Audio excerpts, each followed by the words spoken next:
Chapter 14:12. For drops of the original blood of the Avalon Holy Dragon Emperor floated above his palm, rising and falling rhythmically, exuding a brilliant gem-like brilliance. It was extremely beautiful.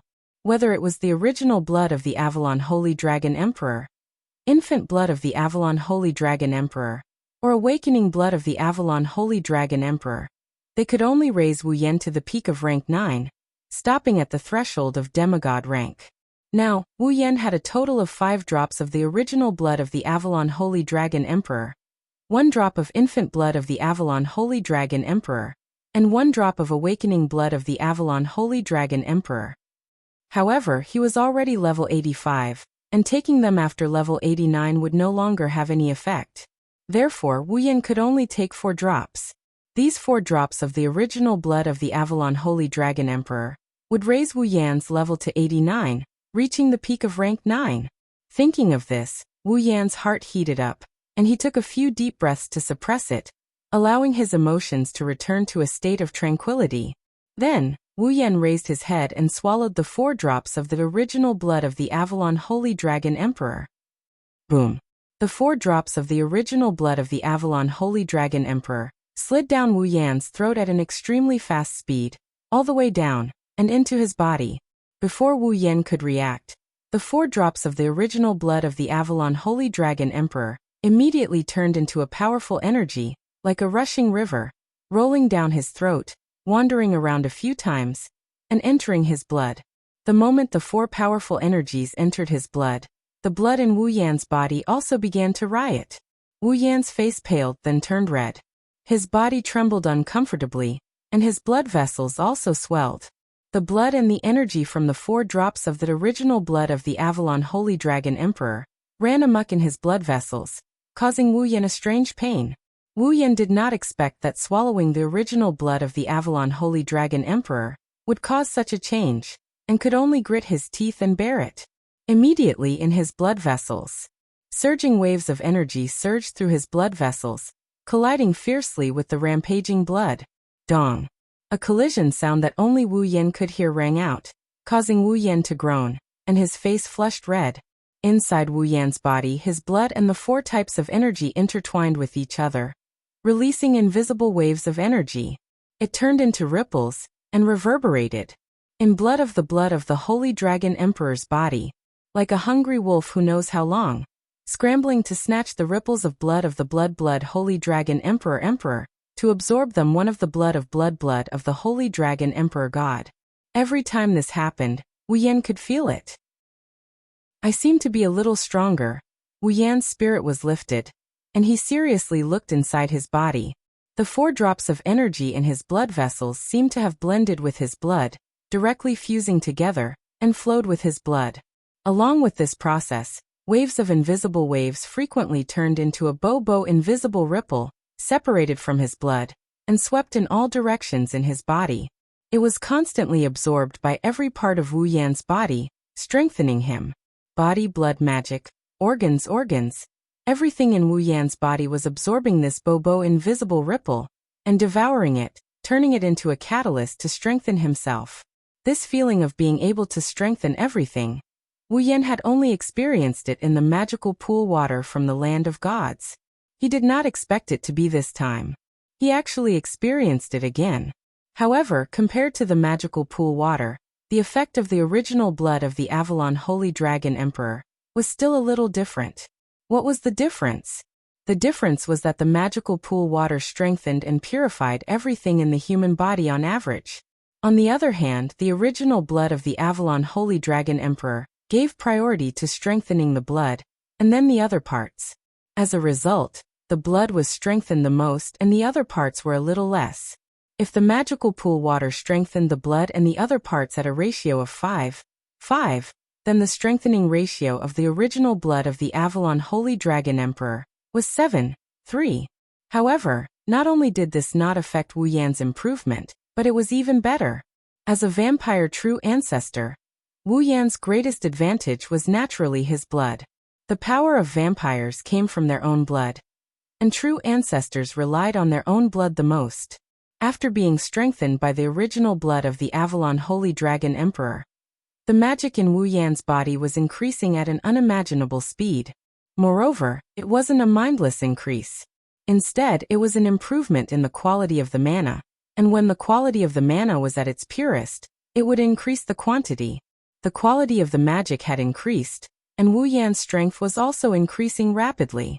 Not long after, the system notification sounded in Wu Yan's mind. Ding!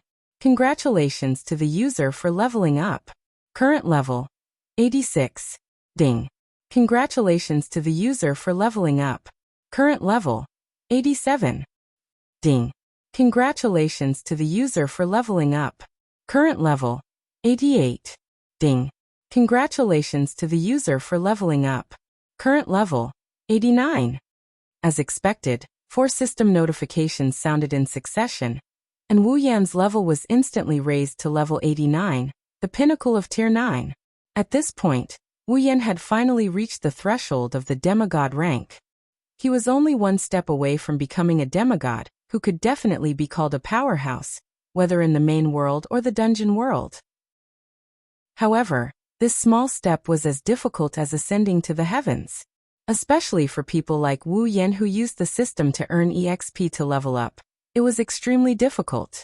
After all, at this stage, there was no existence that could provide them with a huge amount of EXP. If they wanted to level up, they had to be down to earth and defeat enemies one by one until they accumulated enough EXP to level up successfully. Leveling up was the most difficult thing to do, not to mention the demigod rank, which was the hardest to level up. However, just as this thought rose in Wu Yan's mind, a series of system notifications stunned Wu Yan. Beep! Detected that the user has reached level 89. Special quest. Path to Demigod activated. Special quest. Path to Demigod quest introduction. The process of becoming a demigod is extremely difficult. At this stage, simply earning EXP will no longer be enough to satisfy the user's needs. Due to the user's slow progress, when the user and his summoned character reach level 89, the system will open the door for them and provide them with guidance to become a demigod.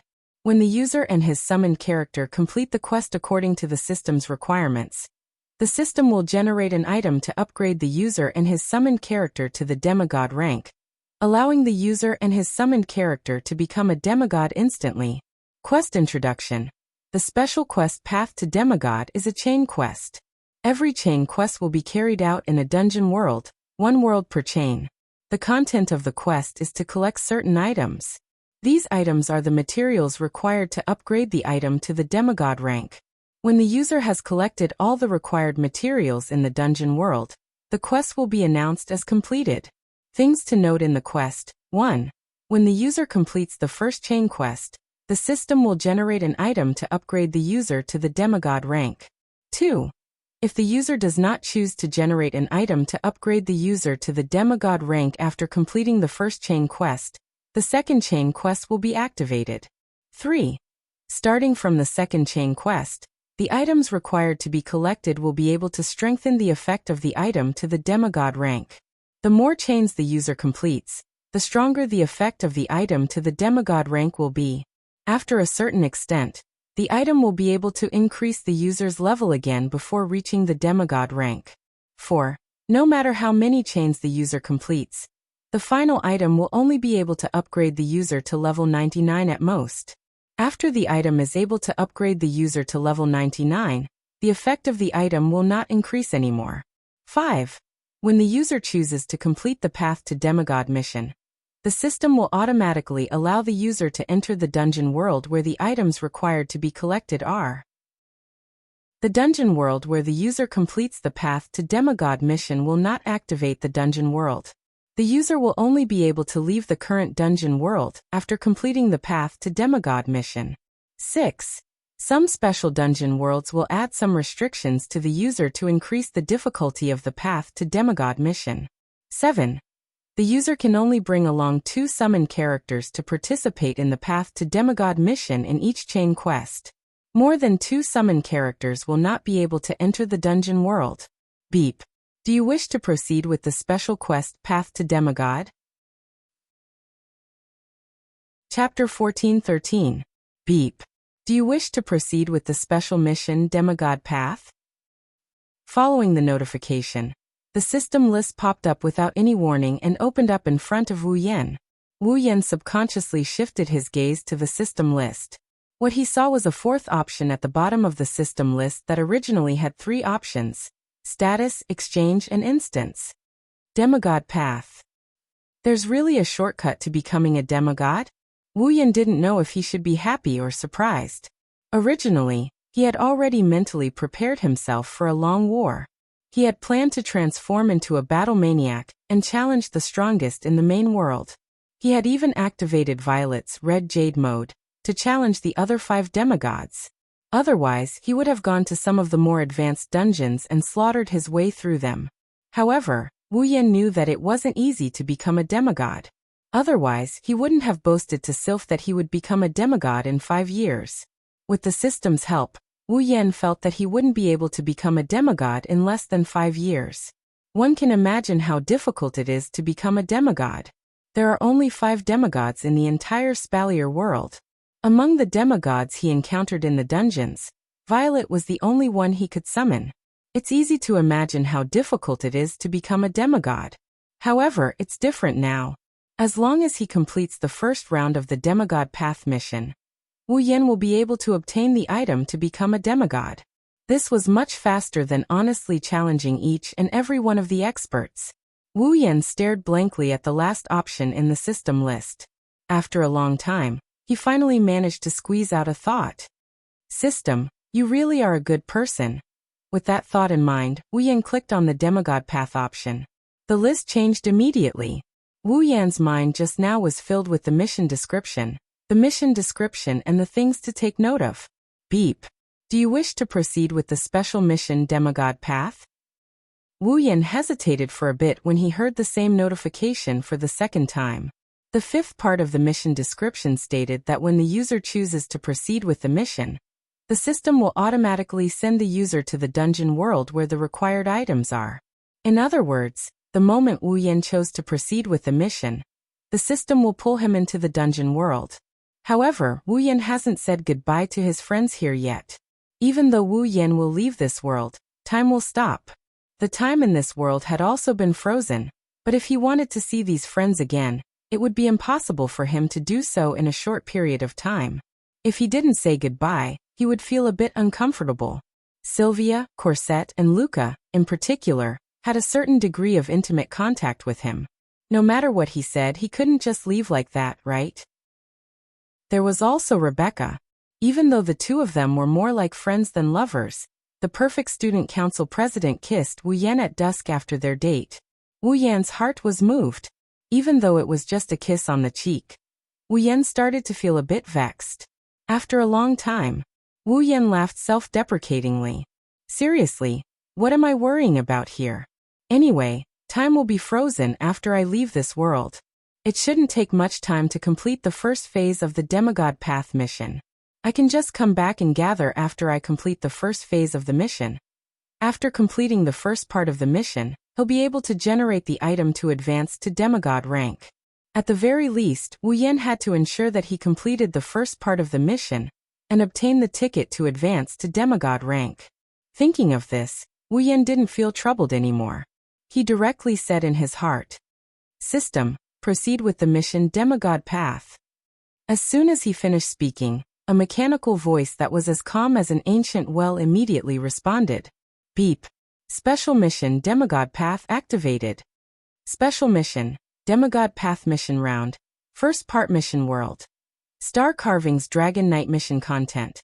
Obtain a drop of Avalon Holy Dragon Emperor's original blood, a drop of Avalon Holy Dragon Emperor's infant blood, and a drop of Avalon Holy Dragon Emperor's awakening blood. What? The mission content that appeared on the Demigod Path interface in the system list, and in his mind at the same time stunned Wu Yan. A drop of Avalon Holy Dragon Emperor's original blood? A drop of Avalon Holy Dragon Emperor's infant blood? A drop of Avalon Holy Dragon Emperor's awakening blood? Weren't these the items that Wu Yan had left behind? Moreover, weren't the 3 dungeon missions in the Star Carving Dragon Knight dungeon world the items required for the first part of the mission of Demigod Path? Could it be the system had already calculated everything? Beep. A drop of Avalon Holy Dragon Emperor's original blood has been detected. Beep. A drop of Avalon Holy Dragon Emperor's infant blood has been detected. Beep. A drop of Avalon Holy Dragon Emperor's awakening blood has been detected. Beep. The first part of Demigod Path mission has been completed. Completed? Completed just like that? I can ascend to demigod? Even Wu Yan could not react at this time. Wasn't it difficult to ascend to demigod? Did I just get the chance to ascend to demigod like that? Beep. Do you want to create the item to ascend to demigod? However, the system's notification broke the surreal feeling in Wu Yan's heart and told Wu Yan everything was reality. Although he had already obtained the qualifications to ascend to demigod, Wu Yan unexpectedly did not feel happy. At first, he was still worried about how difficult his demigod path would be. He was even prepared to fight for a long time and become a battle maniac. Then the system gave him a demigod path mission. Just a second ago, he had decided to come back and reunite with his friends after completing the first part of the mission. Now he had completed the first part of the demigod path mission. This made Wu Yan feel like he was full of energy and wanted to punch the enemy in front of him, but he ended up punching the air instead. He could not feel happy at all. However, this should be a good thing. Shaking his head with a bitter smile, Wu Yan looked at the system list in front of him and pondered for a while before putting it away. The first part of the demigod path mission had been completed. He only needed to think about it, and the item to ascend to demigod would appear in his hands. After using it, he would be able to ascend to demigod. However, Wu Yan was not satisfied with this. This was because he wanted to continue with the demigod path mission. Didn't the third point of the mission already say that? Starting from the second part of the mission required him to collect items that could enhance the effect of the item to demigod path. As long as Wu Yan completed more parts of the mission, the effect of the item to demigod path would be stronger. It would also allow him to level up before reaching demigod path. In this case, he might as well continue and enhance the effect of the item to the maximum before using it.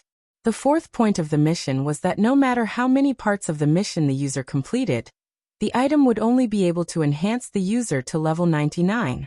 After the item could enhance the user to level 99, the effect of the item would not increase anymore. In other words, Wu Yan wanted to enhance the effect of the item to the maximum. When he used it, he would be able to reach level 99 in one go. The pinnacle of demigod path. In this era without celestials, he was an invincible existence. Wu Yan had such an ambition. Or rather, after reading the description of the item in the demigod path mission, Wu Yan came up with this idea. After all, he was already at pinnacle tier 9. It would be difficult for him to find a worthy opponent. With his familiars, who below demigod path could possibly be his match.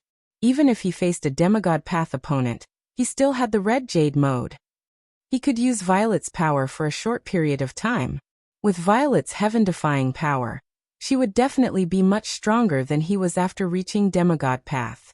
Since he had no opponents below demigod path, and could use Violet's red jade mode to fight against demigod path opponents, he would be a fool not to seize this opportunity. At this thought, Wu Yan's blood boiled and the corners of his lips curled up. Pinnacle demigod path, huh? He could definitely achieve that. Chapter 14:14. Sunlight poured down from the clouds in the sky, causing Lancelot's fur to be dyed with a golden radiance. It was exceptionally resplendent. We've arrived at Ansari. Sylvia, who was sitting on the dragon's back, looked at the corner of the bustling city below and reminded the people behind her. Wu Yan, Yashur and Yak, who were about to doze off, perked up and looked into the distance.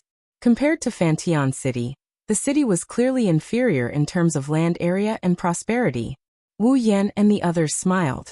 Yashur and Yak let out sighs of relief. We're finally here. It had been about a week since Yak was forced to awaken and was almost possessed by Mordred, causing a ruckus in Fantion City.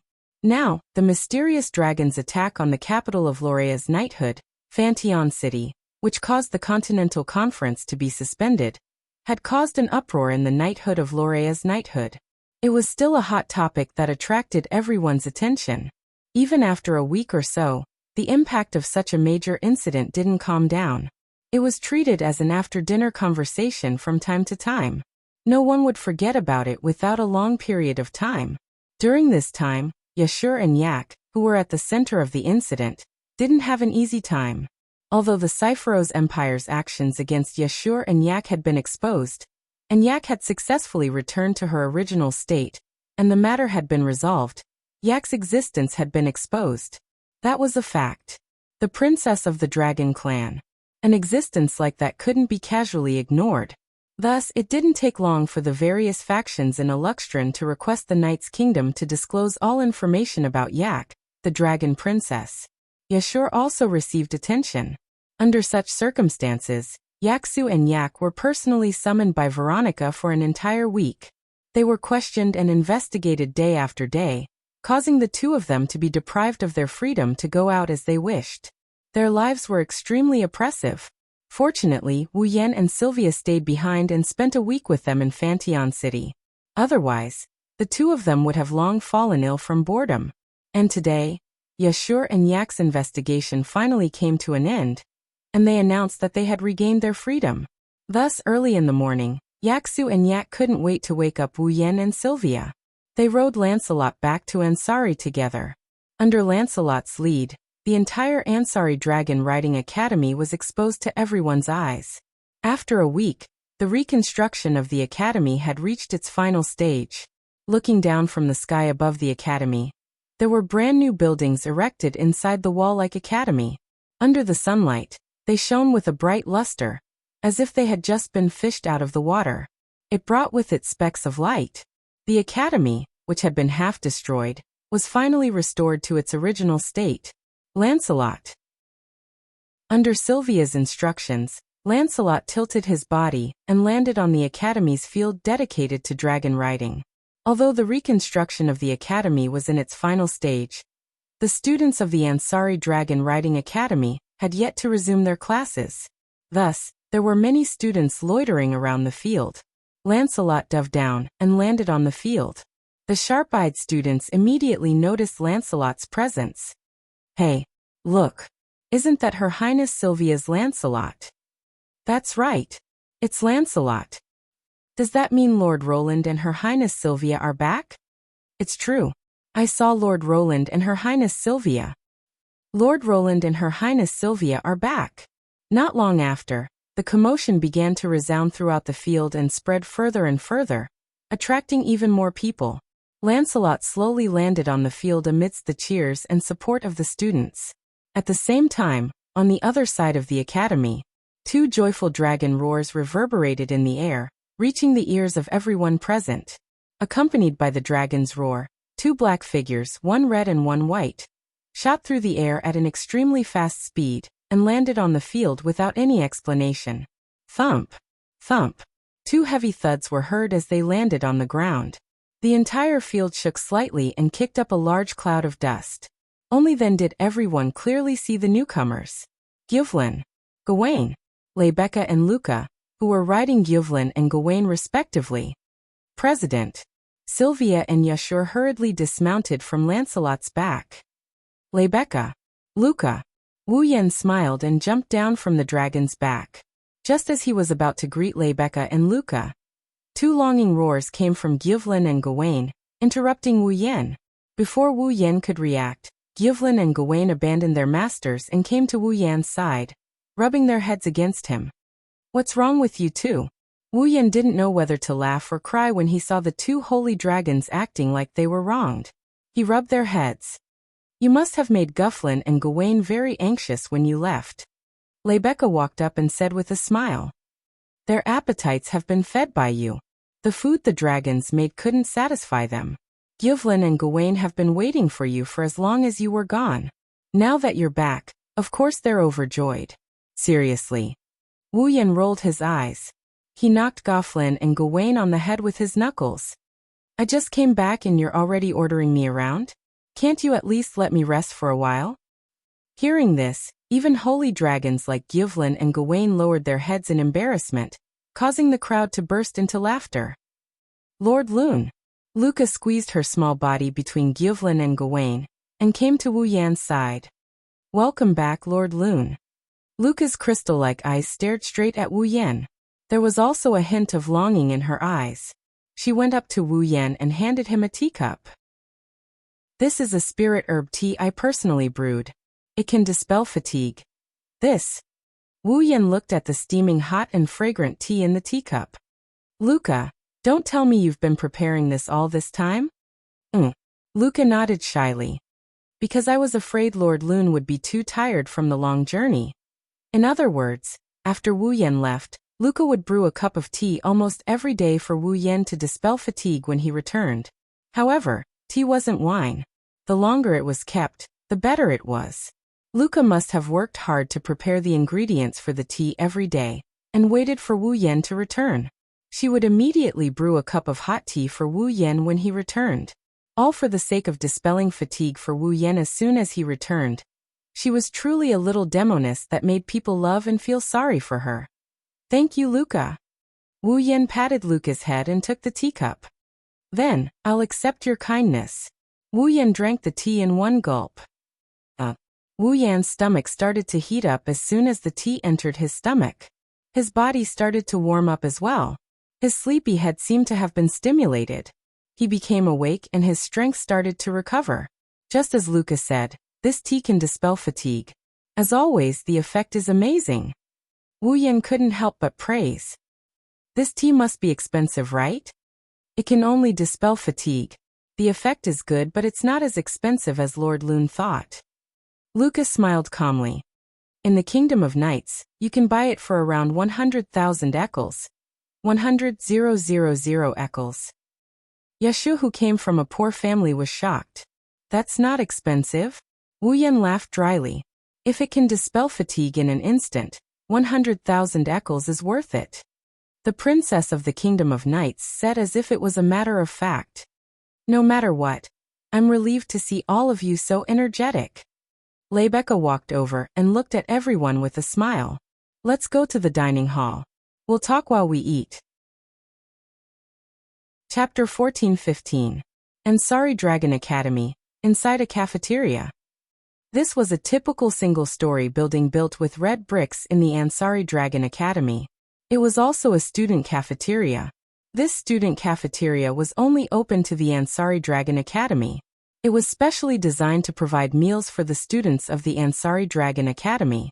Whether it was the dining table or the chairs, the various items and styles in the cafeteria were all designed in the same style of the Shepron Kingdom, giving off an elegant and refined feeling. In the Ansari Dragon Academy, the upper-class students would usually only dine in the high-class cafeteria in the city. Those from poor families would choose the cheaper cafeteria below the student dormitory to fill their stomachs. Therefore, most of the students who dined in this cafeteria were from middle-class families. Today, the student council president, Rebecca, booked the entire cafeteria for Wu Yan, Sylvia, Yashur, Yak, and Cosette, who just returned from Fantion City. Steaming plates of food were placed on the table by the waiters. They were placed in front of Wu Yan and the others who were sitting around the table.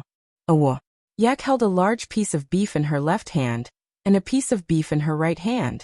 She opened her small mouth and took a bite from the left, then the right.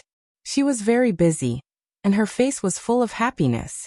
Luca sat in the corner, quietly serving tea and food to Wu Yan like an obedient little wife.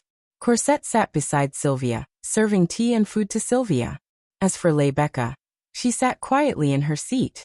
She listened to Wu Yan, Sylvia, and Yasha's explanation of the dragon attack that caused quite a commotion in Fantion City. In other words, was that giant dragon actually Yak? After listening to Wu Yan, Sylvia, and Yasha's explanation, Rebecca glanced at Yak, who is still eating and drinking with a dejected expression. The Avalon Saint Dragon Emperor is indeed extraordinary.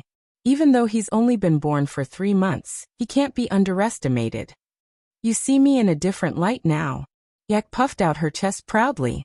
However, she soon withered like a frosted eggplant. Unfortunately, not only could I not control myself back then, my body was even taken away. Cheer up, Yak. Yashur said softly. That's not your fault. You're still young. When you're older, you'll definitely be able to control yourself. I'm not young. Yak frowned and took a bite of beef with a conflicted expression. Then her face turned into a happy expression. What an obvious expression. Wu Yan shook his head and looked at Rebecca. Anyways, it's in the past. Mordred won't be able to do anything for a while. You guys don't have to worry so much. Everything will be fine when it's time. That's right, there's no point in worrying. Rebecca rubbed her brows. I'm just a student council president. I should leave this kind of national matter to someone as capable as Her Highness Veronica. President Rebecca, you're a Saint Dragon Knight. Your status is no different from a noble. If this can only be considered as insignificant, even I, a Dragon Knight, would feel guilty. Sylvia smiled wryly. Right now, Yak is in our academy and her identity has been exposed. There will be many people targeting her in the future. President Rebecca, you're the strongest in our academy. Without your protection, Yak will be in danger. Of course, I don't mind doing my part. Rebecca parted her deep red hair with her hand, and wore the same confident smile on her face, as well as a hint of a smile that wasn't a smile. However, Sylvia, there's something you're wrong about. Right now, the strongest person in the academy isn't me. Rebecca shifted her gaze to Wu Yan. Sylvia, Luca, Corset, Yashur, Yak, and the others also looked at Wu Yan. Only then did they remember that this person was the strongest person in the entire academy, the entire Night Nation, and even the entire continent. Under the watchful eyes of everyone present, Wu Yan sighed. After a moment of silence, he opened his mouth in a shocking manner. Don't count on me. Perhaps, I'll have to leave this place for a while. Leave. Everyone was stunned. For a moment, they were unable to react. By the time they regained their senses, their eyes were wide open. Leave. Everyone in the cafeteria cried out in unison. Everyone was panicking. Leave. Rebecca frowned deeply. What's the meaning of this? Sylvia couldn't help but stand up and shout in front of Wu Yan. Where do you plan to go? Don't tell me you plan to part ways with us. Lord Roland. Luca grabbed Wu Yan's clothes, her face pale. Even Corset put away the smile on her face and became serious. Yashur and Yak were also at a loss for what to do. They didn't think Wu Yan was referring to traveling for a period of time when he said he was leaving. Since Wu Yan said something like, don't count on me, then the place he's heading to must be very far away. How could this not cause panic in everyone's hearts? What are you all doing? Wu Yan hurriedly signaled for everyone to calm down. I only said that I'll be leaving for a while. It's not like I'll be back forever. Why are you all so anxious? But. They still couldn't get over it. All right, everyone calm down. Rebecca was the first to calm down. Her emerald eyes were fixed on Wu Yan's face. Where are you going? Where am I going? Wu Yan scratched his face and smiled. I should say I'm going back. I'm going back to where I came from. Going back. Sylvia could not hide the trembling of her body. This is your home. Where do you plan to go? Even though she said that, Sylvia knew very well that the knighthood of Lorea isn't Wu Yan's home. If Wu Yan really is hiding in the knighthood of Lorimon, with Veronica's status, she would have investigated Wu Yan's background a long time ago. She wouldn't let Wu Yan get the title of mystery. In other words, Wu Yan wouldn't be staying in the knighthood of Lorea. Obviously, only the people of Knight's Empire can obtain the dragon's larvae gifted by the Dragon Mother, and become a dragon breeder. Wu Yan also has his own dragon, but there's no information about his background anywhere in Knight's Empire. This is also a puzzling issue. However, Sylvia didn't care about this anymore. She only knew that the man of her dreams was planning to leave the knighthood of Lorea, and go somewhere far, far away. In that case, when would the next time be? Sylvia didn't dare to think about it. Not just Sylvia, even Luca didn't dare to think about it. Rebecca and Corset were both wearing heavy expressions. The atmosphere was quite oppressive. I say, aren't you all being too negative? Wu Yan clapped his hands and shook his head. I said I'll be leaving, but it won't be for too long. Don't worry. Rather than saying it won't be for too long, it would be more accurate to say he'll be back in an instant. Of course, this was for the people who were frozen in time after Wu Yan left. How long do you plan on leaving? Rebecca asked. I told you it won't be for too long. Wu Yan gave everyone a reassuring smile. It might be a day or two, or it might be a little longer. However, it won't be so long that you won't be able to see me after graduation. Hearing this, the expressions of Rebecca and the others became much better. Rebecca was already a third-year student in the advanced course class. There were only a few months left until graduation. Since Wu Yan said so, it meant that he would be back in a few months at most, right? Thinking of this, everyone felt a little lonely, but they pulled themselves together. Following this, the dinner became a farewell party for Wu Yan's temporary departure. Everyone asked about Wu Yan's well-being and gave him some advice. While Wu Yan blushed with shame, he couldn't help but keep a smile on his face. Therefore, no one noticed that in the silent Luca's eyes, a trace of determination flashed through her eyes. Chapter 14-16. Night. The sparkling firelight drifted back and forth between the grass and trees, and the chirping of cicadas echoed in the night where the fireflies were active. The chirping was quite loud, but it didn't make people feel noisy at all. Instead, it made the surroundings abnormally quiet. In the rebuilt Apollo's abode, some of the windows were dark, and the sound of breathing could be heard from inside. Some of the windows were still lit, and shone strands of light onto the empty space outside Apollo's abode, forming various patterns. It was a beautiful night. It was a tranquil night. For Wu Yan, it was also a night where he was about to bid farewell to himself. Standing in the center of his room, Wu Yan looked at the scattered items on the floor, and couldn't help but smile bitterly. Among these items were the farewell gifts from Rebecca, Sylvia, and the others. There were also some medicinal herbs with astonishing effects that Luca prepared for him. There were also clothes, food, and daily necessities that Cosette forced on him. Among them, there were even some items that Yashur had given to him in case he needed them. Yak had also prepared some gifts. Even the three holy dragons, Guffrin, Lancelot, and Gawain, had reluctantly bid him farewell, and gifted him some dragon glory crystals. Because of Wu Yan's personal problems, they didn't prepare too many items, but it was definitely not a small amount. If Wu Yan had no other choice but to carry these items with him, he should be able to pack them all into a large backpack that was as tall and as wide as a person. Really? Scratching his head, Wu Yan sighed. Although most of these items were useless to him, they were still a token of everyone's goodwill. Even if Wu Yan didn't need them, he had to bring them along. Fortunately, I have the Gate of Babylon. Sighing in relief, Wu Yan raised his hand. The star carving on his palm responded to his action, and shattered in an instant. The star essences returned to his body with the return of his power. They floated up and down as they floated around him. Looking around at the specks of star essence, Wu Yan waved his hand. A crimson rainbow light suddenly appeared. From top to bottom, the entire space was divided into two as if a door was opened. Slowly, the entire space was dyed crimson. At the same time, the scattered items on the ground were also lifted up by a gentle force. They were suspended in the air and circled around. They flew into the pink door one after another, disappearing in a series of ripples. Then, Wu Yan threw the dragon-shaped doll that Sylvia gave him when he was a child into the Gate of Babylon. With a wave of his hand, the crimson space slowly and forth and gradually disappeared. This should be fine, right? After looking around the room, he made sure he didn't leave anything behind. Wu Yan pulled up the system list. First, Wu Yan wanted to return to the date battle world. After spending 3 months in this world, almost a day had passed in the date battle world.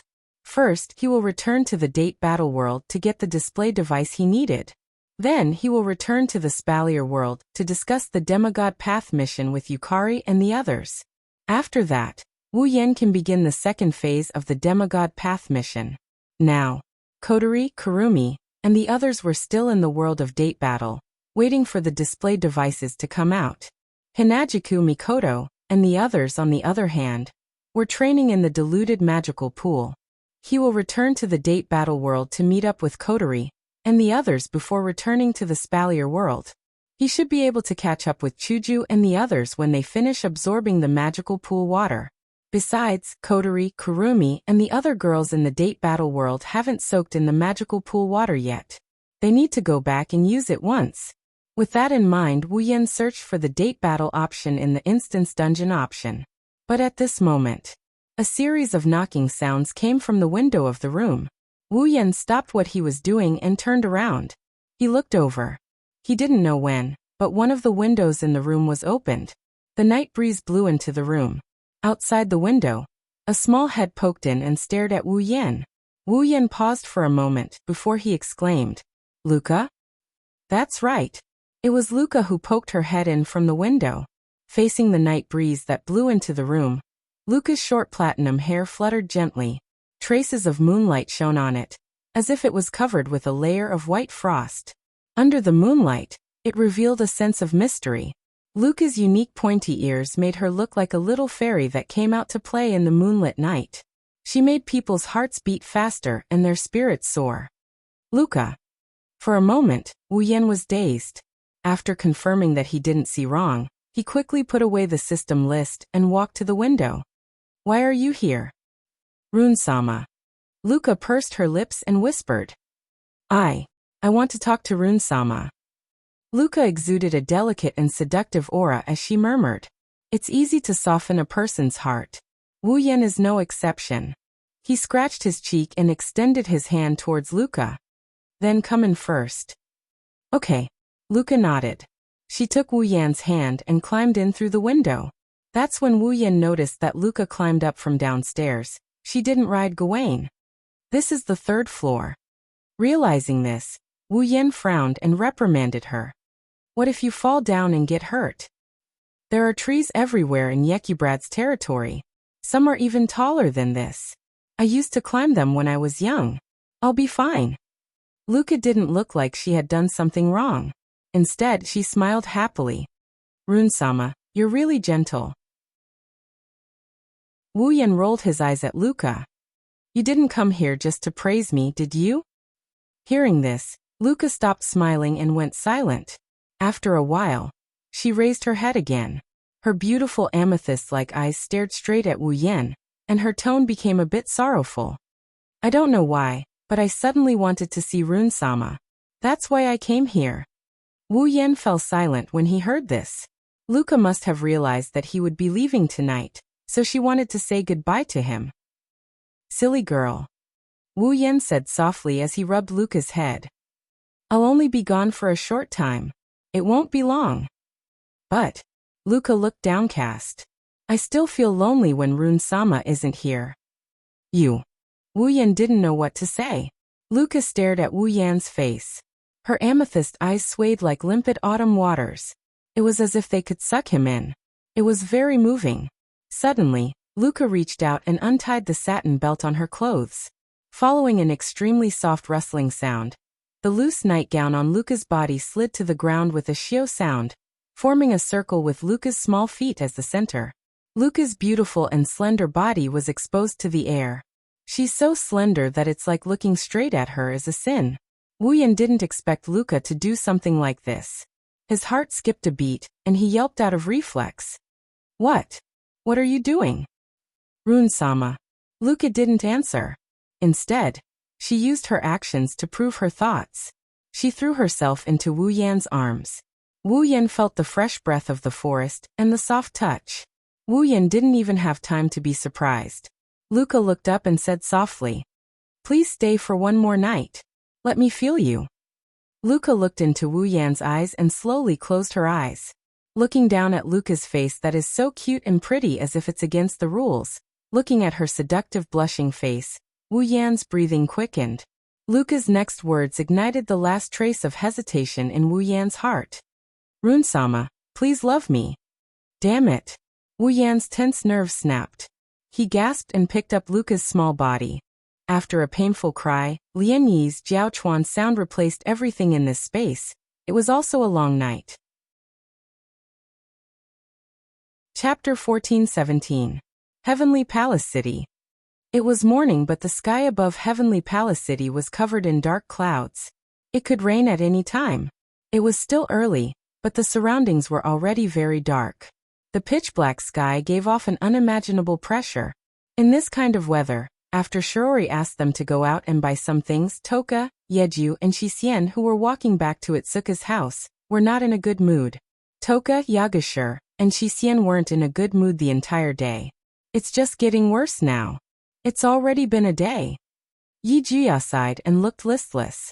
He raised his head and looked at the dark sky. His voice sounded a little weak. Master has been gone for a day. Correction. Shisien narrowed her eyes while carrying a bag full of ingredients. Master left in the morning. It's not night yet. So to be exact, Master didn't leave for a whole day. Don't say that. Shido also has his own things to do. Although she said that, Toka's face showed that she was not interested at all. And it's only been a day. Back in the other world, Shido left for a very, very long period of time. For a very, very long time? Yagashur looked at Toka. How long is that? I remember. Toka counted with her fingers. It took her a while to come up with an answer. About 10 days? Surprise. 10 days. Shisien's silver eyes widened slightly. Master said the time ratio between our world and his is 100. If it's 10 days, doesn't that mean Master spent a few years in the other world? I'm not sure. I'm not sure either. 10 Fragrance frowned in confusion. Shido didn't tell us. I think you didn't realize it. I'm sure everyone knows. Yejuya couldn't help but put down his arrogant attitude and started complaining. The 3 elven girls chatted and walked towards Itsuka's house. Soon, Itsuka's house appeared in front of the 3 elven girls. However, when the 3 elven girls saw Wuhi's house, they immediately turned to Wuhi's house. He stopped in his tracks. A young girl was standing at the entrance of Wuhi's house. Her long purple hair fluttered in the wind, and she was wearing a white dress. She wasn't tall, but she was exceptionally hot, especially her chest. The front of the dress was protruding, as if it could jump out at any time. She had a voluptuous figure just like the models on TV. She was pretty and cute, and her face was not inferior to that of a celebrity. No matter how you looked at it, she was a charming young girl. However, the girl's beautiful face. At this moment, he was a little depressed. 10 Fragrances exclaimed in surprise. Isn't that Meijio? Oh. Meijio, who was hesitating in front of Wuha's door, turned around when she heard the noise. She finally noticed Toka, Yeju and Shisien. Meijio's originally gloomy face suddenly brightened up and became cheerful. Meijio suddenly opened her arms and ran towards the 3 elf girls. Miss Toka, Yajisan, Miss Shisien. Wah. Seeing Meijio charging towards them so boldly, Meijio immediately sensed danger. Jiuxiang, Yeju and Shisien seemed to have sensed danger in an instant. They screamed and dodged in the nick of time. Bang. Meijio didn't slow down in the slightest. She simply passed through the bodies of the 3 elven girls who dodged her, and crashed into the wall at the side. It hurts. Meijio almost shed tears. She covered her nose and looked at Toka, Yeju and Shisien in grief. Why did you dodge? Huh? Yeju made a confused sound. There's nothing wrong with dodging when you're being attacked, right? This isn't an attack. Meijio shouted in dissatisfaction. I just wanted to give you a hug as a sign of friendship. Most people would do that, right? Toka was surprised. Is that so? Of course. Meijio smiled and opened her arms again. So Miss Toka, hurry up and give me a hug as a sign of friendship. As she spoke, Meijio hugged her openly. Shixiang couldn't help but feel that Meijio's words were correct.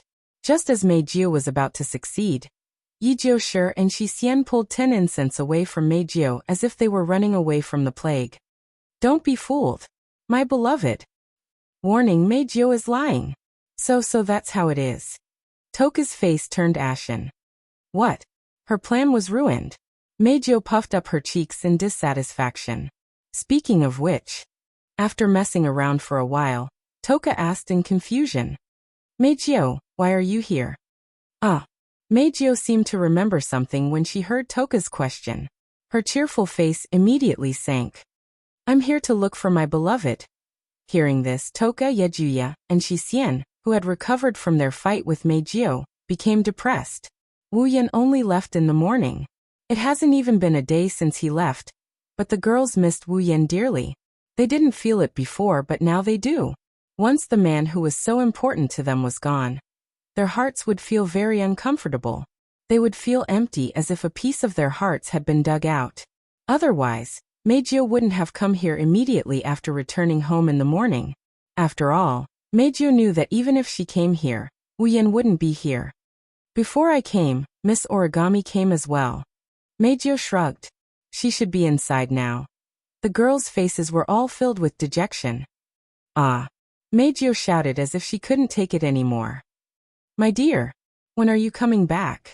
Following Meijio's shout, a light ringtone suddenly came from 10 Fragrance's body. Toka jumped in fright. She quickly took out her phone and didn't know what to do. Whoa, it's ringing. Shiori said which button to press to pick up the call. You ask me, I don't know. Panic, Shisian isn't familiar with phones either. The 3 elf girls who weren't very familiar with human society panicked, and Meijio reacted instead. Give it to me. I'll answer it. Meijio grabbed Toka's phone and picked up the call skillfully. Hello, this is Night Lore. It's not convenient for Miss Toka to pick up the phone right now. Let me. Meijio's voice stopped abruptly as if she was being strangled. After a while, Meijio's face lit up and she shouted. My dear, you're back? When Toka, Yogia, Shisian, and Meijio rushed into the living room, they saw a group of people chatting on the sofa. Among them, there was Kotori, Kurumi, Yoshino, Origami, and Toka, who had just entered. All the elven girls were present. Between Kotori, Kurumi, Yoshino, and Origami, there's a man sitting there. It's Wu Yan, who just returned from the Dragon Night world. Dear love, Meijio happily yelled. She pounced on Wu Yan even faster than when she pounced on Toka and the others. She's even bolder than when she pounced on Wu Yan. Wu Yan, who was chatting with Kotori, and the others heard the noise. He sensed something was wrong and dodged. Bang! The next moment, Meijio's entire body fell onto the sofa. Her nose hit the armrest hard and she howled in pain. Why is my dear? Are you alright? Wu Yan, who finally saw the person who came, helped Meijio up. Reflex, I didn't do it on purpose. As noisy as always. Kotori pouted. We're talking about something serious. Can you stop messing around? Something serious? Toka, Yogia, Shisian, and Meijio, who were immersed in the joy of Wu Yan's return, were stunned. I was just about to tell you girls. Wu Yan looked at the girls around him, and he started making a declaration. We're going back to Spalier World tomorrow. Chapter 14:18. Behemoth Forest Camp. Inside the clear lake, Chuju Mikoto Ikaros, Shokuhu Kasuka, Flandrachan, Astria, Kinuhata Sai, Frenda, Takitsubu Riku, and the other girls are all in a deep sleep. They are soaking in the lake with their eyes closed. Taking a closer look, in the clear lake water, strands of strange water were slowly flowing along the smooth and delicate bodies of the young girls. It was as if the water had passed through their skin and drilled into their bodies. It was somewhat creepy. However, those in the know that this is definitely not a bad thing. It has been 2 days since Wu Yan, Kotori, Kurumi, Toka, and Yoshino returned to the date battle world. In these 2 days, many girls had been soaking in the diluted water of the mystical pond, absorbing the mystical pond water, causing themselves to enter a strange state of metamorphosis, gradually improving their strength. Back then, it took Wu Yan 5 days to complete his transformation using the complete miraculous pond water. The water that the girls are using now is diluted, so not only is the effect weakened, it also lengthened the time required for each of the girls to complete their transformation. Everyone has their own limits. When they reach a state of saturation, the magical pond water will no longer be effective. Therefore, the time it takes for the girls to complete their transformation varies from person to person. At the very least, not a single girl completed their transformation in 2 days. No, to be exact, on the first day, a young girl came out of the lake. She held an umbrella in one hand and a paper fan in the other. Her long blonde hair fluttered in the wind. Yukari stood on top of a rock and looked at the girls in the lake with a faint smile on her face. Yukari has been in this state for 2 days. In other words, while the girls were in a state of transformation, Yukari has been taking care of them. It wouldn't be an exaggeration to say that she didn't abandon them. Less than an hour after entering the lake, Yukari came out of the lake. The reason is simple. Yukari reached a state of saturation after an hour of soaking. She can't absorb a single drop of the magical pond water. This was not a strange thing. At Yukari's level, it is extremely difficult to improve even a single step. Something like the magical pond water that can be used on anyone has limited effect on Yukari. Therefore, after an hour, Violet's improvement had reached its limit. However, Violet wasn't dissatisfied with this at all. In fact, she was very satisfied. Just the fact that the pool water was effective on her was enough to satisfy her. After all, Yukari isn't a tier 8 or 9 powerhouse. She is a true demigod. Even a demigod powerhouse can improve by a little. This is enough proof of the magical pond water's miraculous effect. After living for such a long time, Violet couldn't even remember how long it had been since she had improved. Now that she had improved, although it wasn't much, Violet was content. Standing at the top of the rock, Violet looked down at the young girls who were quietly transforming in the lake. A leisurely expression appeared on her face. Yukari's aura is. Indeed, in the past 2 days, the auras of the girls had been increasing at almost every moment, and each time, it was extremely subtle. However, with Yukari's ability, it wasn't hard for her to notice this. This also allowed Purple to confirm that when the girls came out of the lake, each of them would more or less increase in strength. However, it's still not good enough. Purple smiled leisurely. There are many people in Fantasy Village who are stronger than you. There are also some who are stronger than me. You have to grow as fast as you can. As she said that, the smile on her face suddenly faded a little. She turned her head and looked at a corner of the lake. Over there was a slight change in the space without the slightest warning. It was as if the space was twisting, and there were traces of abnormal energy.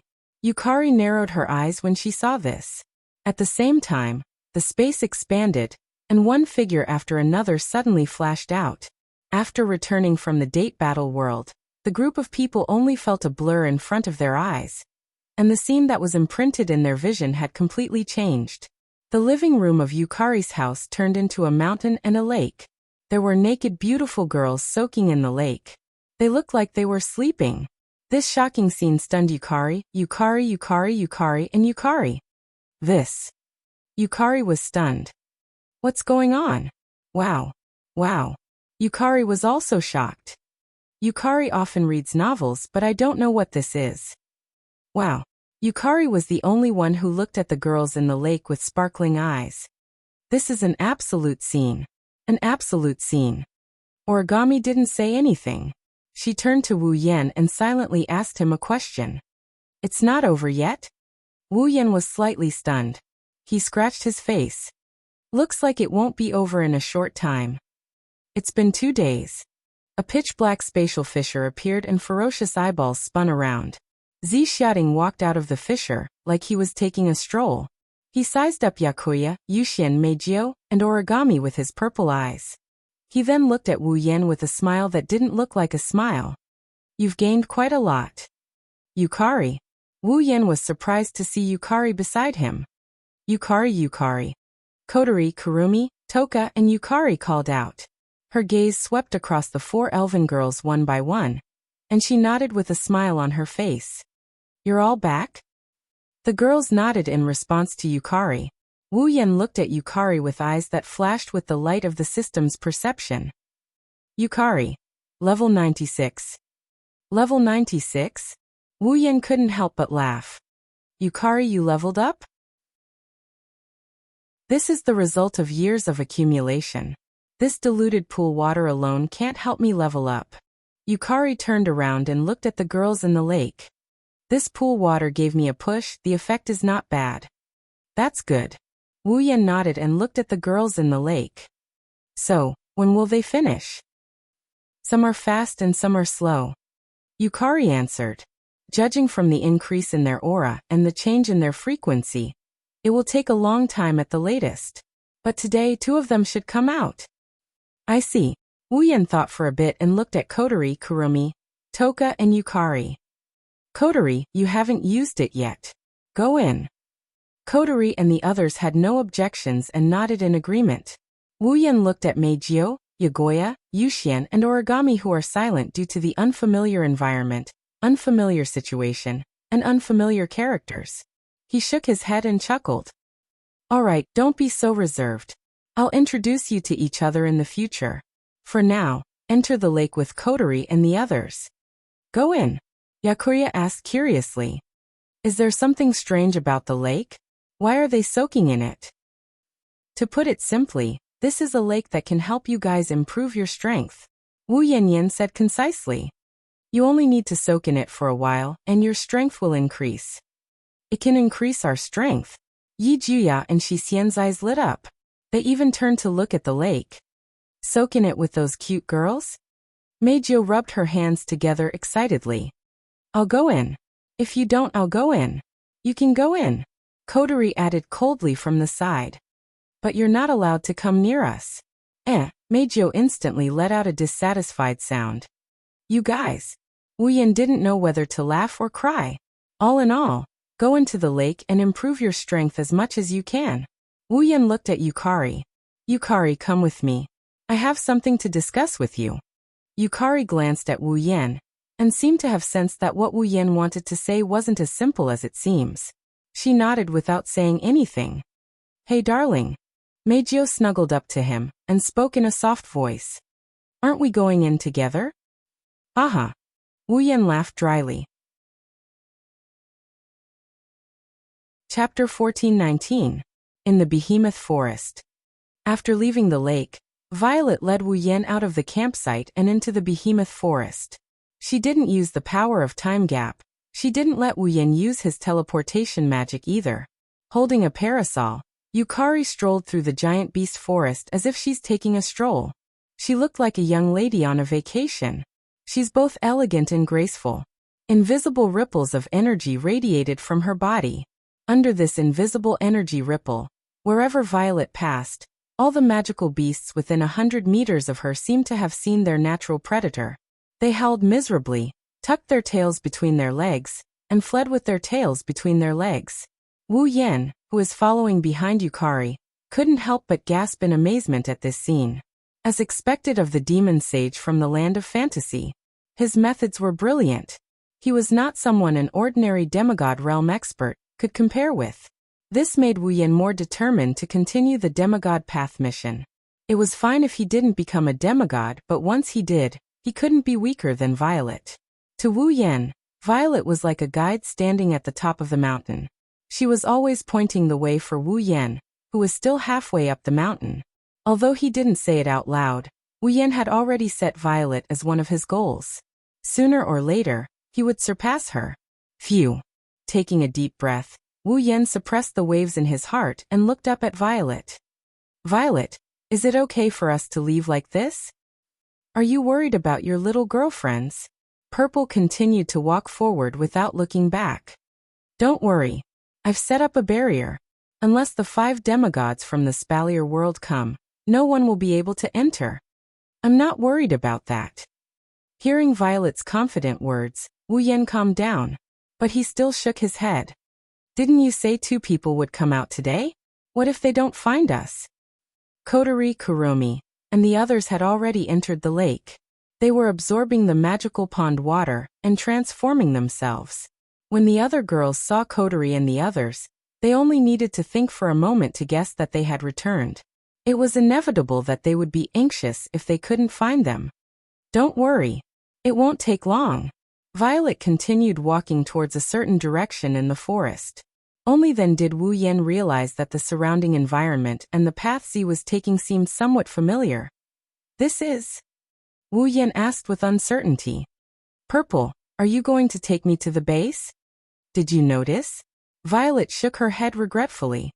I thought you would have discovered it earlier. Ahaha.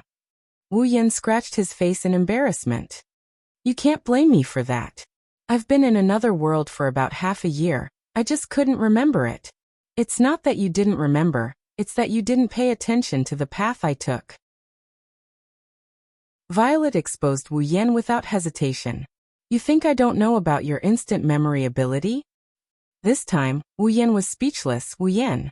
After an unknown amount of time, the trees in front of them started to become sparse. Their field of vision gradually widened. Under Violet's lead, the two passed through the trees.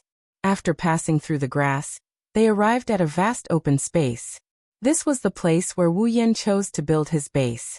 However, this piece of land was completely empty at this moment. Let alone a base, there wasn't even a tile or brick to be seen. All that was left was a flat land. When he saw this, Wu Yan turned pale with fright. Then he thought of something. Violet, did you set up a barrier? Of course. I'm an expert. Z chuckled. She closed the parasol in her hand and gently raised the tip of the parasol in front of her. She nodded. With the tip of the parasol as the source, the space in front of them suddenly fluctuated, creating a ripple. Amidst the ripples, a small hole silently appeared and slowly expanded until it was the size of a person. It swayed like a reflection in the water, giving off a feeling that it would shatter with a light touch. This barrier contains my realm power. Even if you use spatial transfer, there's no way to directly transfer from outside to inside. Violet opened the parasol again and placed it on her shoulder. In addition to the barrier's defensive capabilities, it would take all the magical beasts in the behemoth forest to come here and attack it for a day and a night to break it. Of course, compared to the Great Barrier in Fantasy Village, this barrier is considered weak. Even so, it's still amazing. Wu Yan praised. If it were me, I wouldn't know how long it would take to set up such a barrier, but you set it up in one move. Not in one move. Violet glanced at Wu Yan grumpily. Even for me, it took me a day and a night to set up this barrier. No wonder it's so good. Cut the crap. Violet knocked Wu Yan's head with the paper fan in her hand. Let's go in and see. Me. Wu Yan rubbed his aching head and walked into the barrier, puzzled. As if passing through a thin film, the scene in front of Wu Yan changed dramatically in a wave of water. A huge fortress the size of a city has appeared in the empty space. The steel-like walls were at least 100 meters tall, and one couldn't see the end of it. They spread to both sides, enclosing everything in the fortress in a circular shape. Inside the fortress, there were many tall buildings. Some were Spalier world-style fantasy buildings, some were modern science and technology buildings, and some were ancient Western European like churches and temples. It's like a dream that brought together the worlds of every era, but it didn't feel out of place. If the Academy City in the Forbidden Tome of Magic was a modern world, and the Ansari Kingdom's dragon-riding academy in the star-carved Dragon Knight was an ancient Western world, then this fortress before his eyes was a real fantasy world. It's not that it's beautiful, it's that it's aesthetically pleasing. Because this small world can only appear in fairy tales and dreams. At this time, the Misaka sisters wearing pure white gorgeous-made outfits lined up neatly on both sides of the fortress's wide-open gate. When they saw Wu Yan walk in from outside the barrier, they respectfully bowed and saluted. Welcome back, Onyezama. Their voices echoed throughout the fortress as if they were rehearsed. Wu Yan was petrified when he saw the fortress that looked like it came from several eras, and the 2 rows of Misaka sisters bowing. That fortress is the base? These maids are the Misaka sisters? How can a base be built like this? Why are the Misaka sisters wearing maid outfits? One question after another, and the scene before him was beyond Wu Yan's imagination. Wu Yan was stunned and didn't come back to his senses for a long time. He never knew that the items that he had exchanged for the construction of the base could be used to build the base to such an extent. How did they do it? The items you exchanged for were added for safety and defensive purposes. Yukari explained as if she saw through Wu Yan's thoughts. In order to make this home look better and make it more comfortable to live in, those little girlfriends of yours have put in a lot of effort to make the base look like this. Wu Yan could almost see Chuju, Mikoto, Shokuho Misaki, and Kotori racking their brains to build this base. He couldn't help but smile. Those girls really can't be underestimated. At least, they're much more capable than those lazy bastards in Fantasy Village. Yukari gave the girls a rare affirmation. Well, as long as I don't mind having a place like this. I didn't know the base was already built. Wu Yan smiled bitterly. You guys really hid it from me. Yukari glanced at Wu Yan. Aren't you focused on expanding your list of girlfriends? Ahem, ahem. Wu Yan coughed dryly.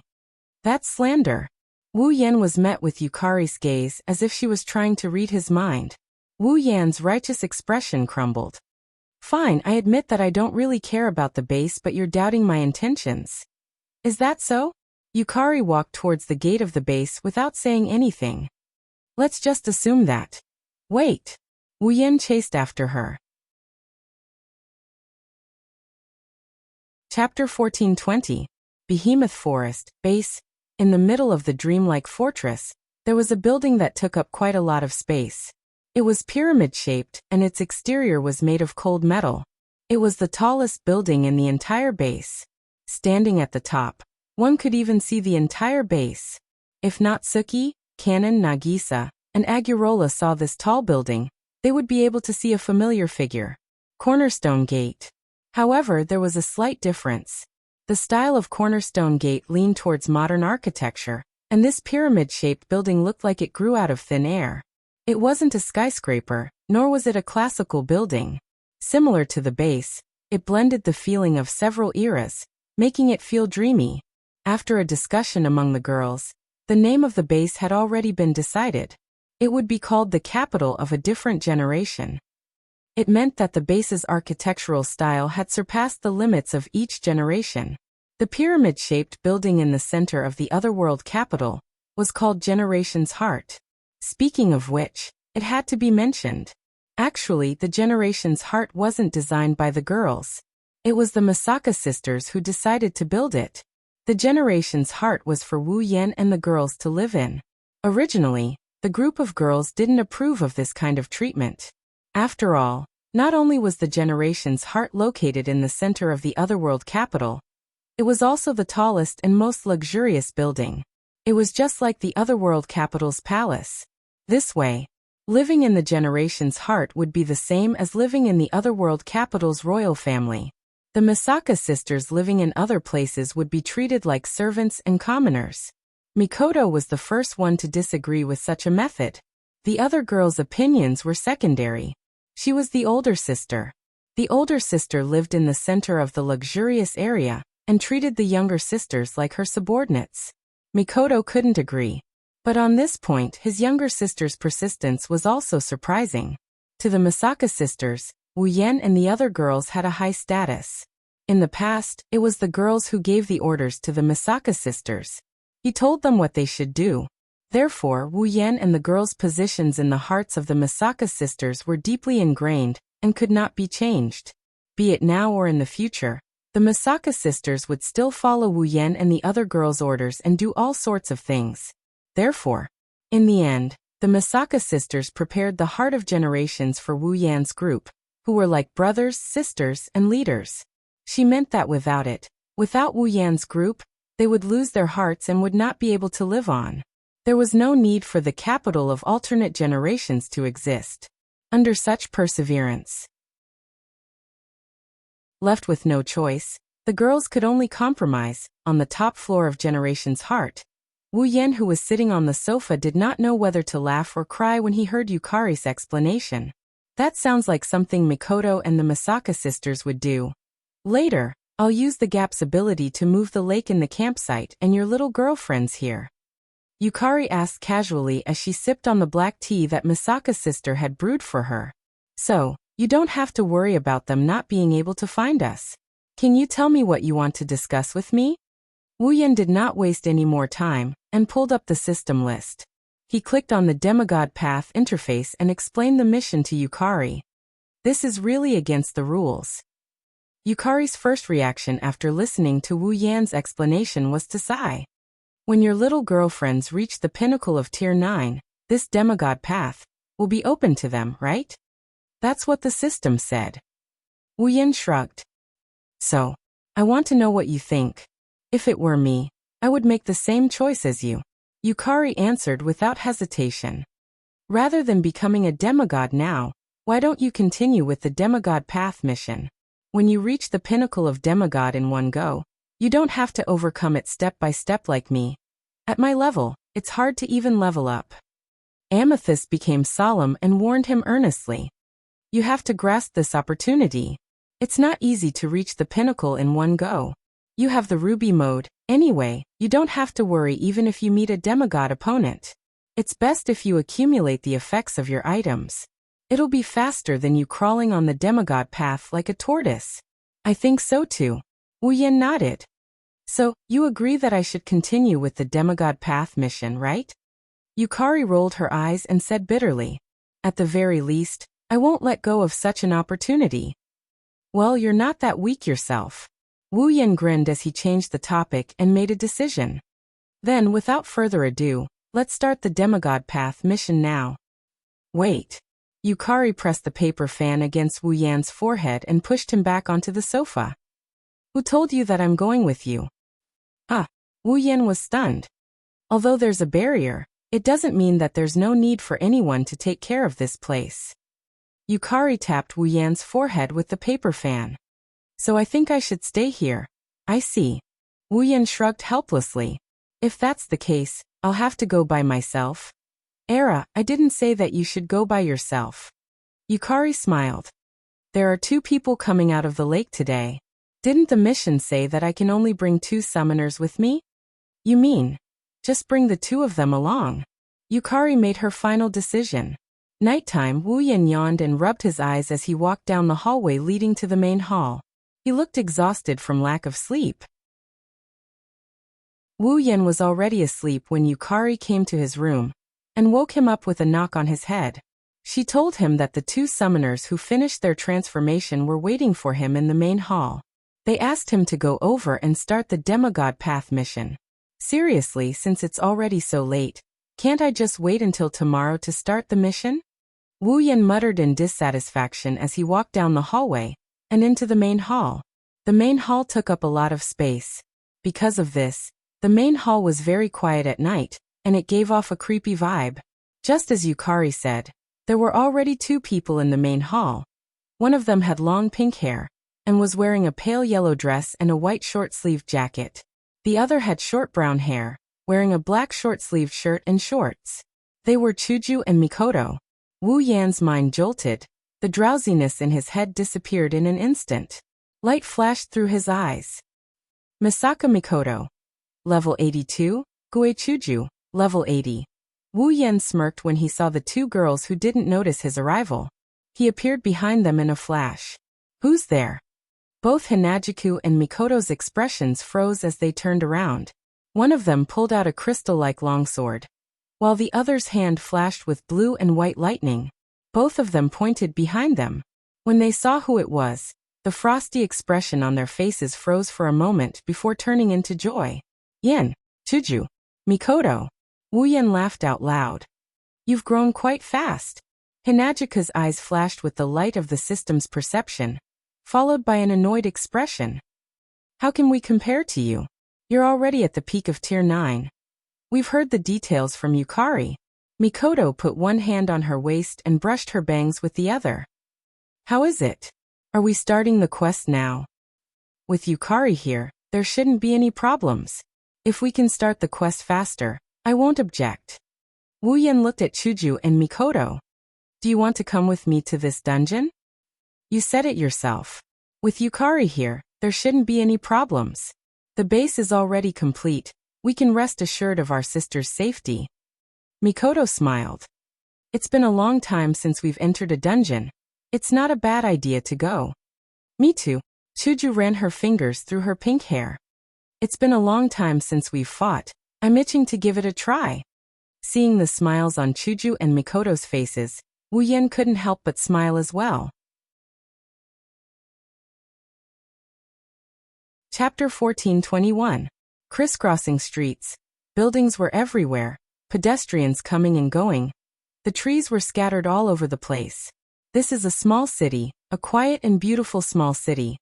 Under the flood control dam, the river quietly flowed, the bridge quietly lying on the river bank like a dragon, connecting the east and west of the city. In the city, there weren't many cars and people were coming and going. Pedestrians could be seen everywhere on the sidewalk. Streets, shopping malls, parks, squares, everywhere, There was a crowd of people who were having fun. Among these people, most of them were students in uniforms. Elementary school students, middle school students, high school students. On the street, students wearing uniforms of various styles were chatting and laughing as they walked in different directions. They had innocent smiles on their faces, telling people that they were in the most dazzling years of their lives. But this is just on the surface. This seemingly tranquil city actually had a dark side that no one knew about. No, instead of saying it's a dark side, it's better to say that some people here are not real ordinary people. Fuyuki City. This is the name of this seemingly peaceful city. In Fuyuki City, on one of the streets, a man and two women are standing in the middle. The man has black hair and red eyes. His appearance is not outstanding, but his body is surrounded by a completely different temperament from the pedestrians around him. He looks out of place, but he has a sense of existence that can't be ignored. The woman has tea hair and tea eyes. The woman has beautiful long pink hair. In terms of appearance, she is definitely one in a million, a rare beauty. Why is the existence of this man and two women emphasized? Because just a second ago, these three people were actually not here yet. They had only appeared out of thin air at this moment. Yes, appeared out of thin air. However, none of the passers-by noticed this strange scene. Apart from a portion of the passers-by who were attracted by the two beautiful girls, the rest of the passers-by continued to walk on their own, completely oblivious to the slightest bit of abnormality. At this time, the three of them had their eyes closed and were immersed in the content of a cold, emotionless, machine-like voice that rang in their minds. Beep! Special mission Path of Demigod, second round activated. Special mission, Path of Demigod mission link, second link mission world. Magical Girl Ilya mission details. Obtain a rank card Saber Swordsman, Lancer Lancer, Archer Archer, Rider Rider, Caster Magician, Assassin Assassin, Berserker Berserker. Beep. This instance dungeon world is the Path of Demigod, Special Quest Dungeon World. The original instance dungeon world's mission has been cancelled. Only after the user has completed the second phase of the special quest, Path of Demigod, can the user choose to leave this instance dungeon world. Reminder, the time ratio between the dungeon world and the real world is 100. 1. Users can proceed with the dungeon experience without worry. I wish you a happy dungeon run. The system's cold voice silently fell into the minds of the three people, not leaving a single echo. Slowly opening their eyes, Wuyen, Chuju, and Mikoto looked around at the same time. Looking at the people coming and going, it was a very peaceful scene. They glanced at each other. Magical Girl Ilya? Chuju couldn't help but break the strange silence between the three of them. In other words, there's a magical girl in this world, right? Magical girl. Mikoto looked at the people coming and going again. She closed her eyes as if she couldn't bear to look at this very ordinary city. I can't imagine there's a magical girl in this kind of place. Sigh. Wu Yan rubbed his forehead and looked at the clear sky with a helpless expression. Looks like we've arrived at a very strange world. Magical Girl Ilya. This world was different from the Dragon Knight of the Stars world, where Wu Yan didn't read the original work at all. When he was still an otaku, he read a bit of it. So, Wu Yan didn't know much about this instance dungeon world, but he wasn't completely clueless about it. To put it simply, this seemingly peaceful world was in fact, in the dark. In fact, there was a special group of people moving around. Magicians. As the name suggests, this was a group of people who learn magic and possess powers different from normal people. Of course, if it's just a magician, then there's nothing to be afraid of. With the power of all the magicians in this world, even if all of them worked together, they wouldn't be a match for Wu Yan, Hinajiku, and Mikoto. However, other than the magicians, this world's original form, the Shape Moon world, actually had many unknown special life forms. Unlike the magicians who could perform magic, the magicians who could perform miracles, magical phenomena that modern science couldn't recreate. Immortal death apostles and true ancestors, heroic spirits, subjugation. These existences weren't something magicians could compare to. Any one or two of them would be extremely powerful. Some of them might even be stronger than the current Wu Yan. Not to mention, in the Shape Moon world, there was also the origin, the most mysterious existence that was equivalent to the world and human consciousness. These existences, even if Wu Yan activated Yukari's red jade mode, he still wouldn't be able to defeat them. Fortunately, although the magical girl Ilia dungeon world was born in the Shape Moon world, it wasn't as dangerous as the original Shape Moon world. At least, according to Wu Yan's understanding of this world, it wasn't as dangerous as the original Shape Moon world. According to the original story, with the strength of Wu Yan and the other two, it should be very easy for them to complete the second instance dungeon quest. Thinking of this, Wu Yan's expression became much better. Unfortunately, this expression didn't last long. Beep. According to the Demigod Path, Quest Item 6. Some special instance dungeons will add some restrictions to the user. Increase the difficulty of the Demigod Path quest. Detected that the current instance dungeon meets this requirement. System automatically added restrictions. Following the system notification, 3 silver bracelets appeared on Wu Yan, Hinajiku, and Mikoto's wrists without any warning. The bracelets glowed with a delicate light. At the same time, Wu Yan and the other two felt as though their strength was being suppressed. It suddenly dropped all the way to level 75 before stopping. Beep. According to the quest requirement, adding restricted bracelets to the user and his/her summoned character. Additional quest requirement. User and his/her summoned character are not allowed to remove the restricted bracelets during the second phase of the special quest, Demigod Path. If the user and his/her summoned character violate the quest requirement, the special quest Demigod Path will be declared a failure. Reminder: once the special quest Demigod Path is declared a failure, the user will no longer be able to continue the Demigod Path quest. The system will automatically generate a quest reward item based on the number of Demigod Path quest items completed. The user's progress on the Demigod Path quest will be terminated. This is troublesome. That was the first thought that came out of Wu Yan, Chuju, and Mikoto's mouths at the same time. My strength is being suppressed.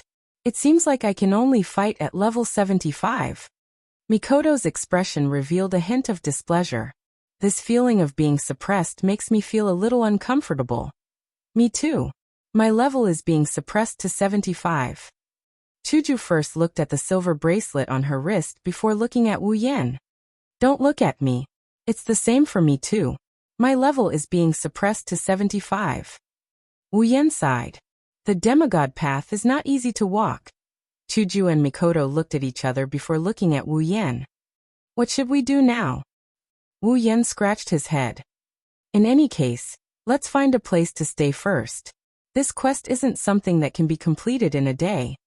Chuju and Mikoto nodded in agreement. Chapter 1422. Night. After spending an entire day, Wu Yan first exchanged some gold coins for the currency of this world. Then, he spent a large amount of money and found a house that is neither too small nor too big. He bought it and used it as his residence in this world. After entering through the iron gate, the first thing he saw was a large courtyard. On both sides of the courtyard was a grassy field with some trees and flowers that didn't require constant care. From the gate to the entrance of the house, there was a small path that could accommodate 2 or 3 people. There was also a flight of stairs in front of the door, giving a good first impression.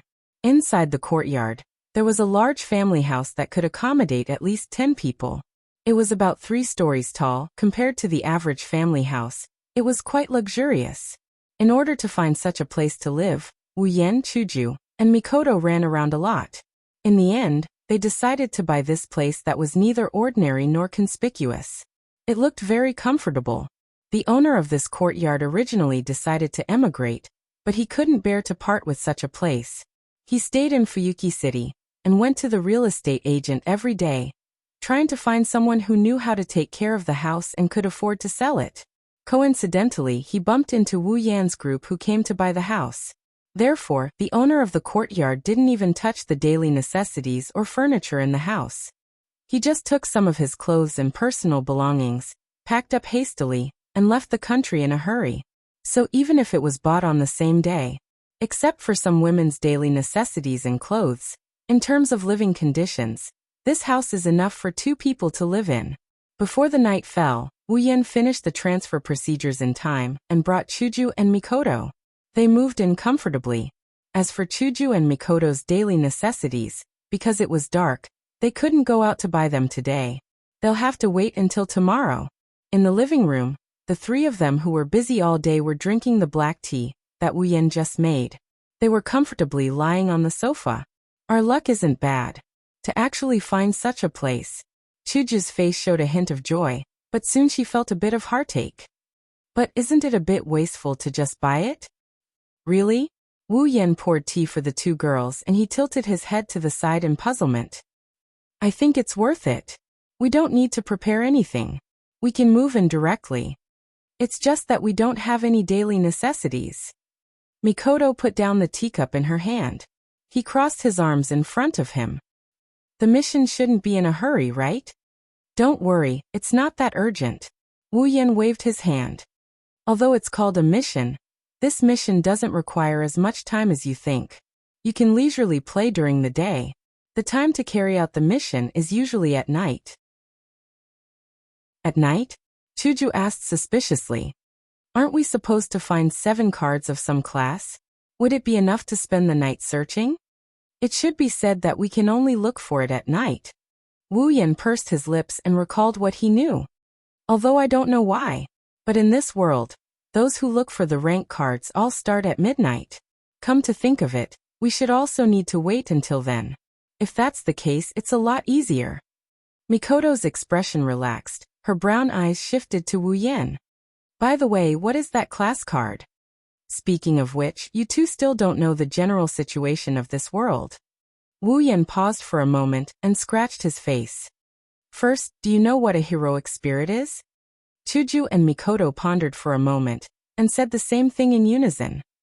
What is that? Wu Yan's mouth twitched. He sighed. Simply put, a heroic spirit refers to a hero who left behind great achievements in myths and legends. After their death, they become the incarnation of a human being. It's a type of existence similar to the undead and fairies. They have the power or items corresponding to myths and legends. Power? Items? Both Hanajuku and Mikoto nodded in confusion.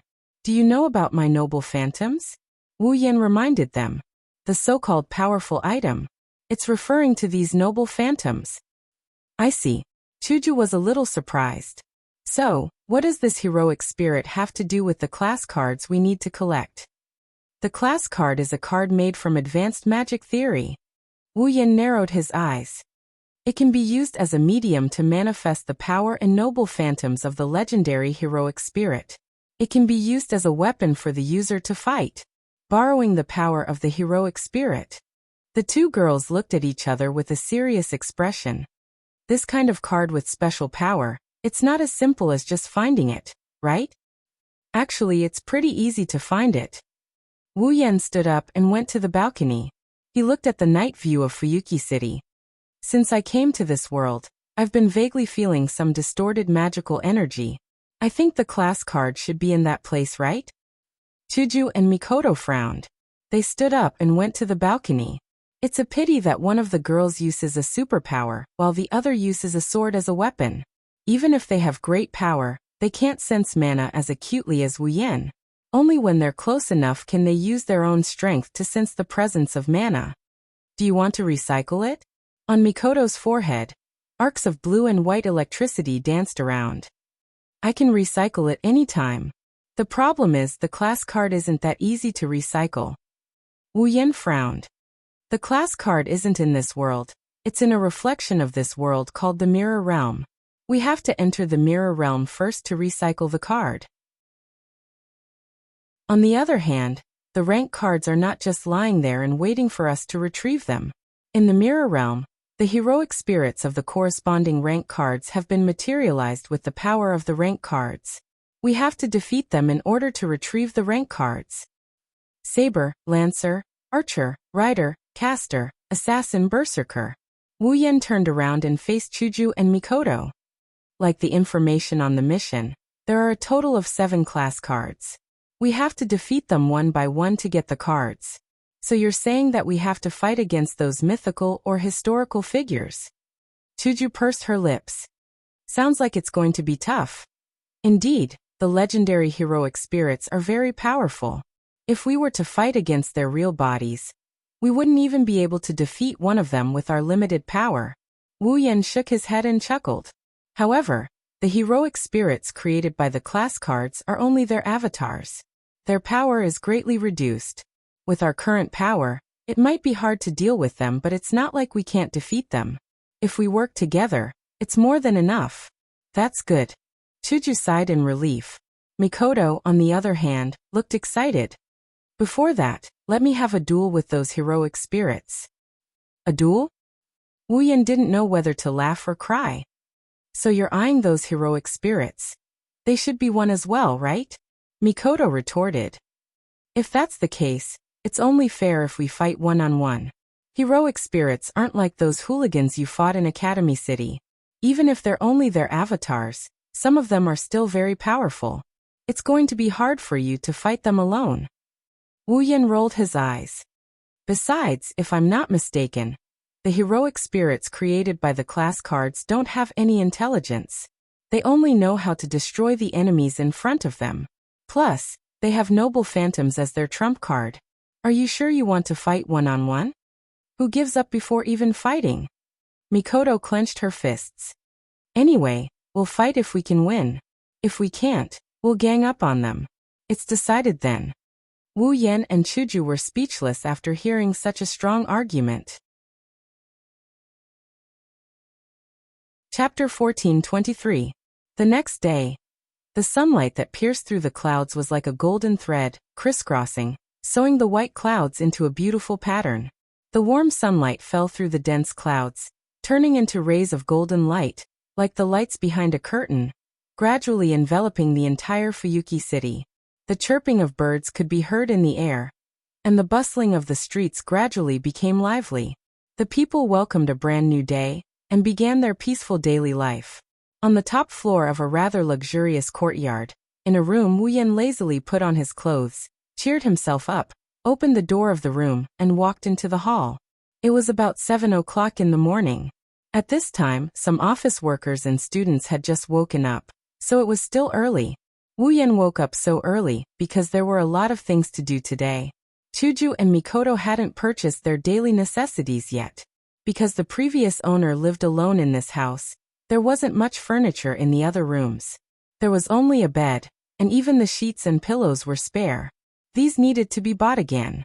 Although Chuju and Mikoto both said that they could go out and buy, the two were not familiar with this world at all. Secondly, they were new to Fuyuki City and didn't know where to go shopping. Wu Yan was the other half of the two women. He was also a man. At this time, it was better to be by their side. Moreover, today wasn't just going out to shop. Wu Yan also wanted to go to the center of the distorted magic, where the rank card was located to investigate. According to the original plot, the rank card existed in the mirror realm. If you want to enter the mirror realm, you not only need a certain amount of space magic theory and attainments, but you also need complete coordinates and the specific usage of the movement method. The original plot didn't give any of these. Fortunately, using the rank card, the magic of the avatars penetrated the mirror realm, causing the distortion of magic. According to the source of this part of magic, follow the vine to find the melon. It took a while. With the knowledge of 103,000 magic books in Wu Yan's mind, it wasn't difficult to find a way to enter the mirror realm.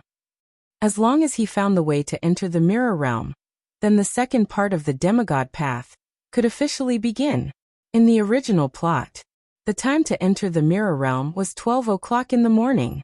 Today, Wu Yan planned to do some investigation on the mirror realm and wait until tomorrow to challenge those violent avatars. This time should be enough for him to prepare. After all this time, he couldn't do the mission as leisurely as before. The limited bracelet had suppressed the level of Wu Yan, Chuju, and Mikoto 75. With this level of power, Wu Yan can't say he won't be in any danger if he goes up against the heroic spirit's clone. Moreover, this time Wu Yan couldn't rely on his red jade mode. Last night, he tried to enter the red jade mode, and the result was that he could use it. But after using it, his level would still be suppressed to 75. even if he used Flandrachan and Yukari's red jade mode. Therefore, the red jade mode only gave Wu Yen the ability of the owner of the three modes. Of course, whether it was Kurumi's power of time, Flandrachan's power of destruction, or Yukari's power of realm, each of them could easily challenge opponents of a higher level even if they were only at level 75. This was especially true for Flandrachan and Yukari. It was not impossible for them to challenge opponents of a higher level. However, Wu Yen had his own trump card. Familiars. If he used familiars at level 75, there wasn't much of a difference between using the eye ability and the realm ability. Therefore, there was no need to rely on the red jade mode. Under these circumstances, caution was a must. The system made it clear that if Wu Yen fails the quest, the system will automatically generate rewards based on his current number of demigod path quests. That way, he won't be able to proceed with the demigod path quest. Wu Yen had only completed the first part of the demigod path quest. In other words, Wu Yen would only be able to obtain the item needed to reach level 90, and then he would have to obediently level up one level at a time, wasting a chance to reach the heavens in a single bound. However, the system had also stated that the mission would only be declared a failure if the limited bracelet was removed. In other words, as long as Wu Yen, Chuju, and Mikoto don't remove the limited bracelet, the mission wouldn't be declared a failure even if they spent a year, 10 years, 100 years, or even 1,000 years collecting rank cards.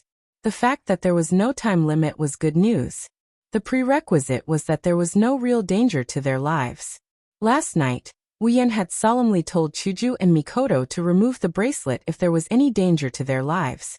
Rather than let the girls die once, Wu Yen would rather climb the demigod path like a tortoise crawling on a turtle's back. This was undeniable. With today's activities in mind, Wu Yen pushed open the door to the living room and walked in. Morning. Yen. Morning.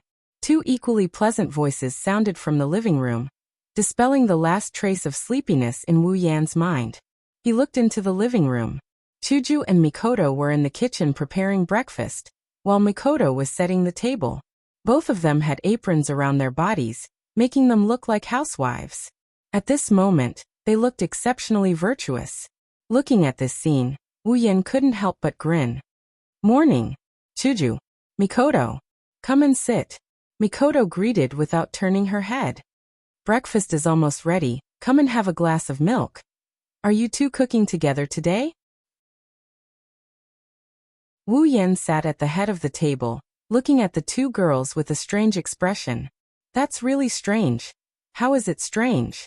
Chuju rolled her eyes at Wu Yen. You're talking like we don't know how to make breakfast. It's not like that. Wu Yen hurriedly explained. It's just that I rarely see you two cooking, so it's a bit strange. That's because your cooking is too good. We only want to eat your food. When you're not around, Ikaros is the one who prepares the food, so we don't have a chance to cook. Mikoto pursed her lips in dissatisfaction. Even though I don't cook often, I've done well in Tokuwadai. Don't think of me as a girl who only knows how to fight. Ahahaha. Wu Yen chuckled bitterly. Indeed, in Wu Yan's impression, Mikoto is a girl who only knows how to fight. If we were to use a scale of 100, Mikoto's girly rating would be 10, her manly rating would be 40, and the remaining 50 would be her tsundere rating. As for Hinajiku, before she became his summon, she used to cook a lot at home. Wu Yen is aware of that. By the time Chuju and Mikoto finished preparing breakfast, Wu Yen had already finished his fourth glass of milk. I'm going to dig in. After performing a Japanese etiquette, the three of them began to enjoy a warm and blissful breakfast. Seeing the two girls chatting happily while eating, Wu Yen couldn't help but open his mouth. It feels like it's been a long time. Both Hinajiku and Mikoto looked at him questioningly. I remember the time when there were only the three of us. Wu Yen smiled gently. At that time, the three of us were so weak. Even the strongest Mikoto was weaker than me with my limited power. It feels like we've returned to that time. It's quite nostalgic. Hearing this, Hinajiku and Mikoto couldn't help but smile, their eyes revealing traces of nostalgia. But soon, their faces darkened. I say, do you know who's the one who caused this? Chuju's voice turned cold. Indeed. At first there were only the three of us. Mikoto raised the knife on the table and pointed it at Wu Yan. But later, as a certain someone became more and more fickle, there were more and more people. Ha ha ha. Wu Yan laughed out loud. His forehead was covered in cold sweat. I suddenly feel hungry, let's eat. Is that so? The two girls smiled evilly. They picked up a piece of bread and stuffed it into Wu Yan's mouth without hesitation. Then let us feed you. Ugh. In a moment of carelessness, Wu Yan's mouth was stuffed to the brim. He fell on the ground face up and played around with the two girls. In the living room, everyone's laughter and begging for mercy echoed. It was unusually warm. Chapter 1424. Fuyuki City was not very big, and it was not very prosperous. It could only be regarded as a rather ordinary small city. At least, that's what it looks like on the surface. Wu Yan took out a new map and started shopping with Chuju and Mikoto. He didn't just buy daily necessities for the two girls, clothes, bedsheets, pillows, and so on. He also bought a lot of food, books, DVDs, and so on to pass the time. He even bought a lot of decorative items like dolls and dolls for his collection. Wu Yan didn't plan to limit the amount of gold he has in the ring of gold.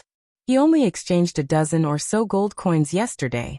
With the value of gold in this world, it's enough for the three of them to live a luxurious life for a long time.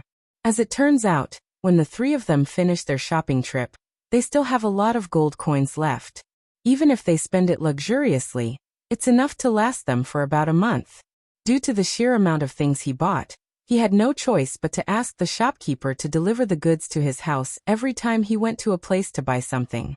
Of course, it's not like Wu Yan can't use the Gate of Babylon. It's just that using the Gate of Babylon in public will attract all kinds of trouble.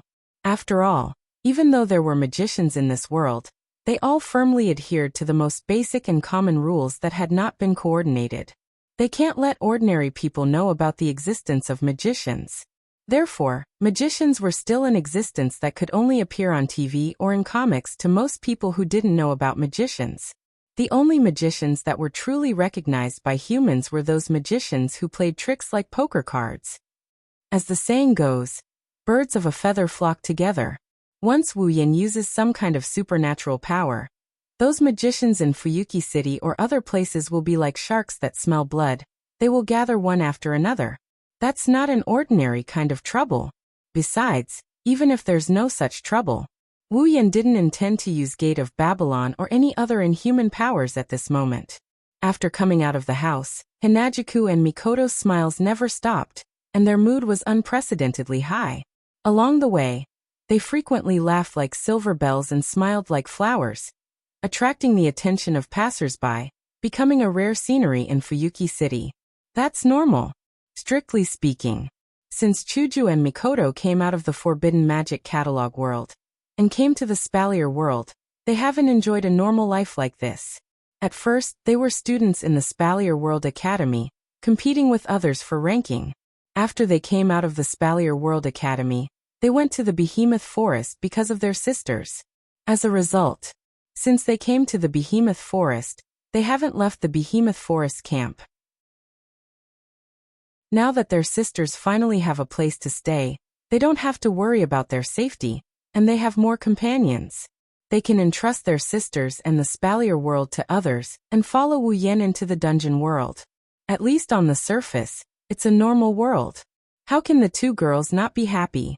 In the end, in the beginning, Hinajuku was just a normal high school student. Mikoto's identity wasn't normal, but she wasn't as busy as she was now. She didn't have a normal girl's life at all. Chuju and Mikoto didn't regret becoming Wu Yan's summons. However, the two girls were also looking forward to having the time to shop like ordinary girls. Under such circumstances, Wu Yan won't be so insensible as to break this normalcy. He can just send the items back. There's no need to spoil the mood of the two girls for the sake of convenience. As for Chuju and Mikoto's happiness, Wu Yan's smile didn't stop for the whole day. He followed behind the two girls who turned into shopping maniacs. He was responsible for paying while accompanying them to play. If it wasn't for seeing how happy Chuju and Mikoto were, how could Wu Yan keep up with their feminine talents and not get tired of shopping? It can be said that without Chuju and Mikoto's smiles as motivation, Wu Yan would have collapsed from exhaustion. Just like that, under the two girls' high spirits, time slowly passed. Not long after, the sun turned red and slowly set on the other side of the sky. Mikoto stretched her back and couldn't hide her happy smile. Today's shopping is so comfortable. Yeah. Chuju ran her fingers through her hair and looked at the sky. But it's getting dark and we've bought most of the things we need to buy. Let's go back. Why don't we cook dinner tonight? Mikoto suggested while looking at Wu Yan with a rare interest in her voice. Yan, what do you think? Sure. Wu Yan didn't object and nodded. Just wait for me to go back and we can start eating. Wait for you to go back. Chuju and Mikoto both stopped what they were doing. They almost forgot that today, Wu Yan still has to go to those places where the mana is distorted to find a way to enter the mirror world. Thinking up to this point, the two girls stopped smiling and looked straight at Wu Yan. Do you need us to go with you? No need, it's not like we're going to fight. Wu Yan stretched out his hand and smoothed the messy hair on their forehead. Don't worry, it's not like we're going to flirt. Who's worried about that? Chuju and Mikoto's face blushed and they looked annoyed. Then go quickly and come back quickly. Got it. With that, the three of them went their separate ways and headed to their respective destinations. The curtain of night fell. There's a river in Fuyuki City and above it, there's a bright red bridge. Wu Yan came out from the other side of the city and walked on the edge of the bridge. He looked at the river below with a serious expression. There's a total of 4 to 5 distorted mana sources in Fuyuki City. One of them was in the vicinity of this river. In order to find out the exact location of the source, Wu Yan came to the bridge and carefully observed the movement around the river. It should be around here? Furrowing his eyebrows, Wu Yan stopped at a spot near the center of the bridge with the help of the surrounding lights. Looking at the clear river below, Wu Yan slowly closed his eyes. In his perception, there's an extremely unnatural and sticky mana fluctuating around him. It feels like smoke on the battlefield. It's very uncomfortable.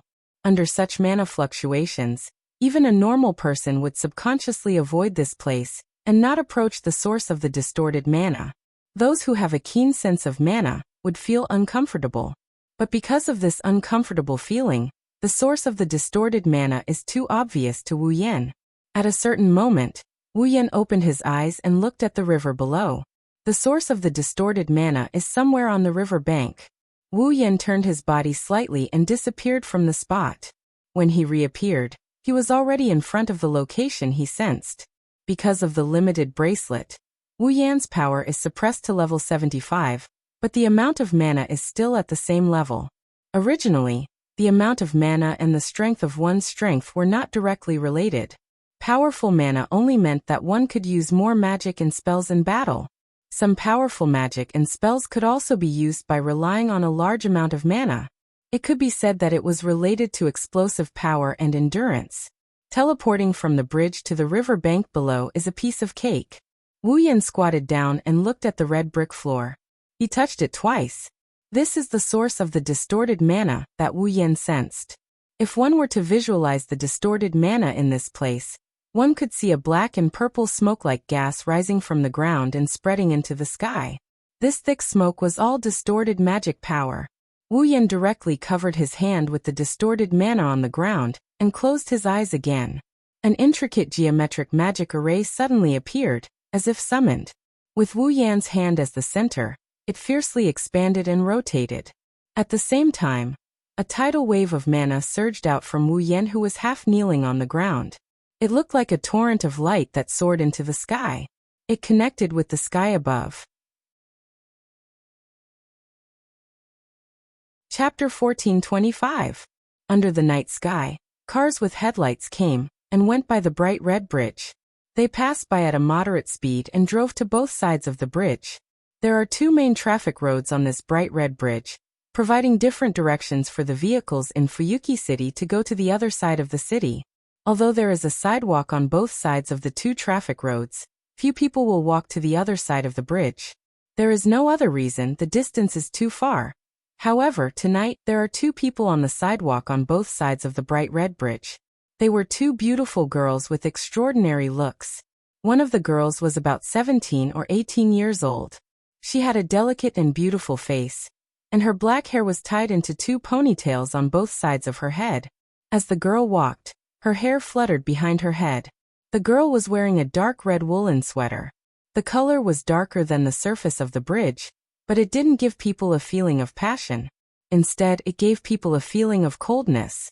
There was a white cross printed on the collar of the sweater, and the girl's lower body was a black pleated skirt with a pair of long black stockings. She looked abnormally flirtatious. The other girl was also around 17 or 18 years old. Her appearance was not inferior to the girl with the black twin ponytails. However, her hair was golden and was tied into bundles. The ends of each bundle of hair were like tornadoes, full of exotic flavor. She is wearing a blue dress with white complements. Her lower body is a dark blue pleated skirt. She was wearing a pair of white boots. Judging from her attire and the temperament that surrounded her, she gave people the impression that she came from a prestigious family, like a rich young lady. The 2 of them walked on the sidewalk of the bright red bridge at the same pace. They were also heading in the same direction. It was obvious that they were traveling together. However, there was a distance between the 2 of them that normal friends would never have. Combined with their actions, it made people feel that they were deliberately distancing themselves from each other. In fact, it is not just a feeling, they are indeed alienating each other. This design lacks beauty and temperament. The blonde girl looked at the bridge. At the same time, he closed his eyes and shook his head regretfully as if he couldn't bear to watch. Although I knew that there is nothing to look forward to in Japan, I didn't expect it to be worse than I thought. Oh. The girl with 2 ponytails frowned and said to herself with a fake smile. There is nothing to look forward to from a prestigious family. After all, lacking beauty is better than lacking manners. Roar, roar, roar, roar. The blonde girl immediately covered her mouth with one hand. She laughed like a queen, as if she did not hear the other party's words. Unfortunately, the throbbing veins on her forehead exposed her inner thoughts. I remember a certain rude monkey is also a prestigious family's young lady, although it is a declining family. What did you say? The girl with 2 ponytails glared at the blonde girl, as if someone stepped on her sore spot. Our house of Yuanzaka is only in a temporary decline. It's not that we've declined. The way I see it, it's only a matter of time before your Edfeld family declines if you become the head. What? The blonde girl's face darkened. You finally said something you shouldn't have said, Rin Enbin. Livia Salinta? Eiderfelt. The girl named Rin in Osaka also spat out hatefully. I should be the one saying that. The fierce gazes of the 2 girls met, as if sparks had been ignited, fiercely clashing. Even if an unrelated outsider saw this scene, they would be able to guess that the relationship between the 2 girls was definitely not good. It would not even be an exaggeration to say that they were like fire and water. I say, don't tell me that you've forgotten your purpose for coming here? At this moment, a voice that seemed to have been processed by a microphone suddenly came out from Rin Enbin's body. Then, a small object flew out and stopped at the side of Rin Enbin's head. It was a 5-pointed star surrounded by a red circle with 3 pairs of pink wings that looked like ribbons. At first glance, it looked like a small ornament. However, not only could it fly, but the voice just now also came from its body. It's only been 5 minutes and you're arguing again. What are you doing? Sister is right. Right after the red pentagram finished speaking, a voice that was clearly of the same species, but much more steady and calm, rang out from the body of the young girl named Livia. Soon after, an object similar to the red pentagram flew out. There was also a ring on the outside, and inside the ring was a golden 6-pointed star. On the periphery of the ring, there was a blue ribbon ornament that looked like a bow. Lord Livia, we still have a mission, can you please prioritize it? You can't blame me for this, Sapphire. Livia snorted and crossed her arms in front of her chest. If it wasn't for a certain monkey making a ruckus, I would have completed my mission. You're the one who provoked us. Rin Enbin couldn't take it anymore and shouted. He glared fiercely at the red circle floating beside him. Ruby, did you see that? That guy provoked us first, didn't he? Sigh.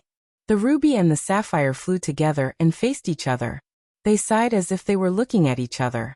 They looked more like humans than humans. No matter what grudges you have, let's get this done first, okay? Ruby said in a frivolous and serious tone. One of the sources of distorted mana is around here. Can't you take back the rank card first before you come back to argue? It's just like Sister said, Lord Luvia. Sapphire tried to persuade her. The Magic Association's Time Tower asked the two of you to come to Fuyuki City to investigate the source of the distorted magic power and retrieve the rank cards that are causing chaos. It's because of this that the master who created us handed us over to the two of you. If the two of you continue to mess around like this, the master will be angry and the two of you will fail. Rin Enbin and Luvia were speechless. Wu Yan. Just like what Sapphire said, Rin Enbin and Luvia came to Fuyuki City to retrieve their rank cards. Rin Enbin and Luvia were members of the Magic Association's Chronometer Tower. The so-called Magic Association referred to an organization established by a group of magicians who studied magic. It managed the order of this world's magic world. It was equivalent to a police station in the magic world. When it was dedicated to magic research, it also prohibited magic from being exposed to human society, to better protect the secrecy of magic. The Magic Association had a lot of areas under its jurisdiction. For example, granting high-rank magicians the title of magician, managing and controlling the summoning of heroic spirits, magic books, and the situation of various land veins. The Magic Association's headquarters was set up in London, also known as the Chronometer Tower. The reason why Rin and Osaka and Luvia came to Fuyuki City was because the Magic Association's Chronometer Tower detected an abnormal magical distortion in Fuyuki City not long ago, and thus discovered the existence of the class card. Rank cards were cards made with extremely advanced magic theory. They were powerful tools that could be directly linked to heroic spirits. For the Magic Association, which was dedicated to magic research and managing matters related to heroic spirits, it was undoubtedly an item that had to be managed. Therefore, under the orders of a big shot in the Magic Association, who was also the master that Sapphire mentioned, Rin Enbin and Luvia came to Fuyuki City to retrieve the cards and also obtained rubies and sapphires. Don't think that these two were just ornaments that could fly and talk. Rubies and sapphires were magic attire, made with legendary magic. Not only could they be used for multiple transformations, allowing the user to download skills from the parallel world, but they could also be turned into armor, allowing the user to use A-level magic barriers, physical protection, enhanced healing, physical enhancement, and other common abilities. They were extremely advanced magic tools. Once the rubies and sapphires were used to transform, even the most ordinary child would instantly have the combat ability of a high-rank magician. This was also the reason why only two young magicians came to retrieve the cards, even though their opponent was a heroic spirit. With the cards, Rin Enbin and Luvia didn't dare to say that they could defeat the heroic spirit, but they should be able to keep themselves safe. However, the two of them didn't want to use the rubies and sapphires to transform. The reason was simple. Their appearance after the transformation was just too embarrassing. Chapter 1426. Suddenly, Luvia paused for a moment. She looked at a corner of the river and walked to the edge of the bridge. She waved at Rin Enbin. Hey Rin Enbin. What? Rin Enbin responded in an annoyed tone, but Luvia didn't seem to mind. Instead, she pointed at the riverbank. Look, there's something wrong with that person. What? Rin Enbin frowned and walked to the edge of the bridge. She unwillingly looked in the direction Luvia was pointing at, and was stunned by what she saw. There, a man was kneeling on one knee with one hand touching the ground. His back was facing Rin Enbin and Luvia, so the two girls couldn't see what he looked like. However, the terrifying magical power that surged from his body and the intricate magical circle that expanded with his hand as the center were clearly seen by the two girls. That magical energy is even more terrifying than the magical energy distorted by the rank card. Rin Enbin and Luvia have only sensed such powerful magical energy from one person. The person who sent them to the Magic Association's Chronometer Tower to retrieve the rank card and create rubies and sapphires. He's one of the only 5 magicians in the world who can use magic. The user of the second magic, Kishua, Zilrich, Shubianogu, Apart from one of the most powerful magicians in the world, Rin Inosaka and Livia had never sensed such powerful magic from another magician. Of course, if the two girls were to use the rubies and sapphires to transform, their magical energy would definitely be on par with him. After all, the rubies and sapphires are a derivative of the second magic, the magic attire. It can provide the user with unlimited magical energy, and use the user's imagination as the source to materialize the attacks in the user's mind. However, if one were to really compare the two, there was no comparison at all. Because a truly powerful magician isn't just outstanding in the amount of magical energy they have. The quality of the magical energy, the pressure it contains are all unparalleled. Now Rin Inosaka and Livia could feel the magical power coming from the man kneeling on one knee on the riverbank. It's the kind of pressure that only the strong can have. But that wasn't the most important part. Most importantly, the location of the other party was exactly where Rin Enbin and Livia were about to retrieve their cards. In other words, it was very likely that the other party had the same goal as them. Rin Inosaka and Livia's expressions turned serious. They looked at each other. Master. Ruby seemed to have the same thought. She lowered her frivolous tone and flew to the two girls with Sapphire. It seems to have turned into a very troublesome situation. Don't jump to conclusions so quickly, Rin Enbin calmly analyzed. Maybe the other party is just a magician who happened to live in Fuyuki City. He sensed the distorted magic source and came to investigate. But we can't rule out the possibility that the other party is like us. They're all trying to recover the rank cards. Livia clenched her teeth slightly. If that's the case, Rin Enbin's eyes narrowed. The other party is the enemy. Ruby and Sapphire were silent. Things seemed to have developed in a way that they didn't expect. What should we do? Livia asked a question that was neither painful nor itchy. Do you even need to ask? Rin Inosaka chuckled. No matter what, let's make contact first. What if it's the enemy? Livia looked at Rin Inosaka. Judging from the mana, the other party isn't easy to deal with. If it's the enemy, then we need to make contact first. Rin Enbin shook his head. It's better than meeting them while we're retrieving the rank cards, right? It's not unreasonable. If the other party's goal is to retrieve the rank cards and sneak in while Rin Enbin and Livia are retrieving the cards, then the two girls don't think they'll be able to escape unscathed. The Magic Association's report on the rank cards also stated that the Spirit Hero's soul is the same as the Spirit Hero's soul. The heroic spirit of the corresponding class card had already materialized in the mirror realm with the help of the card's power. It would be truly dangerous if a third party interfered while the two of them fought against the heroic spirit. Rather than that, it's better to make contact and confirm if the other party is a friend or foe. Once they confirm that the other party is an enemy, even if we can't eliminate the other party, do we still need to know the other party's background? It's rare that Livia didn't refute Rin Enbin's words. Instead she nodded. Understood, let's make contact. Get ready, Ruby. Ruby. Rin Inosaka stared at the figure below. Something troublesome might happen. You must be prepared to transform at all times, got it? Understood. Ruby and Sapphire twisted their round bodies and nodded. On the other hand, Wu Yan's investigation has reached its final stage. Wu Yan followed the distorted mana coming from the mirror realm, and found the coordinates of the mirror realm, as well as the method of its existence. Now, all he needs to do is figure out how to move into the mirror realm based on the coordinates and its existence. Then Wu Yan will be able to enter the mirror realm and collect the tier cards. The mana that entered the mirror realm slowly returned to Wu Yan's body. The geometric pattern below Wu Yan slowly shrunk until it disappeared. The surging mana slowly calmed down and the space returned to its original state. Wu Yan retracted his hand and opened his eyes. He let out a long sigh. That's it. Wu Yan stood up and clapped his hands. He looked up at the dark sky. Let's go back. Unfortunately, Wu Yan didn't know if it's because of his luck with women or because of his misfortune, but someone stopped him from leaving.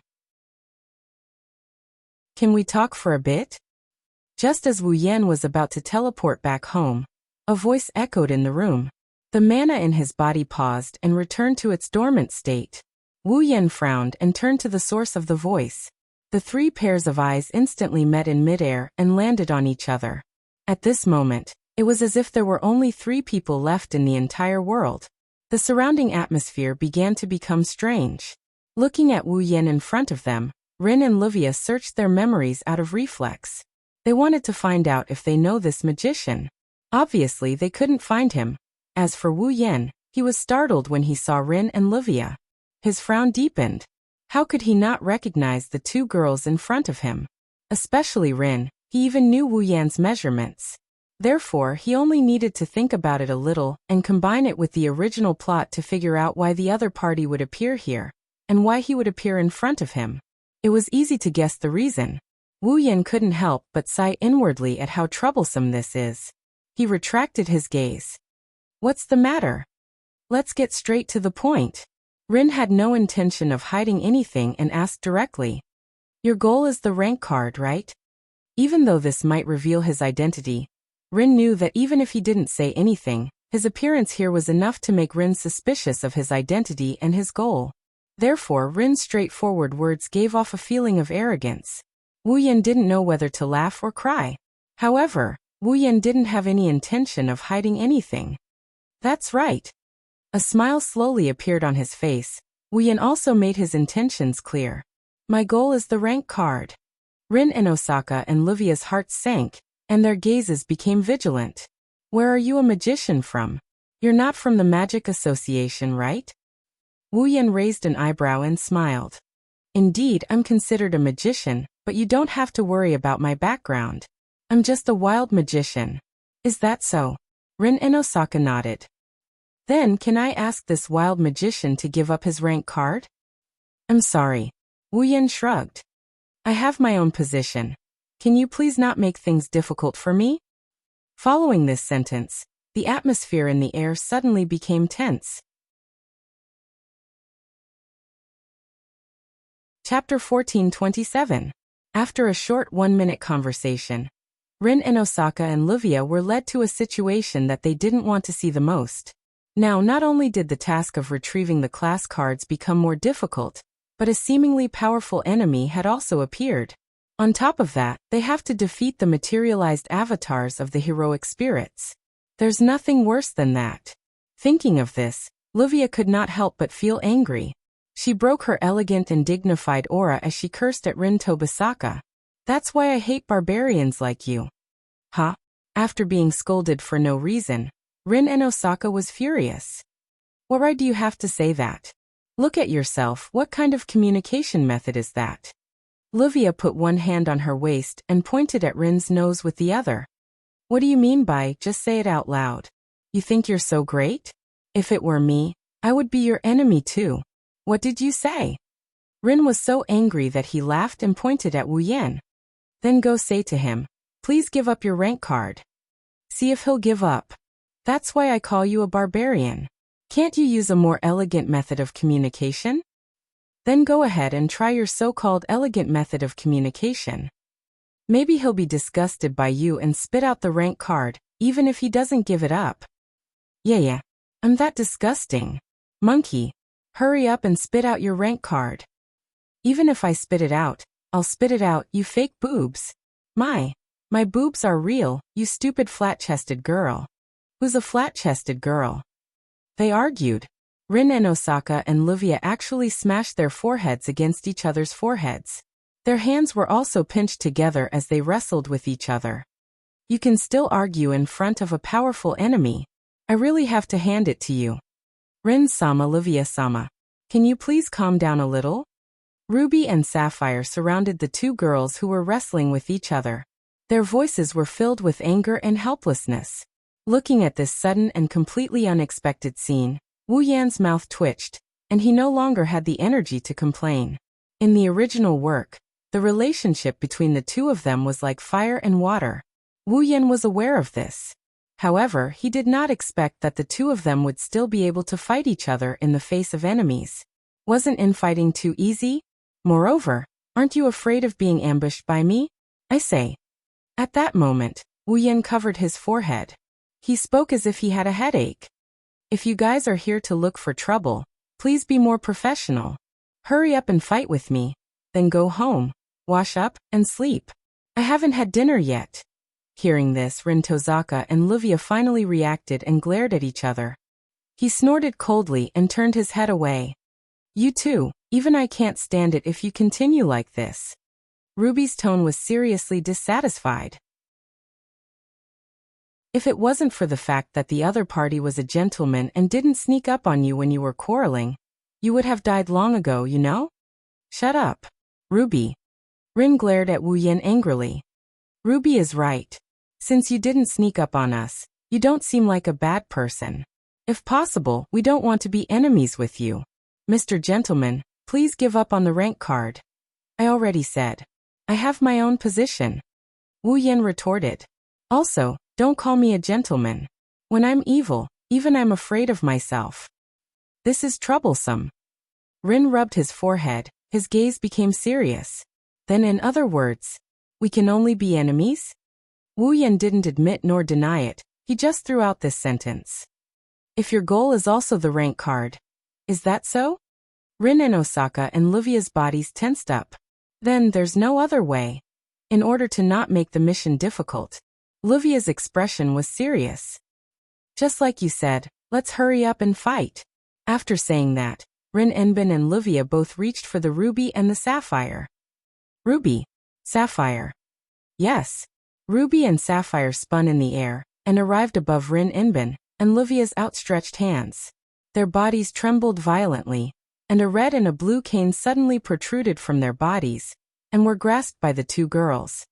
Buzz! In the next moment, a dazzling light appeared from Ruby and Sapphire's bodies and enveloped Rin and Livia's bodies. A huge amount of mana reverberated in the surroundings, turning into light particles that danced around the center of the flash like fireflies. Wave-like ripples spread out from the center of the flash and reverberated in the surroundings. The magic power that soared to the sky turned into a gust of wind. It swept towards Wu Yan's body. Feeling the powerful mana, Wu Yan's expression darkened. His wine-red eyes stared at the light in front of him.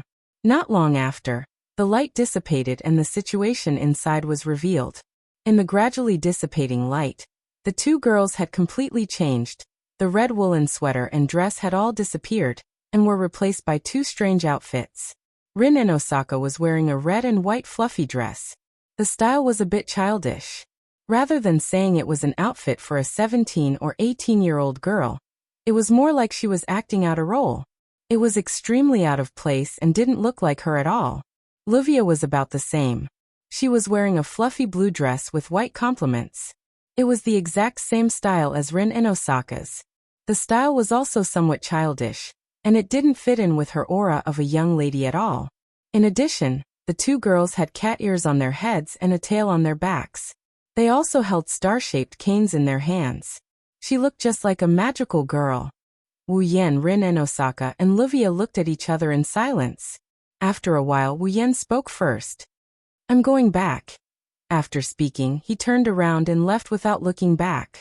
Stop right there. Rin and Osaka and Livia angrily roared. They raised their canes and swung them down without hesitation. Magic power surged out of the two staffs, and they turned into magic cannons that rained down on Wu Yan like meteors. The cannons rained down on Wu Yan like a meteor shower. Bang bang bang bang bang. Thick smoke and fire shrouded the front, and a loud explosion resounded. In a moment, the thick smoke and fire blew toward the bright red bridge above. However, before they could spread, a hand stretched out from inside and suddenly waved. A gust of wind rolled up and blew them away. Oh! Wu Yan stood in the middle of the dissipating smoke and flames, unharmed. He withdrew his hand and smiled with interest. Is this what they mean by, a wise man doesn't show his true colors? What do you mean by, a wise man doesn't show his true colors? Rin and Osaka pointed at Wu Yan and yelled. We didn't want to dress like that. How rude of me. Livia flicked a strand of hair behind her ear. How could you criticize a lady's dress like that? That's not how a gentleman would behave. I told you, I am not a gentleman. Wu Yan sighed. His eyes flashed with the system's perception. Rin and Osaka, level 70. Livia Serena? Eiderfelt, level 70. Rank 8 ha? Wu Yan nodded. In the original work, after Rin and Osaka and Livia used the ruby and sapphire to transform, their strength increased greatly. At one point, they worked together and forced a certain heroic spirit that was materialized using a class card into a desperate situation. Moreover, it was one of the strongest heroic spirits. Since both of them were at the 8th rank after the transformation, the strength of those heroic spirits should be about the same as his, right? Wu Yan relaxed after getting a basic understanding of the power of the heroic spirits materialized by rank cards. Well then, mana flowed out of his body and turned into a liquid that wrapped around his body. Wu Yan licked the corner of his lips as if he was on fire. Let's see if your power matches your rank. Rin and Osaka and Livia felt their hearts rise when they saw Wu Yan's beast-like aura and mana. In the next moment, the three of them disappeared from where they were. Like 3 streams of light, they soared into the sky and collided with each other. Boom! The violent muffled sound was like a thunderclap, resounding through the entire sky of Fuyuki City. Chapter 14:28. Bang! Under the tranquil night sky, a thunderous roar exploded in the air without any warning. 3 streaks of light crossed each other at an extremely fast speed and transformed into the world's most solid meteors.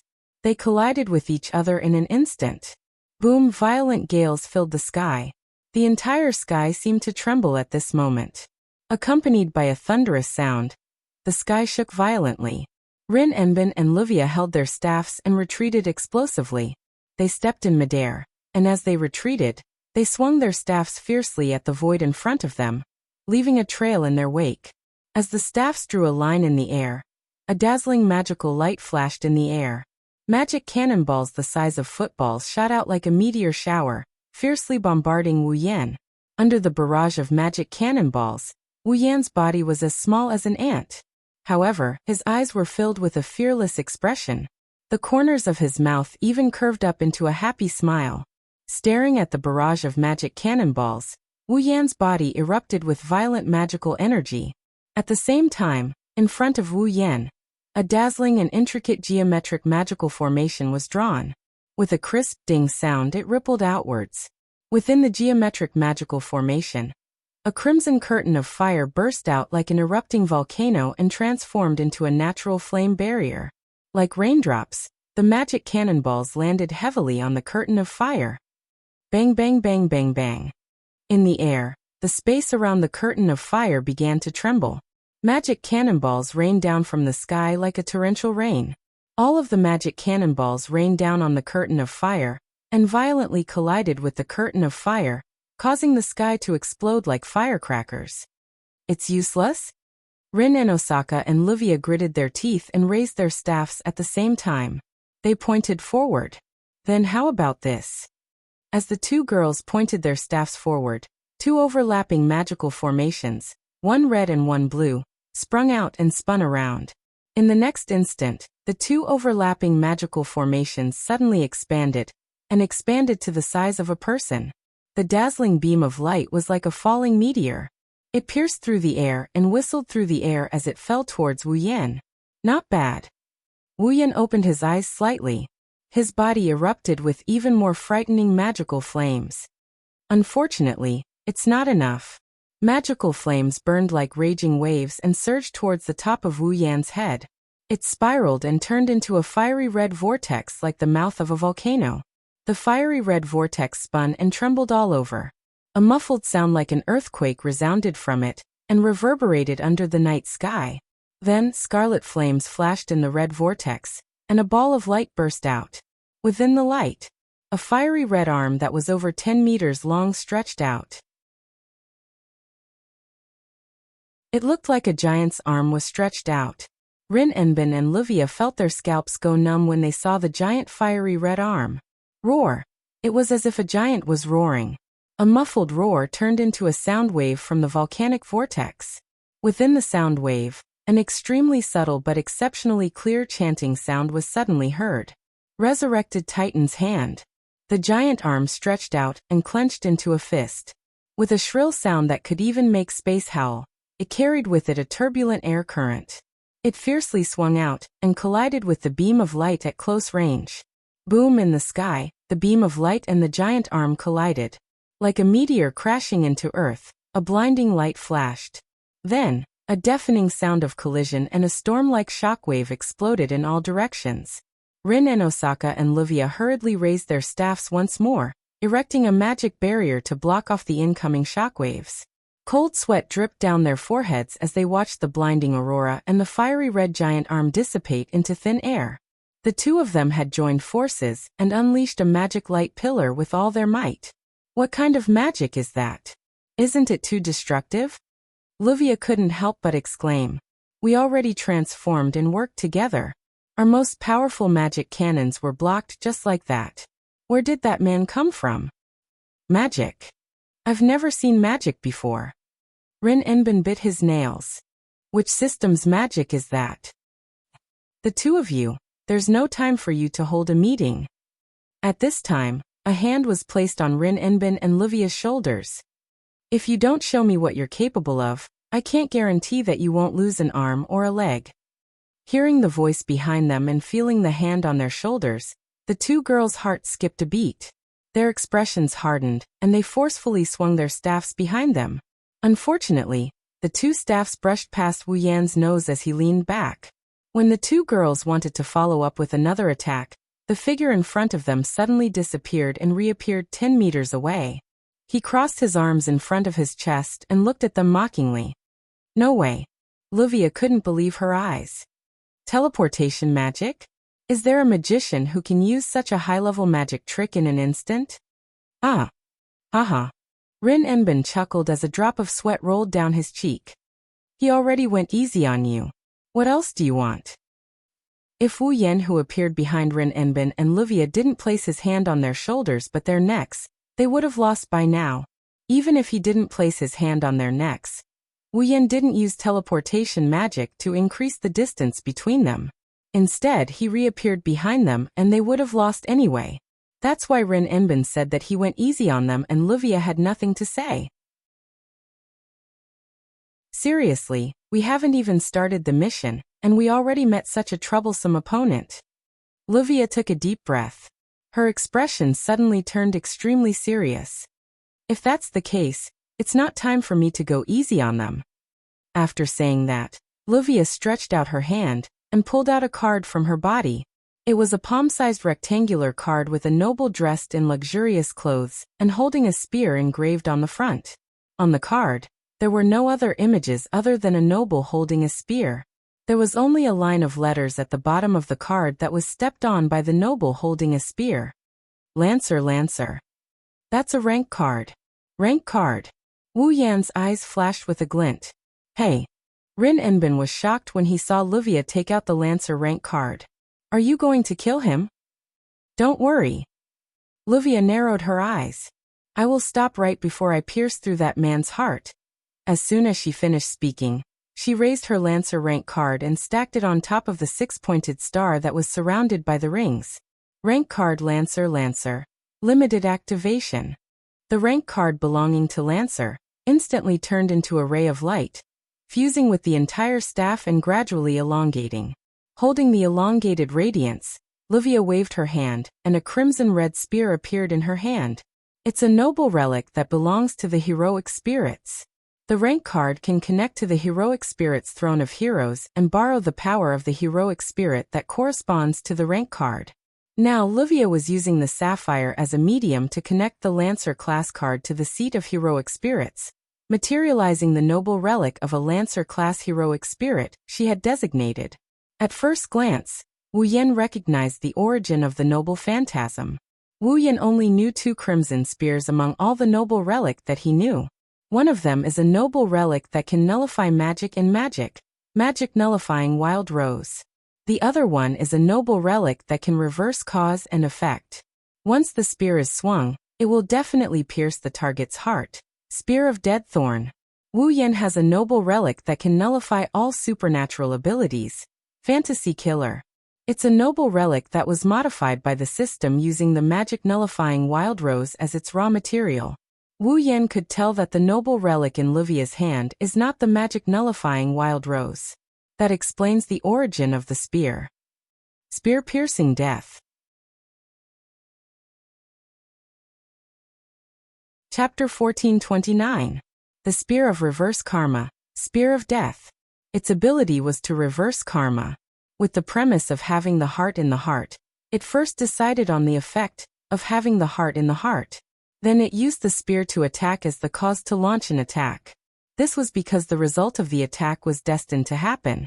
Therefore, once the spear of death piercing was swung towards the enemy, normal defense and evasion would be meaningless.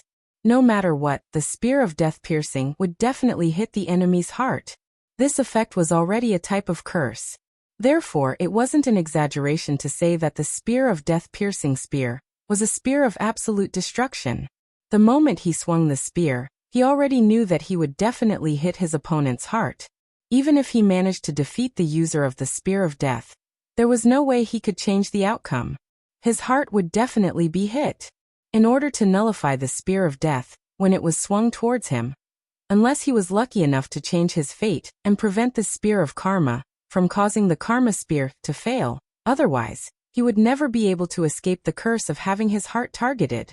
Wu Yan did not think that he had enough luck to change this treasure that determined karma beforehand. However, to him, the spear of death was not much of a threat. The reason was simple. Even if his heart was pierced, as a true ancestor, nothing would happen to him. Most likely, the moment the enemy pulled out the spear of death, Wu Yan's heart recovered. Of course, because the spear of death had already determined the effect of having the heart in the heart, it was a spear of death. Normally, the damage caused by this spear could not be recovered, but Wu Yan still had the purification power of the holy angel. The spear of death's ability was a type of curse. To deal with this curse, with Canon's purification power, it could be removed in a matter of minutes. Therefore, that's what the thorn spear can do for Wu Yan. It was just the pain of having his heart pierced. Wu Yan wasn't afraid of the spear that pierced through the dead thorn. Moreover, it wouldn't be that troublesome to deal with the spear of death. However, obviously the other party didn't think so. Mr. Gentleman, let's stop here. Holding the spear of death in his hand, Livia's confidence seemed to have increased to the limit as she spoke with confidence. Since you're here for the class card, you should know what it is, right? A noble relic. Without waiting for Wu Yan to answer, Long Fei exclaimed. Rin and Osaka, who was at the side, spoke first. This is a noble artifact that can definitely hit the heart. Spear of death piercing. So it's not too late to stop now. Livia stared at Wu Yan. You didn't try to kill us just now, and we don't want you to die in vain either. How about we stop here? Oh. Wu Yan pretended to be surprised and asked. In other words, you don't mind me collecting rank cards? Of course not. Rin and Osaka squinted his eyes. What we mean is, why don't you give up on the cards? As expected, Wu Yan shrugged helplessly. Then let's continue. It seems like we can't communicate. Livia's expression turned serious. Then there's no other way. Livia stomped on the air and held the spear of death in her hand. She turned into a shadow and appeared in front of Wu Yan. Pierce, she looked up and stared at Wu Yan, who was still smiling. She gritted her teeth and stabbed the spear in her hand without hesitation. Spear of death. The crimson spear was like a crimson snake as it shot out at lightning speed. She didn't decide on the direction, nor did she aim at anything. The spear flashed through the air on its own. Slash! With a tearing sound, the death-piercing spear pierced through Wu Yan's heart without mercy. Fresh blood splattered in the air. However, the first to react wasn't Wu Yan, whose heart was pierced, but Livia, who stabbed with her spear. You. Livia looked at Wu Yan, whose heart was pierced by the crimson spear, in shock. You. Why didn't you dodge? Dodge. Wu Yan gripped the death thorn spear that pierced through his heart, and he grinned without batting an eyelid. I thought the spear of death couldn't be dodged? But if you dodge, I'll stop. Before Livia could finish her sentence, Wu Yan coldly interrupted her. There's no need to dodge. No need to dodge? Livia and Rin and Osaka, who were watching from afar, were stunned. There are actually a lot of ways to deal with this so-called sure kill shot. Wu Yan tightened his grip on the crimson red spear. Facing Livia, who is so close to him, he revealed a smile that made her heart skip a beat. Generally speaking, there are 4 ways to deal with the spear of death. 1. Destroy the spear before the user can swing it so that the user doesn't have the chance to use it. 2. Possess the ability to not die even if the heart is pierced through or resurrect after death. 3. Possess a defensive barrier stronger than the magic of the spear itself. 4. Possess a strong luck that can reverse a predetermined fate. And the countermeasure I used is the 5th method. While Livia is still in shock, Wu Yan, who had his heart pierced by the death thorn spear, turned into specks of light and dissipated into the air at a speed visible to the naked eye. The spear of death pierces through the heart of the target determined by the user when the spear is swung. It was still the same voice. However, this time the voice came from behind Livia. A hand reached out from behind Livia and tightly grasped the spear of death piercing in her hand. Then, what would happen if the target of the spear you were waving wasn't me? What? Rin Inosaka narrowed his eyes. Livia's expression also changed abruptly. She quickly turned around and looked behind her. There, Wu Yan had a calm smile on his face as he tightly grasped the spear of death in his hand. The person whose heart you pierced through is just a clone created by magic, Ms. Magical Girl. Following that sentence, a wave of magic energy violently surged out from Wu Yan's body and landed on Livia. Pumph! A moderate impact smashed into Livia's body like an iron hammer. Livia immediately let out a muffled groan, and her body flew backwards. Livia! Rin Enbin spun around and arrived behind Livia. He caught her in his arms as she was sent flying. Hey! Rin Inosaka lowered his head to look at Livia in his arms. Are you alright? I'm fine. Livia clutched her chest and broke free from Rin Inosaka's embrace.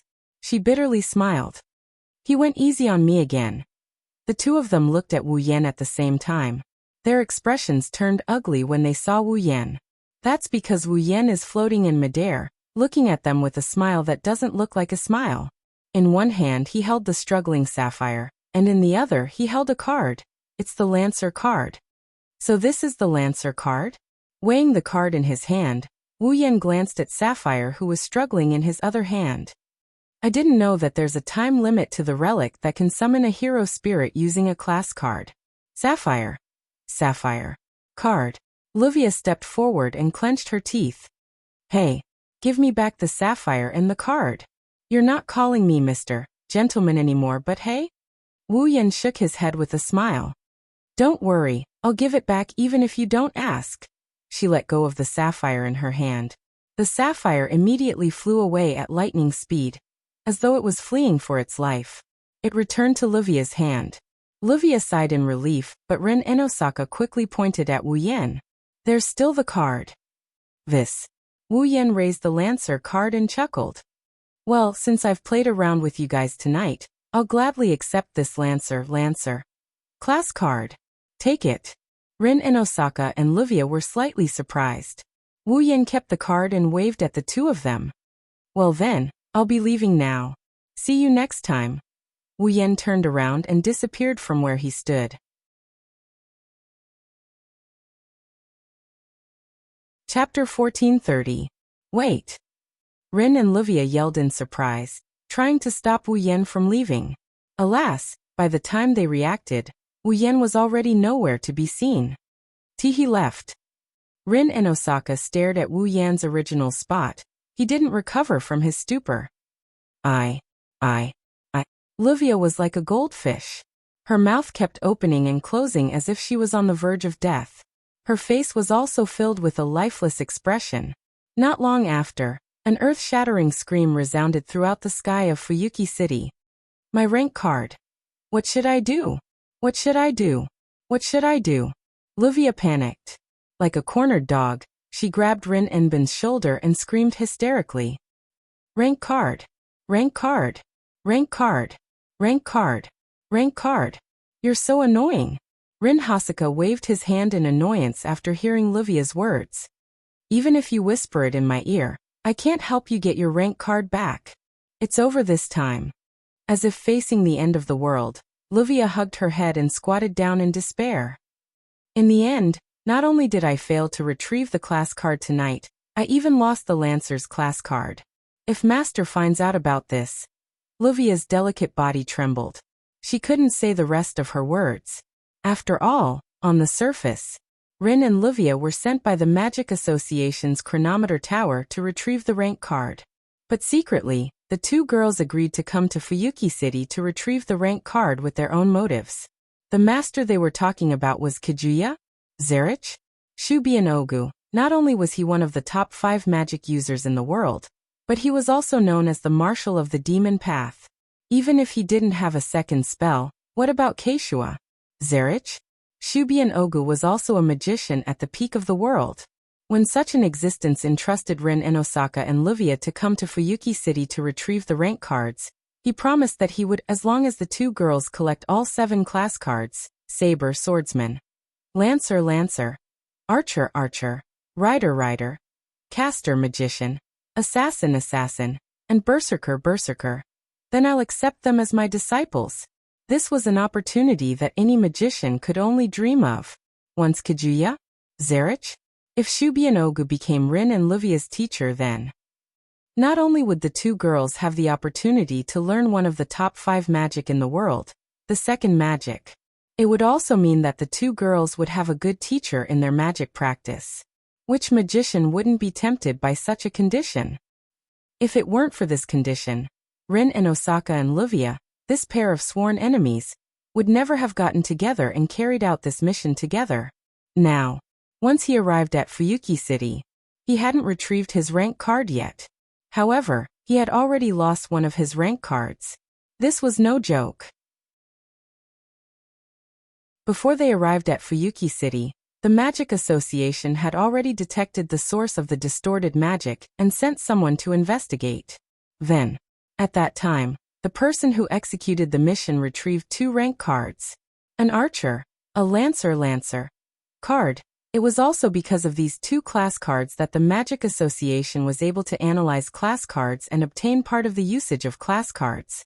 With the use of rubies and sapphires as mediums, they could temporarily instantiate the heroic spirit relic. But other than that, the Magic Association couldn't get any more information. They didn't know the creator, the structure, and the usage. The only thing they knew was that the rank card could draw out the power of a heroic spirit of the corresponding rank. Since there was no way to carry out the research smoothly, the Magic Association chose to recycle all the cards first, and then continue the analysis work after the recycling. However, even the Magic Association, or rather, Rin and Livia, didn't expect that other than the Magic Association, there was someone else who had their eyes on the rank cards. Even the Lancer card was stolen. Thinking of this, Rin Enbin had a happy expression and took out a card from his body. Just like the Lancer card, the card in Rin and Osaka's hand was rectangular in shape and had a similar design. The difference was that the Lancer card depicted a nobleman holding a gun, and the words Lancer were written at the bottom of the card. The card in Rin Enbin's hand depicted an archer holding a bow, and the words Archer were stamped under his feet. Obviously, this was the rank card of the Archer. Luckily, Rin let out a sigh of relief and touched the Archer card. Luckily, my Archer card wasn't stolen. Rin. Rin. Rin. Livia abruptly raised her head and roared at Rin Enbin like a demon. Are you mocking me? I don't have the time to mock you. Rin pursed his lips in disdain. I'm just glad that I have 1 card left. It's better than losing both, right? Then why was my Lancer taken away and not your Archer? Livia yelled out in dissatisfaction. If you had been willing to use your rank card to face the enemy, my Lancer wouldn't have been stolen. When that happens, my Archer will be taken away. Rin Enbin was also furious. The enemy can even see the weakness of the spear of impaling death, let alone the Archer, bow that doesn't have any special ability. Damn it if that's the case. Livia stared at Rin Enbin with a ferocious expression. To be more precise, she was staring at the Archer in Rin Enbin's hand. You. What are you trying to do? Rin looked at Livia cautiously. Livia laughed sinisterly. Do you even need to ask? Of course I'm going to steal your Archer. Livia raised the sapphire in her hand and shouted. Let's go. Sapphire. However, not only was Sapphire silent, it didn't even provide the slightest bit of magic. Livia was stunned. What's wrong? Sapphire. Lil Blue is disappointed in you. It wasn't the sapphire that answered Livia, it was the ruby. No, to be exact, we're both disappointed in the both of you. Ha! Rin and Osaka and Livia were both stunned. We were partners on a mission together, but not only did we keep arguing along the way, but we didn't reflect on ourselves after our class card was snatched away. Instead, one of us rejoiced and the other even tried to snatch the other person's card. Ruby sighed. I've had enough of the both of you. The Great Master handed us sisters over to the two of you, so that we could assist the two of you in your card recycling mission. Sapphire spoke up. However, instead of saying that you're on a mission, it's more like you're having a personal argument. You don't care about the mission at all. You. Rin and Livia couldn't back down after being lectured by the two Canes. What do you mean by this? I mean, the ruby twisted her body and broke free from Rin's grip. You two have. You don't have the right. The sapphire also broke free from Livia's grip. Br. Master. With that, the two staves flew off at the same time. They turned into two streaks of light and flew off into the distance. Rin and Osaka and Livia were stunned for a moment before the rage in their hearts exploded. Stop right there.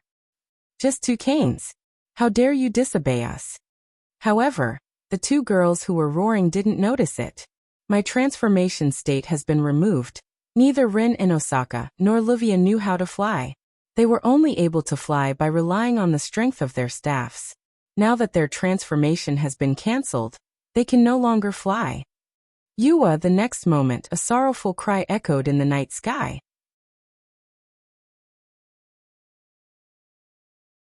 Chapter 1431. On the way home, he used the system's perceptive ability to check out the information of the Lancer, Gunner, class card he just got. Rank card Lancer. A card made with a very advanced magic theory. It has the magical ability to trigger the power of a certain heroic spirit, corresponding to the rank of the card. The usage method is as follows. Limited expansion. Using the magic attire as the medium and the rank card as the pass of the heroic spirit's seat, the heroic spirit's relic corresponding to the rank card can be materialized and used within a short period of time. Note: this rank card is called Lancer, and the corresponding heroic spirit's relic is the Spear of Impaling Death. Parallel limited expansion.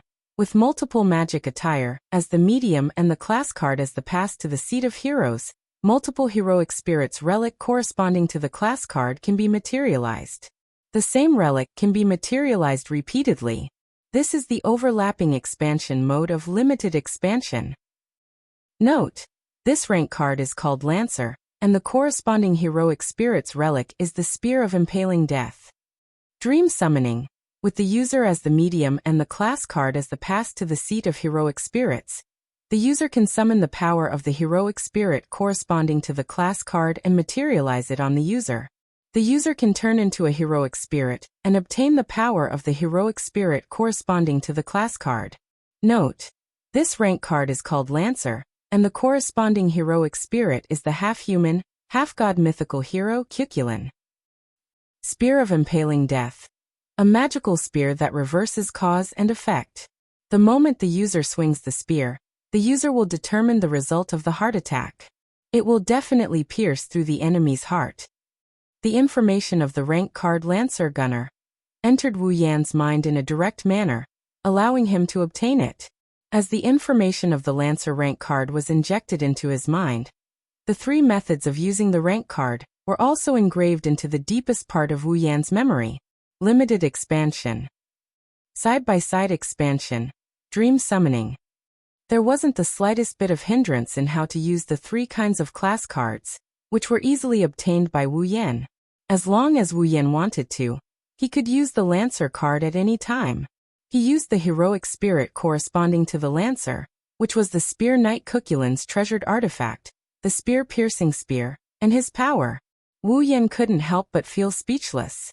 Although the power of the heroic spirit summoned by the power of the class card was only equivalent to the power of the heroic spirit itself, and the summoned power might be weaker than the current Wu Yan, the same could not be said for the treasures. Every heroic spirit had a weapon that symbolized their power, a noble relic. It was the embodiment of the heroic spirit's true power. It was the final equipment of every heroic spirit. It was known as the materialized miracle, or the noble fantasy. Not only were they super strong armors that could trigger miraculous powers, but they also had all kinds of magical abilities. For example, the Spear of Piercing Death had the ability to pierce through the opponent's heart no matter what, achieving a one-hit kill. Such an ability could be said to be extremely terrifying. Wu Yan did not care much about the power of the heroic spirits. After all, even if the heroic spirits came in their original bodies, they might not be as powerful as him when he used his full strength and reached the peak of the 9th level. However, Wu Yan could not help but care about the treasures. There were some relics that were purely powerful, but there were also some relics that had magical abilities. These abilities were very useful even for Wu Yan. Therefore, if an ordinary person or a magician obtained a class card, he would know how to use the class card. Now that he knew how to use the class cards, the most useful thing for him was undoubtedly the dream summoning. He could directly transform into a heroic spirit and obtain the power of a heroic spirit. This was a shortcut that could allow an ordinary person or a magician to obtain super strong power in an instant. However, for Wu Yan, among the 3 class cards, the limited expansion and parallel limited expansion were more useful. Of course, the dream summoning was also very useful. Whether it was the limited expansion or the parallel limited expansion, only one type of treasures could be materialized. However, the heroic spirits had more than one type of treasures. If he used the dream summoning, not only could he obtain the power of the heroic spirit corresponding to the class card, he could also obtain the right to use all the treasures of the heroic spirit. All in all, the class card as a tool could be of great help to Wu Yan. However, Wu Yan did not forget that there was a limit to borrowing the power of the heroic spirit. Among other things, when Livia used the Spear of Piercing Death, wasn't there a time limit? Moreover, no matter which class card was used, there needed to be something that could be used as a medium to materialize the heroic spirit's treasures and power. The dream summoning was fine as it used oneself as a medium to materialize the heroic spirit's power. However, the limited expansion and the parallel limited expansion were not so easy to say. The Magic Association's chronometer tower used rubies and sapphires as a medium to attach the heroic spirit's treasures to the magic attire and materialize them. If Wu Yan wanted to use the class card to materialize the heroic spirit's treasures corresponding to the class card, then it was necessary to find a medium. Wu Yan looked at the Lancer class card in his hand and murmured, "Medium, huh?" While murmuring to himself, the door of his house appeared in front of Wu Yan. Wu Yan shook his head and put away the Lancer class card and walked into his house. Without knocking, Wu Yan pushed the door open and changed his shoes at the entrance. He then walked into the house and went to the top floor where the 3 of them lived. "I'm back." After a casual greeting, Wu Yan opened the door to the living room. However, as soon as he took a step into the living room, Wu Yan's lazy expression froze and his eyes widened. Yan, Chuju and Mikoto were standing next to the sofa in the middle of the living room. They turned to look at the door and were stunned, because at this moment, the 2 girls were standing there naked. Their bodies were clean, and they were holding clothes that they had just bought today, as if they were comparing them to their own bodies. Obviously, Chuju and Mikoto were trying on the new clothes they bought today. Trying on clothes? Wu Yan rolled his eyes when he regained his senses. "Why don't you try it on in the room? What if someone else came in?" "What? What's the difference?" Chuju and Mikoto also reacted. Their faces turned red, and they glared at Wu Yan. "It's the same if you come in." "Me?" Wu Yan pointed at his nose with a confused look on his face. "Why? We're husband and wife." Who's husband and wife with you?" Mikoto's face turned even redder. As usual, she had no immunity to this topic. "Alright. Get out of here." Chuju picked up a piece of clothing and used it to cover her body. She walked in front of Wu Yan and pushed him out. Wu Yan was dissatisfied. "Aren't you treating me like an outsider? Haven't I seen it before?" "So noisy." Mikoto's ears turned red. She followed Chuju and used a piece of clothing to cover her body. She walked to Chuju's side and together with Chuju, they pushed Wu Yan's back. Get out! Get out! Wu Yan didn't know what to say. These two arrogant girls were the first to have intimate contact with him. Even if they didn't see it 1,000 times, they've seen it at least 100 times. Up until now, whenever he saw the two girls' naked bodies, even if they didn't directly give him a slash or electric shock like before, they would still blush and have a bashful look on their faces. Can't they get used to it? Don't you know that the way you're acting is more likely to ignite the fire in my heart? Licking his lips, Wu Yan suddenly turned around and carried Chuju and Mikoto to the sofa in the living room. Ah. You, what are you doing? You despicable bastard, don't touch. I feel like your bodies have become more voluptuous. Really? Don't doubt my touch, you'll know once you touch. Is that so? Ah. Where are you touching? Don't touch there. Hee.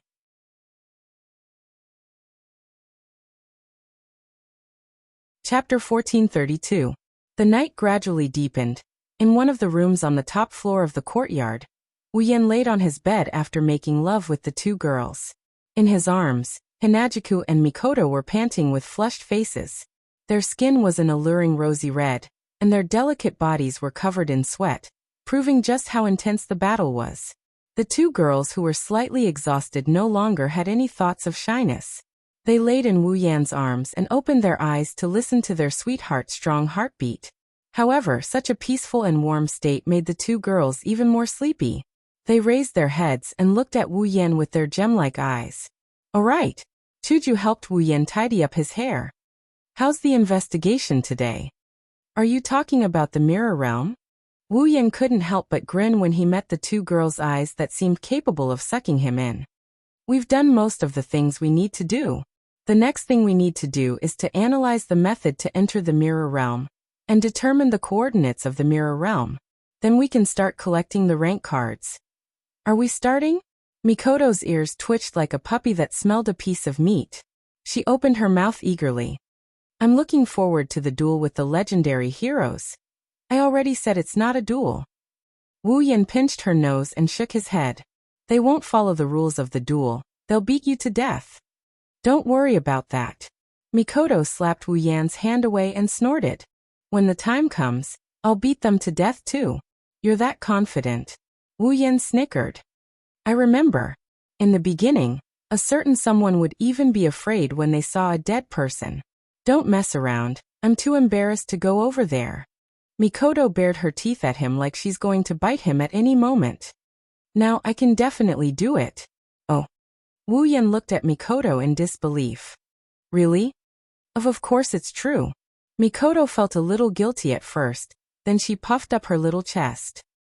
It's not a real person anyway. There's no need to hesitate.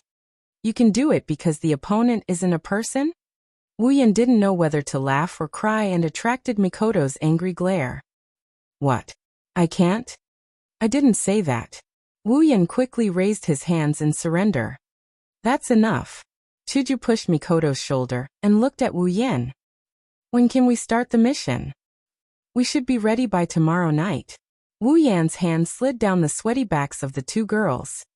In the past, I didn't know why we had to wait until midnight to enter the mirror world. But today, after investigating the mirror world, we found out that the mirror world was a very dangerous place. After some investigation, I found out that the mirror world isn't a real world. It's not a real world? Hinajiku and Mikoto pretended to listen attentively. It's like the other side of a mirror.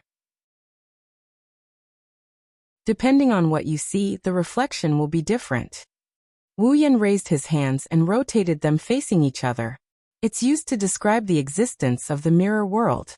The mirror world is a world where the space isn't fixed and the content is constantly changing. The reason it exists is because there's a materialized job card inside. Once the materialized job card is defeated, the mirror world will disappear. In other words, Mikoto didn't fully understand. Other than midnight, the mirror world isn't fixed. Is that why we can't enter the mirror world? I should say that other than midnight, the passage to the mirror world isn't fixed. Wu Yan corrected her. The passage to the mirror realm is the most stable at midnight. It's undoubtedly the safest time to enter the mirror realm. What about when we come back? Hinajika voiced her doubts. Do we have to wait until midnight the next day? That won't be necessary. Wu Yan shook his head. After midnight, there is a period of time when the channel of the mirror world is stable. This period of time is enough for us to end a long battle. That's good. Maybe it's not as good as you think. Wu Yan stroked the two girls' smooth backs again. Let me tell you first, except for us. Apart from us, there's another group of people who have their eyes on the rank card. Chuju and Mikoto exchanged glances before looking at Wu Yan. Enemies? Well, Wu Yan couldn't help but recall Rin Enbin and Livia's expressions. If we judge them purely based on their goals, they should be our enemies. But they're not bad people. Rather than enemies, it's more like competition. Competition? Mikoto smiled. Sounds interesting. How strong are they? Chuju asked the most practical question.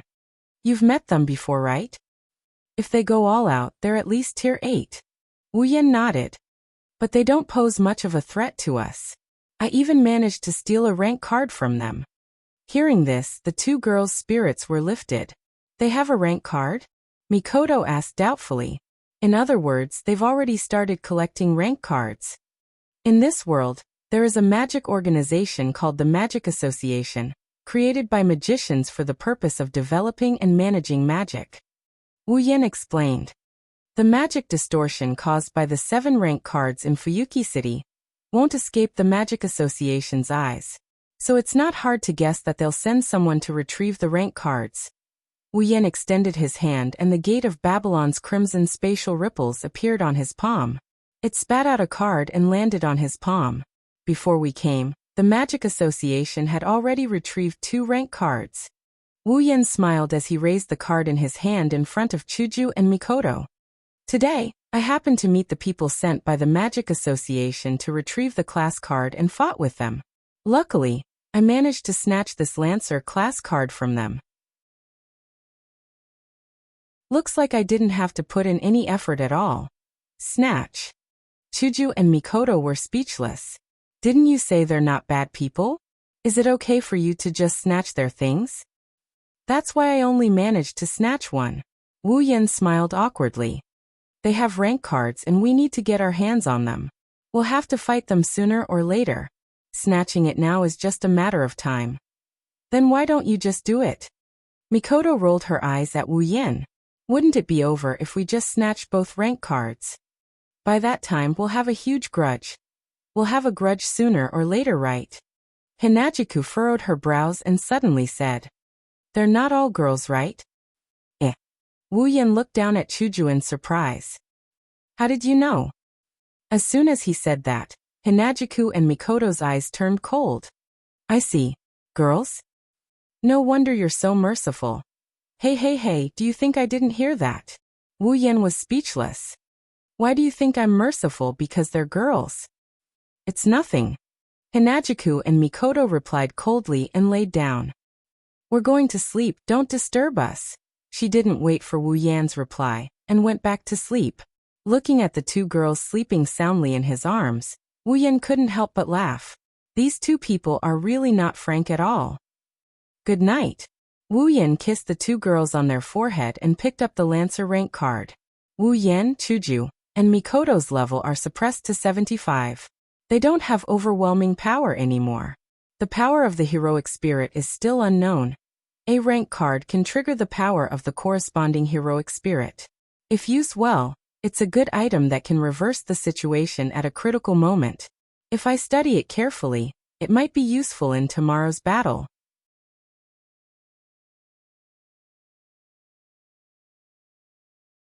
Chapter 1433. The next day at night, standing in front of his house, Wu Yan looked up at the starry sky and the moon.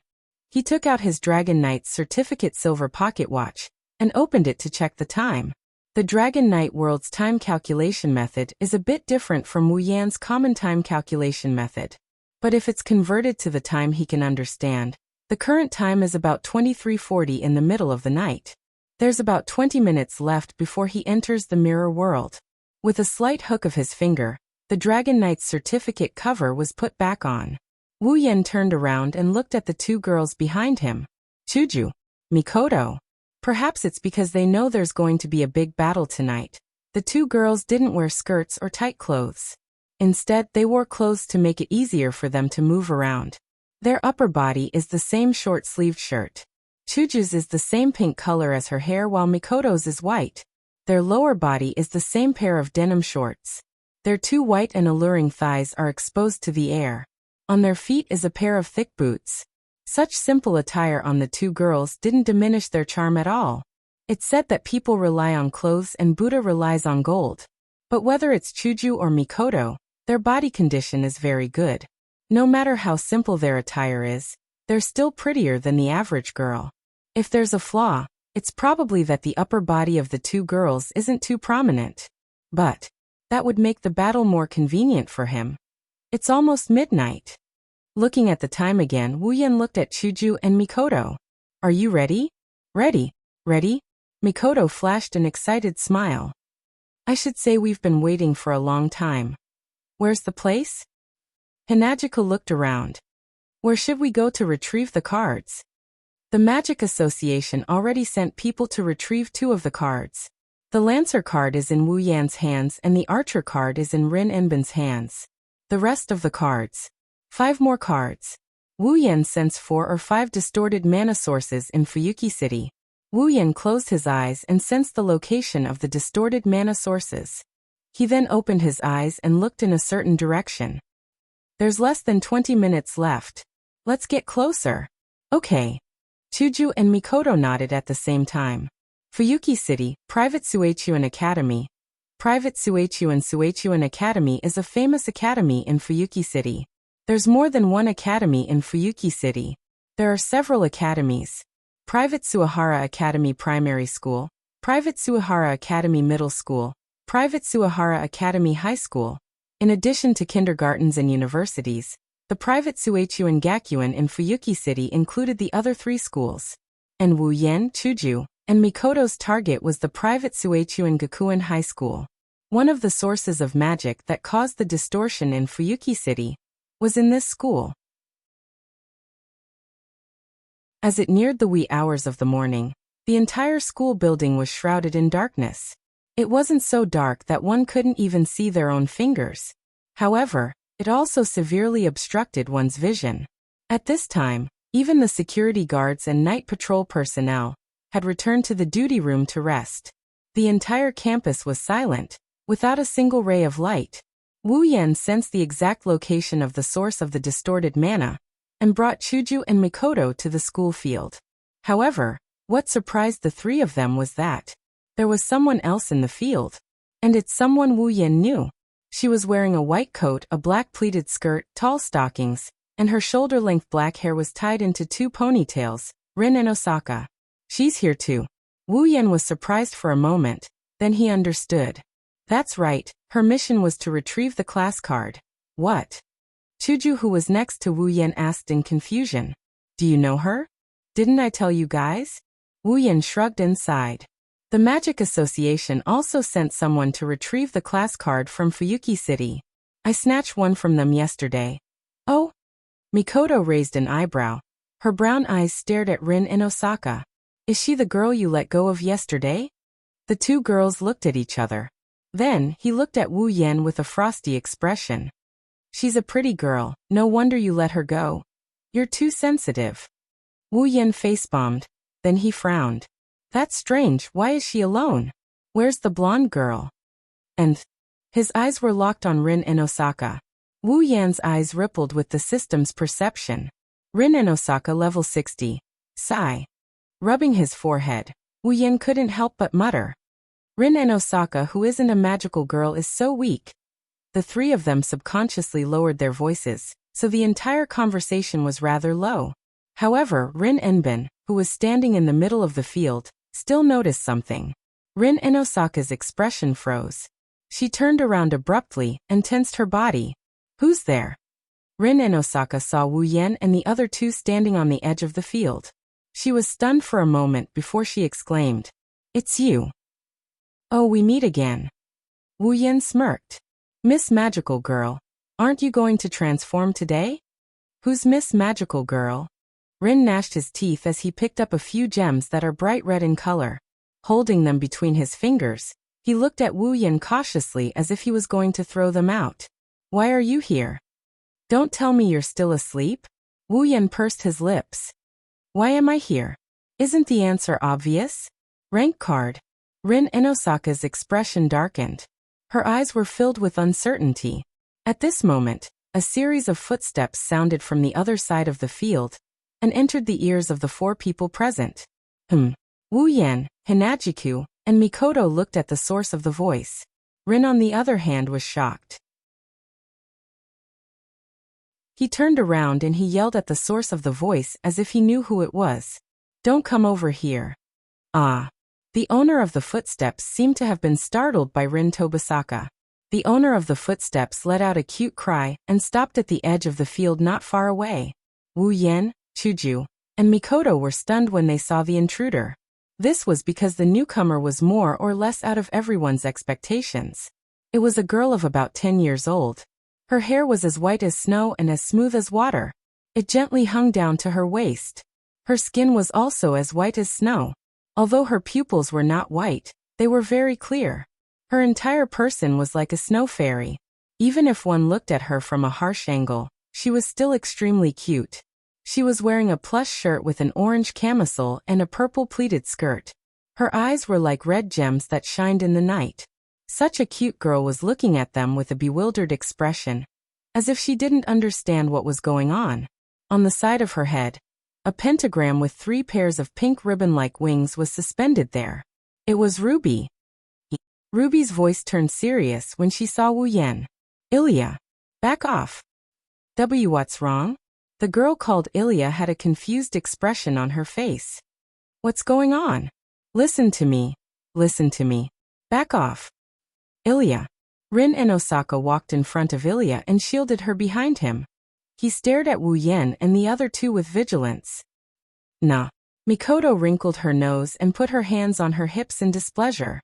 Why do I feel like we're playing bad guys? No. It's not an act. Hinajiku sighed. There's only a girl and a kid. No matter how you look at us, we're the bad guys. Wu Yan didn't say anything. He just stared at the cute little girl who was hiding behind Rin Dosaka and peeking at them. This girl, Wu Yan found her in his memories as well. Ilya Sphere? Fong. Einsbarren. Just like the name of this world, Magical Girl Ilya, this girl is the main character of the original work.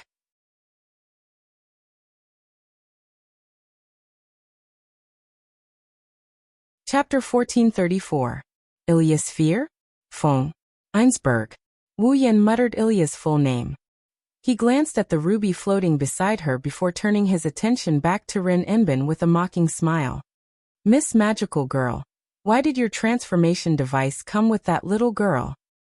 I told you not to call me Miss Magical Girl. Rin Inosaka glared at Wu Yan. My name is Rin Inosaka. Alright, Miss Rin. Wu Yan shrugged. Don't you want to transform when you're facing a big enemy like me? Why do I feel like you're making fun of me? Rin Inosaka clenched his fists so tightly that his forehead looked like it was about to explode. If I could transform, things wouldn't be so troublesome. In other words, you can't transform now, right? Wu Yan pretended to be suspicious. Miss Rin, don't tell me you've been abandoned by the flying transformation device? Rin Inosaka's face froze. Looks like I'm right. Wu Yan was amused.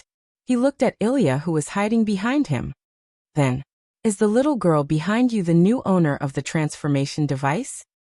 You're so annoying. Rin Inosaka cursed. It's all your fault that I ended up like this. It was because the Lancer rank card was taken away by Wu Yan that the Ruby and Sapphire chose to abandon Rin Inosaka and Livia. However, the 2 canes were taken away by Kishiya because they wanted to recycle the rank card. Zelrich, Shubin Ogu had lent the cards to Rin Inbin and Livia. Even if they had abandoned their original owners, they wouldn't have forgotten about the matter of recycling the cards. Therefore, the 2 canes decided to find a suitable owner for themselves. To recycle the card, Ilya was the one chosen by the Ruby. It was also because of this that Rin Inosaka, the original owner of the Ruby, had sought out Ilya. This was also the reason why Ilya had appeared here. Without the ruby, Rin Enbin was no match for the valiant spirits. Even if the valiant spirits were only clones that were created using the original body as a reference. They even lost their minds because they used the rank card to materialize. Rin and Osaka had no choice but to let Ilya, who was just an ordinary person, recycle the rank card. Ruby was the highest level of magic attire. Even if the person using it was just an ordinary person, they would still be much stronger than the average magician. Naturally, they would be stronger than Rin Tozaka. Therefore, Rin and Osaka had no choice but to let Ilya do it. Thinking of this, Rin and Osaka felt indignant. If it wasn't for Wu Yan, this wouldn't have happened. Are you thinking if it wasn't for me, this wouldn't have happened? Wu Yan said coldly. Rin and Osaka's heart skipped a beat. I'm sorry. Wu Yan's mouth twitched. I think that even without me, with your attitude of quarreling with that blonde curly hair in front of the enemy, you'll still be abandoned in the end. That's right, that's right. Ruby agreed without hesitation. You're already an old girl, and you still want to be a magical girl. Although I don't have teeth, don't make me laugh. Bam! Before she could finish her sentence, Ruby was punched hard by a fist. She fell to the ground and smoke rose from her body as if she was malfunctioning. Rin Enbin hatefully retracted his fist. His violent appearance made the heroic Hinajuku and Mikoto look at each other. Aliyah, on the other hand, didn't seem to be surprised at all. She smiled awkwardly. Suddenly, Mikoto raised her eyebrows and extended her hand to the side. A bluish-white electric current suddenly flew out amidst the sound of electricity, flashing through space and landing directly in a corner not far away. Yua! At the next moment, a blood-curdling scream rang out. The bluish-white electric current struck a figure, electrocuting him to the point that even his bones seemed to be exposed in the electric light. Light smoke rose from his body, and he spat out circles from his mouth before falling to the ground. This sudden turn of events stunned everyone present. But this isn't the end. Fire!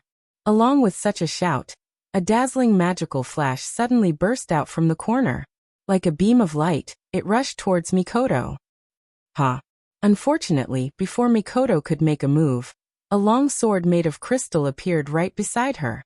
It pierced through the air and collided with the incoming mana flash without any delay. Bang!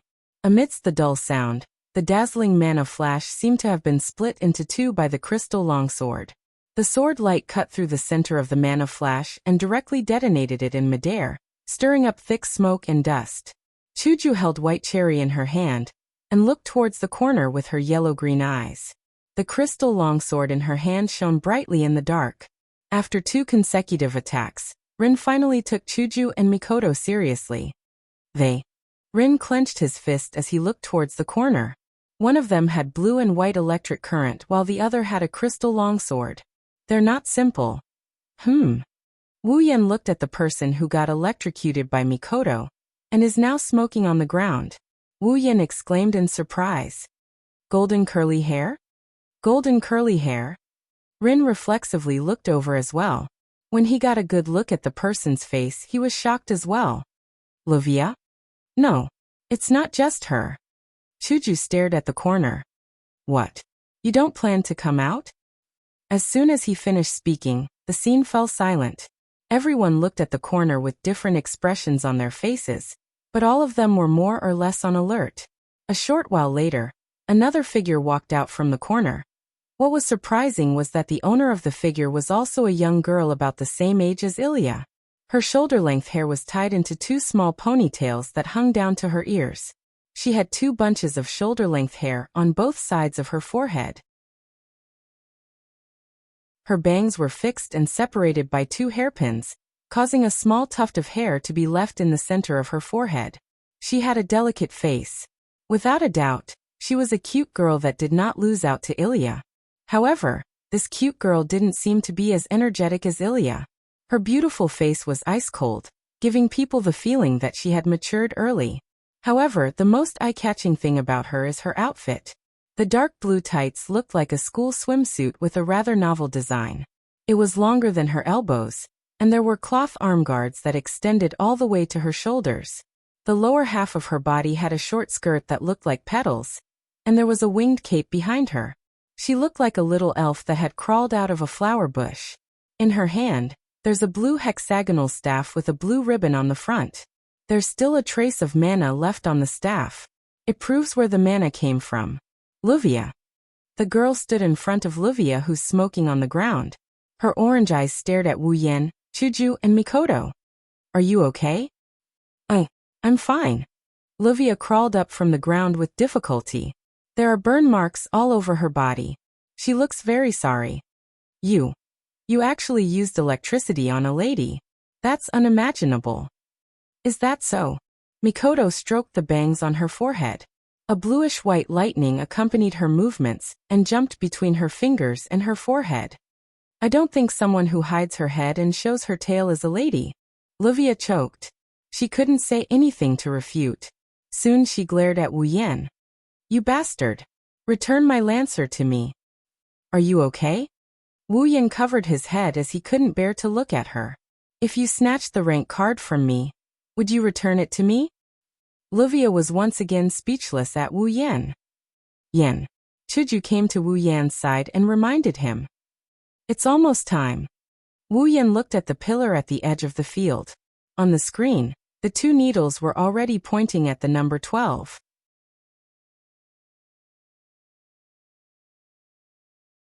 Chapter 1435. Time's up. With a slight frown, Wu Yan raised his head. Chuju. Mikoto. Hearing that, Chuju and Mikoto unhesitatingly put away their crystal-like swords and blue and white electric currents that were jumping all over their bodies. With a single leap, they arrived beside Wu Yan. At the same time, a wave of powerful magic power surged out from Wu Yan's body and transformed into a dazzling rainbow light. First, it soared into the sky and then descended from the sky.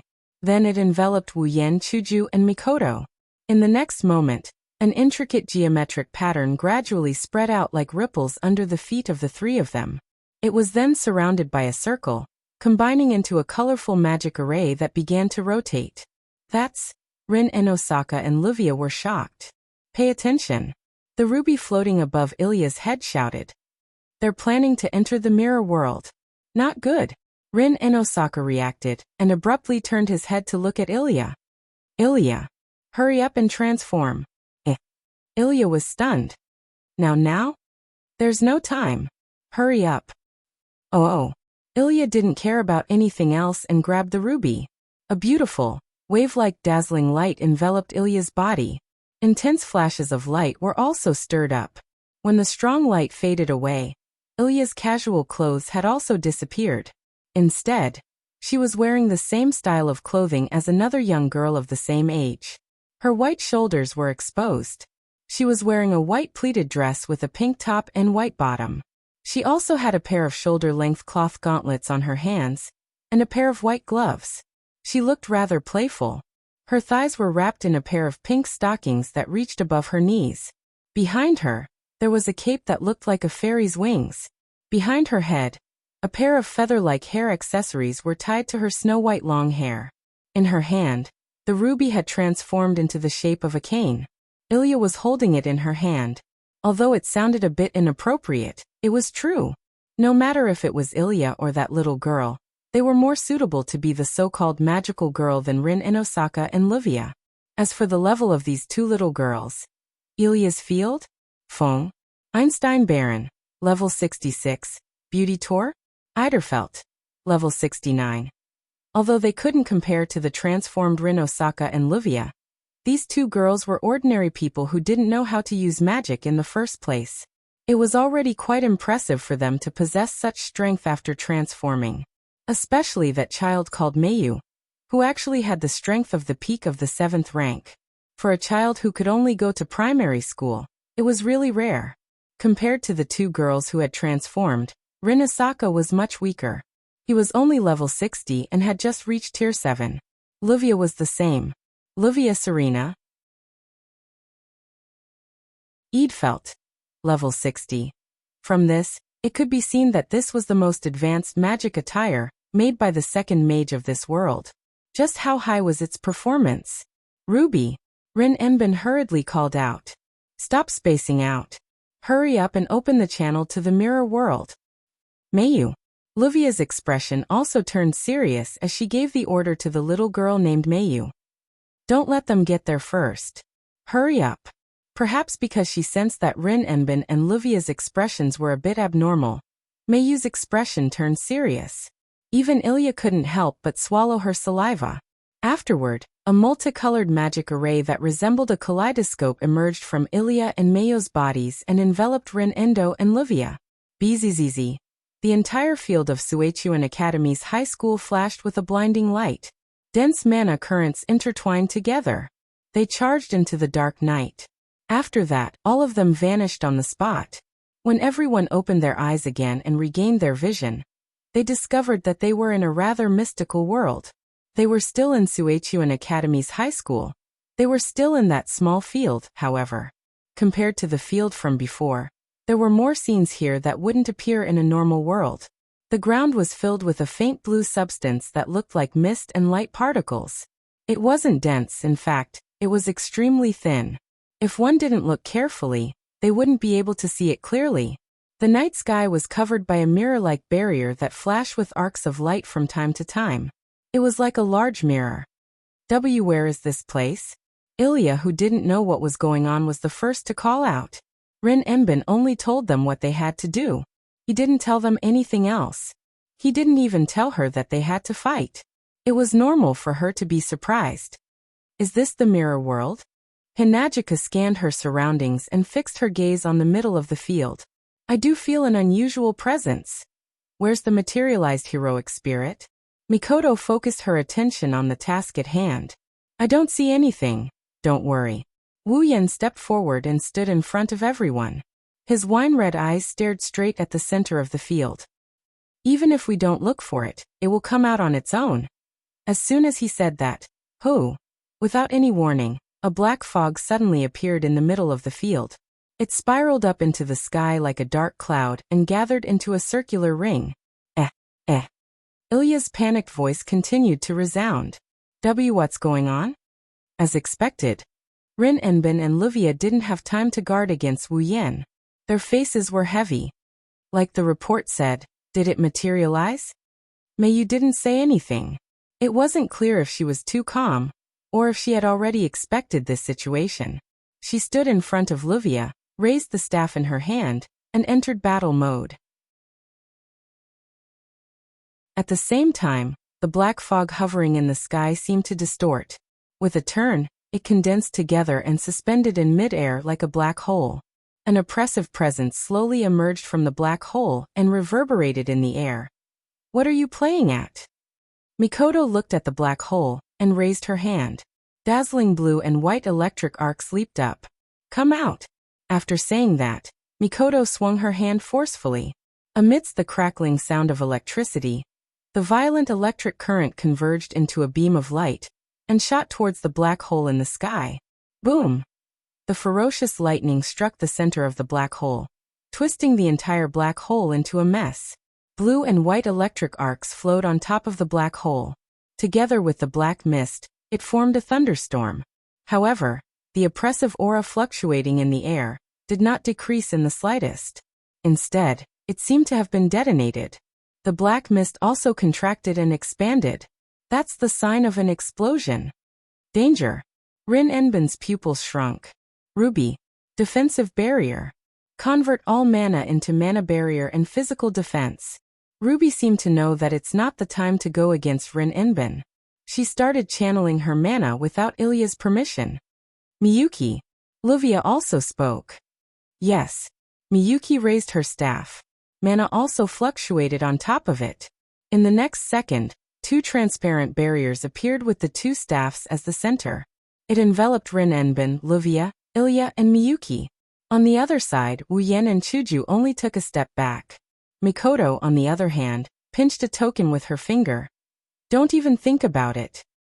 Ding! The blue-white electric currents converged toward the token amidst a series of sizzling noises, and the crisp sound of clashing echoed in this space. An orange beam of light shot up into the sky like a meteor, and landed in the center of the expanding black hole. Boom!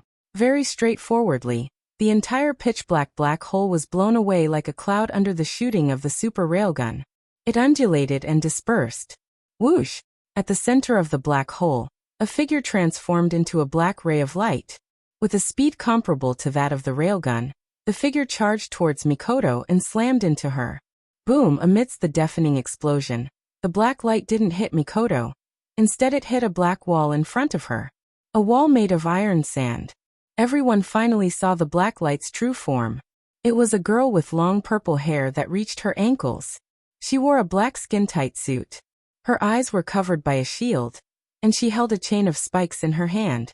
A materialized heroic spirit.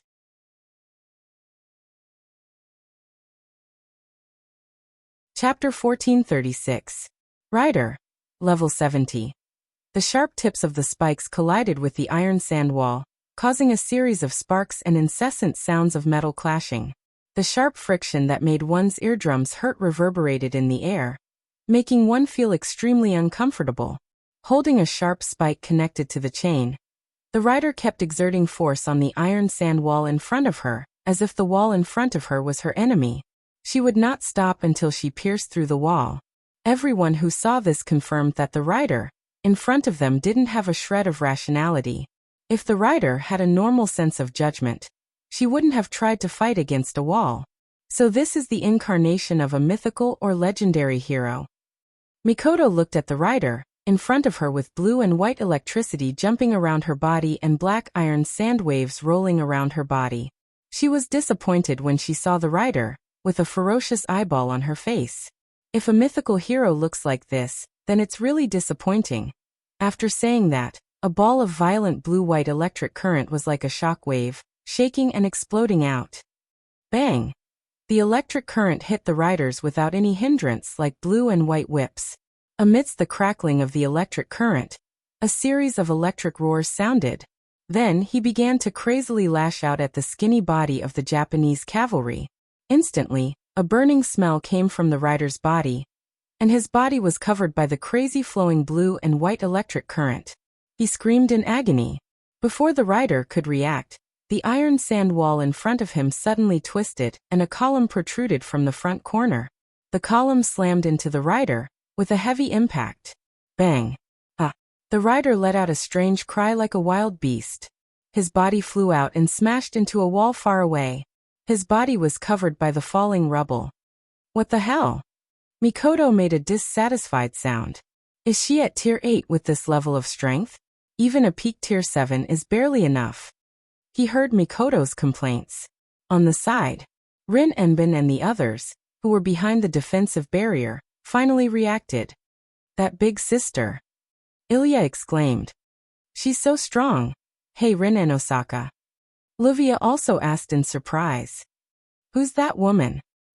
How would I know? Rin Enbin bit his lips. I only know that she's not on our side. That's right. Livia calmed down. Just like Rin Enbin said, Livia didn't know who the rider was. She didn't know who the rider was, but her strength was obvious. She's definitely someone who can fight a heroic spirit one-on-one. Also, most importantly, the other party was the companion of the man who had snatched away the rank card in her hand. If that's the case, then this isn't something to be happy about. Oh, rank card. Livia snapped out of her daze and stared at the Japanese cavalry that was buried under the rubble as she spoke softly. Mio, if you have the chance, take that card back. Mayu nodded silently. She tightened her grip on the cane in her hand, and her eyes became sharp. But things aren't as they thought. Mio, don't be careless. In the distance, Wu Yan, who was standing beside Hinagika, suddenly spoke. She's a rider heroic spirit. Her combat power isn't based on her physical body, but on her noble phantasm and riding skills. You have to be careful of her noble phantasm and mount. Unfortunately, it's too late. Reign of the Rider. A ghost-like voice slowly flowed out from the pile of rubble like sewage, spreading into the ears of everyone present. Boom.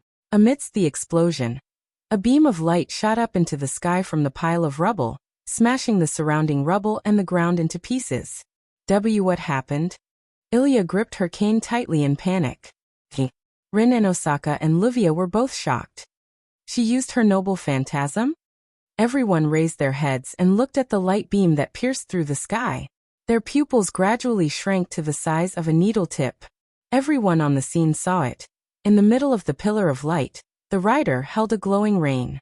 She was riding on a white-winged horse that was glowing with white light. She looked just like a heavenly horse from the legends. Ha! The rider didn't give anyone a chance to react. The rider rode the heavenly horse that was covered in a blue and white mist and charged down. In that instant, it was as if everyone saw a white comet falling from the sky, bringing with it a deadly tremor in the atmosphere, leaving a trail of white light behind it, and fiercely crashing into Mikoto, who was on the ground. Yen. Chuju held her white cherry tightly. Wu Yen stopped Chuju, who was about to attack. He looked at Mikoto's face. On that beautiful and heroic face, there was a smile that could make one's blood boil. If you don't. The blue and white lightning bolts surged and flowed crazily. With Mikoto as the center, the area within 10 meters around her turned into a lightning zone. Lightning bolts flashed across the sky. She picked up a coin and put it on her finger. Then, she raised her hand and aimed at the white comet that was falling from the sky. On her face, a confident smile that hadn't appeared for a long time slowly appeared. Isn't this not fun anymore? The moment his voice fell, the wild thunder in the entire lightning field turned into electric current. It suddenly rushed into the small token, condensing the token into a small white dot. Ding! Then, a clear knocking sound spread out like a ripple. Whoosh! An orange beam of light that was comparable in size to the white comet that was descending from the sky suddenly burst into the air with a trembling sound. It was like a dazzling meteor that streaked across the sky and collided head-on with the white comet that was colliding head-on. There was no room for explanation. Boom! Under the gazes of everyone present, the white comet and the orange meteor collided in the air. A moment later, a sound wave that caused the entire space to tremble spread out, hitting every corner of the space like a gale. Ah! Rin and Osaka, Luvia, Ilya, and the others all screamed and reflexively raised their hands to block the oncoming wind. Even Mio groaned and raised her staff to create a protective barrier to block the oncoming wind for everyone. Wu Yen and Chuju stood in the middle of the shockwave.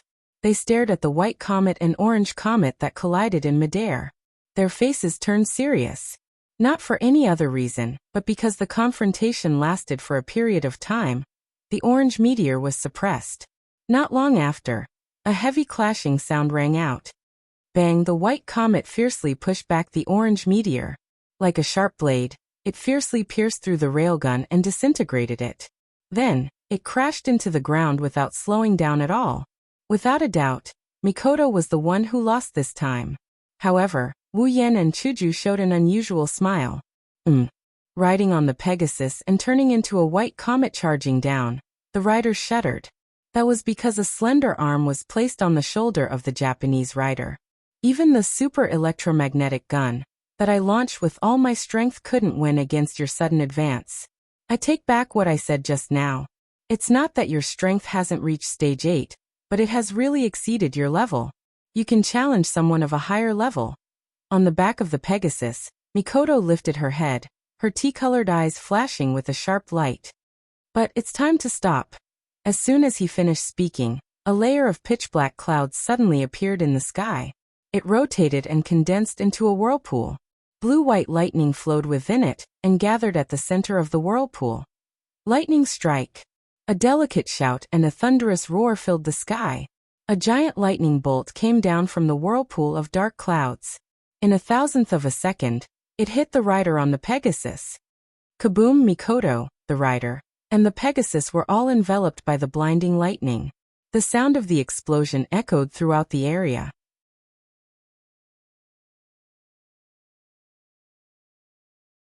Chapter 1437. Riding on a Pegasus, a rider that shines like a comet, sweeping across the land. The wind is as turbulent as a storm, a thunderous roar that reverberated across the entire battlefield. A lifeless expression slowly appeared on their faces. Time, space, sky, earth. Everything seems to have been frozen in time, becoming the final scene of the battle between humans and heroic spirits. Then, everything calmed down. Mikoto stood alone in the middle of the battlefield, surrounded by blue and white electric arcs. Below Mikoto's feet, there was a crater that looked like it was caused by a meteorite crashing into the ground. Gravel, smoke, and scorch marks were everywhere. Taking everything into account, the crater was at least 10 meters in diameter. Mikoto, on the other hand, had a satisfied smile on her face, as if she had just finished an exercise. She stretched her back lazily and retracted the electricity flowing through her body. Her brown eyes looked towards the spectators at the edge of the crater. She suddenly smiled and raised one of her hands. There is a card on top of her hand. Class card. Rider. A card created with the highest level of magic theory. It has the ability to summon the power of a heroic spirit that corresponds to the card's class. The usage method is as follows: limited expansion. With the magic attire as the medium, the class card as the pass to the seat of heroic spirits. The heroic spirit's relic corresponding to the class card can be materialized and used within a short period of time. Note: this class card is Rider. The corresponding heroic spirit relic is Rider's Reins. Limited expansion. Using multiple magic attire as the medium. The class card was the pass to the seat of heroic spirits. It could materialize the heroic spirit's relic that corresponded to the class card multiple times. It could repeatedly materialize the same relic, which was the overlapping mode of limited expansion. Note: this class card is Rider. The corresponding heroic spirit relic is Rider's Reins. Dream summon. Using oneself as the medium. The class card as the pass to the seat of heroic spirits. It can summon the power of a heroic spirit that corresponds to the class card and summon it on the user's body. It can turn the user into a heroic spirit and obtain the power of the corresponding class card. Note: this job rank card is Rider Cavalry. The corresponding heroic spirit is Medusa, a magical creature in Greek mythology. Hero's Reins, a precious artifact specially used for mounts. A rare pair of reins and whips. It can greatly improve the ability of the rider and strengthen all the strength of the rider. The effect is especially outstanding for fantasy breed mounts. The card in Mikoto's hand had a picture engraved on it. It was a soldier riding a chariot and holding the reins. In the center at the bottom of the pattern, a line of letters that read Rider was clearly reflected in everyone's eyes. That was the rank card of the Rider Cavalry. Looking at the Rider Cavalry rank card lying quietly in Mikoto's hand, Rin Asaka and Livia's pretty face changed. Mio, who had been silent the whole time, suddenly raised her head with a cold look in her eyes. Ah! The originally silent audience. Ilya's little exclamation seemed to be the signal to start another battle. Amidst the exclamation, Mio stomped hard on the ground. Her whole body surged with boundless magical power. Her figure turned into a black shadow, streaking across the dark field, rushing towards Mikoto. Then, before many people could react, Mio reached out her hand towards the Rider Cavalry card in Mikoto's hand. Unfortunately, the battle didn't start in the end. Before she could reach Mikoto, Mio stopped in her tracks, a pair of orange eyes staring at Mikoto. Her originally cold and indifferent expression fluctuated violently. That's because a crystal sword appeared out of nowhere and was pressed against Mikoto's neck. Kids aren't cute these days. Chuju, who was standing behind Mio, frowned. She held the crystal-like white cherry in her hand and placed it on Mio's neck. Although I don't really want to treat a child like this, that's what Yen wants. So, can you please not touch it for the time being? Far away, Rin, who regained his senses, was shocked. When did she appear there? This. Ilya stared blankly at Mio, who was being held hostage. She didn't react for a long time. What's going on now? Mio. Livia's pretty face was anxious. She wanted to rush forward, but Chuju glanced at her. She didn't dare to act rashly. Don't worry. Wu Yen slowly walked to Mikoto's side and took the Rider Cavalry card. He turned around and showed a helpless expression to Rin, Livia, and Ilya. Chuju won't do anything to a little girl. You don't have to worry about that little girl. Rin and the others calmed down a bit. Livia took a deep breath and looked at Wu Yen with a cold gaze. I thought you were a gentleman. I didn't expect you to know how to threaten a little girl. I should change my opinion of you. You have to understand that we're not the ones who made the first move. Wu Yan tilted his head and smiled meaningfully. Besides, if I'm really despicable, I won't just be threatening this little girl. I'll be threatening all of you as well. Threatening us? What? You don't understand? Seeing the confused expression on Rin and the others, Wu Yan chuckled and walked to Miyo's side. He ignored her sharp gaze and patted her head. His face turned cold. If you don't want anything to happen to her, hand over the archer card. Rin and Osaka and the others' expressions immediately changed. Meiyu's expression also turned ugly. Do you understand? The cold expression disappeared and Wu Yan spread his hands. This is what you call despicable. We didn't use this method. We're gentlemen enough, magical girls. Wu Yan gestured to Chuju. Chuju understood and let go of the white cherry on Miyo's neck. Without hesitation, Meiyu leapt backwards and returned to Livia's side.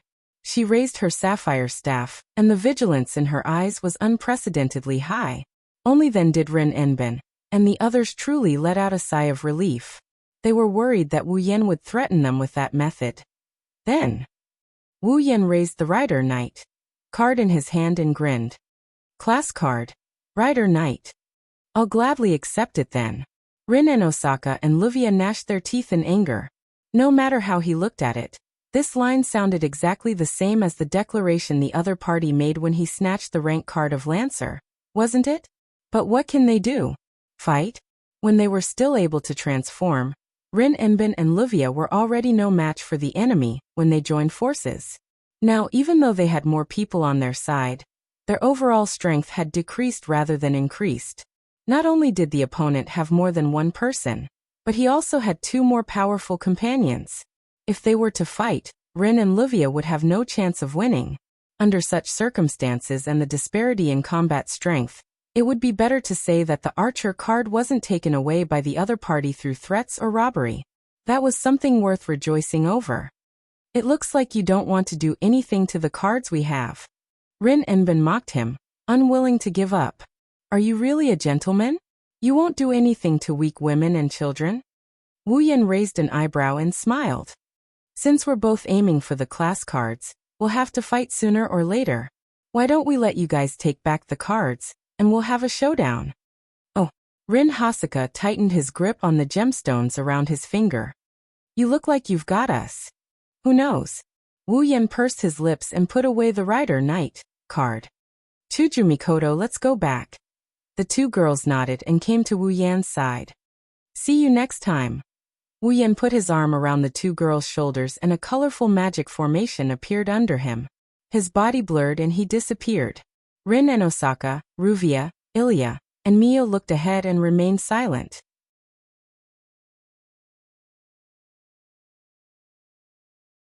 Chapter 1438. Fuyuki City on a certain street. Rin and Osaka, Livia, Iria, and Meiyu, who had changed into casual clothes, were walking together. However, the atmosphere was rather depressing. They walked forward aimlessly with their heads lowered. Rin and Osaka and Livia were both silent. Meiyu was also quietly following behind Livia without saying a word. This caused Iria's mood to become heavy. Her cute face was filled with depression. Unlike Meiyu, who looked very mature, Iria was a very normal elementary school student. Before she met Ruby, she didn't even know about magic and magicians. Naturally, she didn't understand the importance of class cards. To Ilya, retrieving the class card was not so much a mission, but a calamity from the heavens. After all, before today, Iria always thought that retrieving class cards was just finding those class cards and keeping them. Who knew that she would need to fight? Asking an elementary school student to fight against famous heroes from myths, legends, and history? This was no longer something that could be described as difficult. Therefore, Iria didn't understand why Meiyu, a girl who was about the same age as her, could be so calm in the face of such a situation. She didn't even panic when facing the enemy. All in all, Iria didn't have any sense of reality. Rin and Osaka and Livia both had their own thoughts regarding the class cards. Meiyu had a calm expression as if she was thinking about something. Only Iria didn't feel anything. She only felt that the atmosphere was really uncomfortable, unable to bear it anymore. Iria could only lower her voice and talk to Ruby, who was floating beside her. Hey, Ruby, what's wrong with everyone? Everyone is troubled. Ruby's ribbon-like accessory curved like a hand and scratched the top of the ring. It looked exactly like a person scratching their hair. There's an unknown origin, an unknown identity, a very powerful opponent. Their goal is to retrieve class cards. It's normal for Ling and Livia to feel annoyed. Indeed, those two big sisters seem to be very strong. Ilya could not help but recall the scene of the battle between Mikoto and the Japanese cavalry, as well as Hinajika's unpredictable performance when she held the crystal sword. Blinking her watery eyes, Ilya could not help but recall the battle between Mikoto and the Japanese cavalry. Those two big sisters are really amazing. I can't believe that you can still be so calm. Ruby sighed in bewilderment. You have to know, with such a powerful enemy, it will be extremely difficult for us to retrieve the cards in the future. In the end, we might not even be able to retrieve a single card. Is there a problem? Ilya tilted her head. Sister Ling said that the class cards have a very powerful power.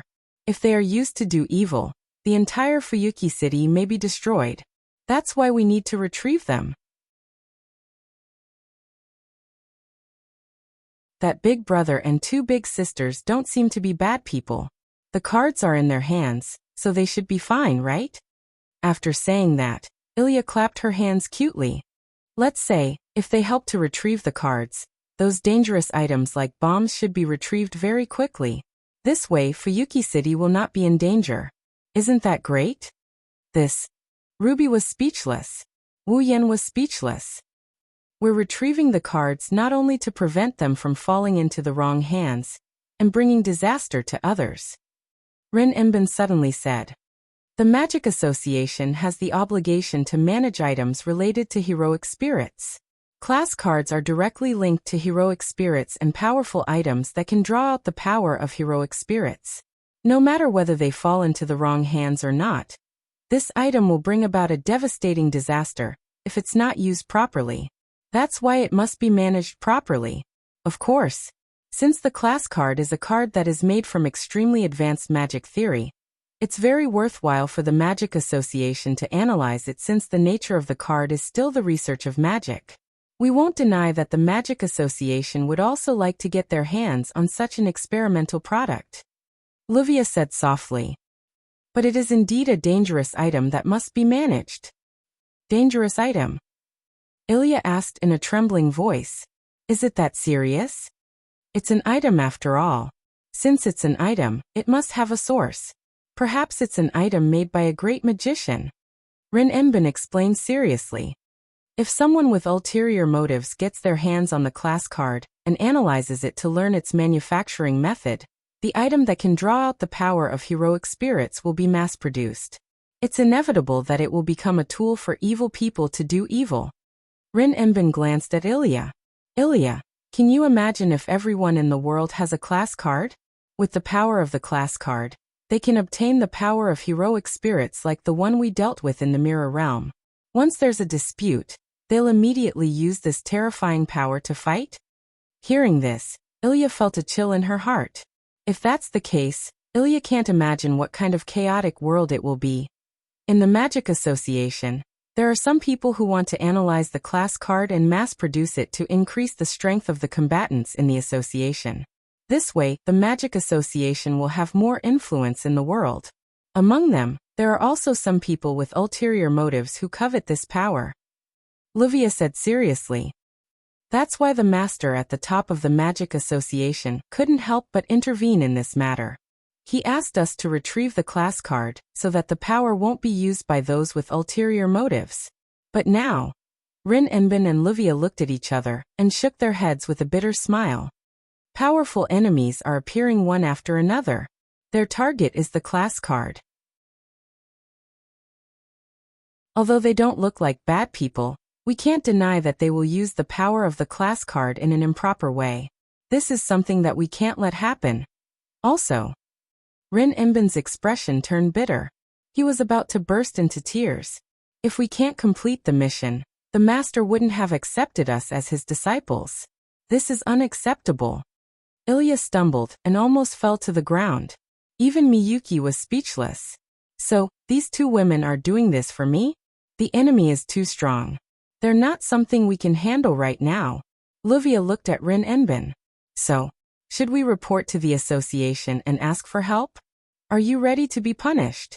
Rin Enbin's mouth twitched. If we ask for help from the association, the fact that we dragged ordinary people into this mess will be exposed. This time, Livia shut her mouth. Kishiya? Zarich? When Shubi and Augu sent Rin Enbin and Livia to Fuyuki City to retrieve the class card, he repeatedly reminded them that the two wands are the highest level magic attire.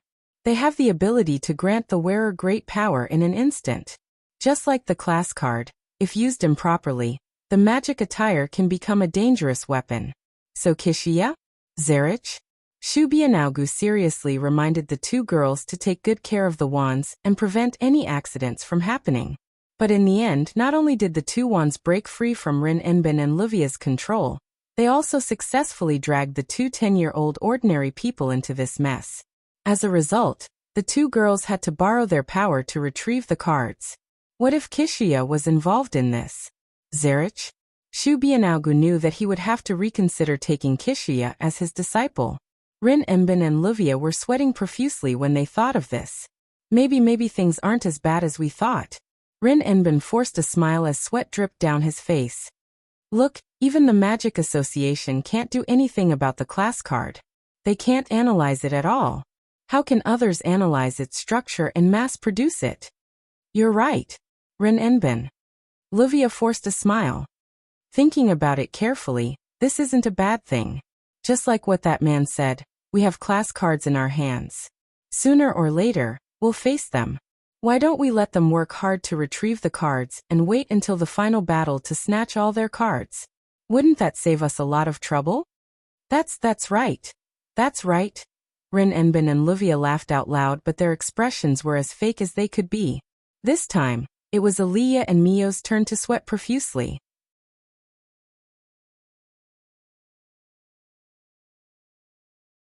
Chapter 1439. The next day, the sky was clear, the azure sky, the pure white clouds, the noisy streets, and the tranquil environment. Everything seemed so serene, making people feel relaxed and happy. At the corner of the street, Rin Tobasaka was carrying a bag on his shoulder. He was wearing the same casual clothes as last night, and he was walking back and forth with the pedestrians around him. However, there was a hint of unhappiness on his face. Rin Inosaka reached into his bag and took out a bankbook.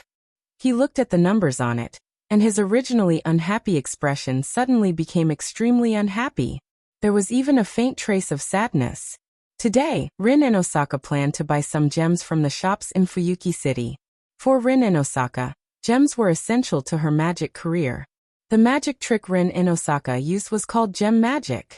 It was a kind of magic that the user would store their own magic power and spells in a gem, and then use the gem to activate it. In order to use the gem magic, the user could inject their own magic power and the original magic technique into the gem in advance.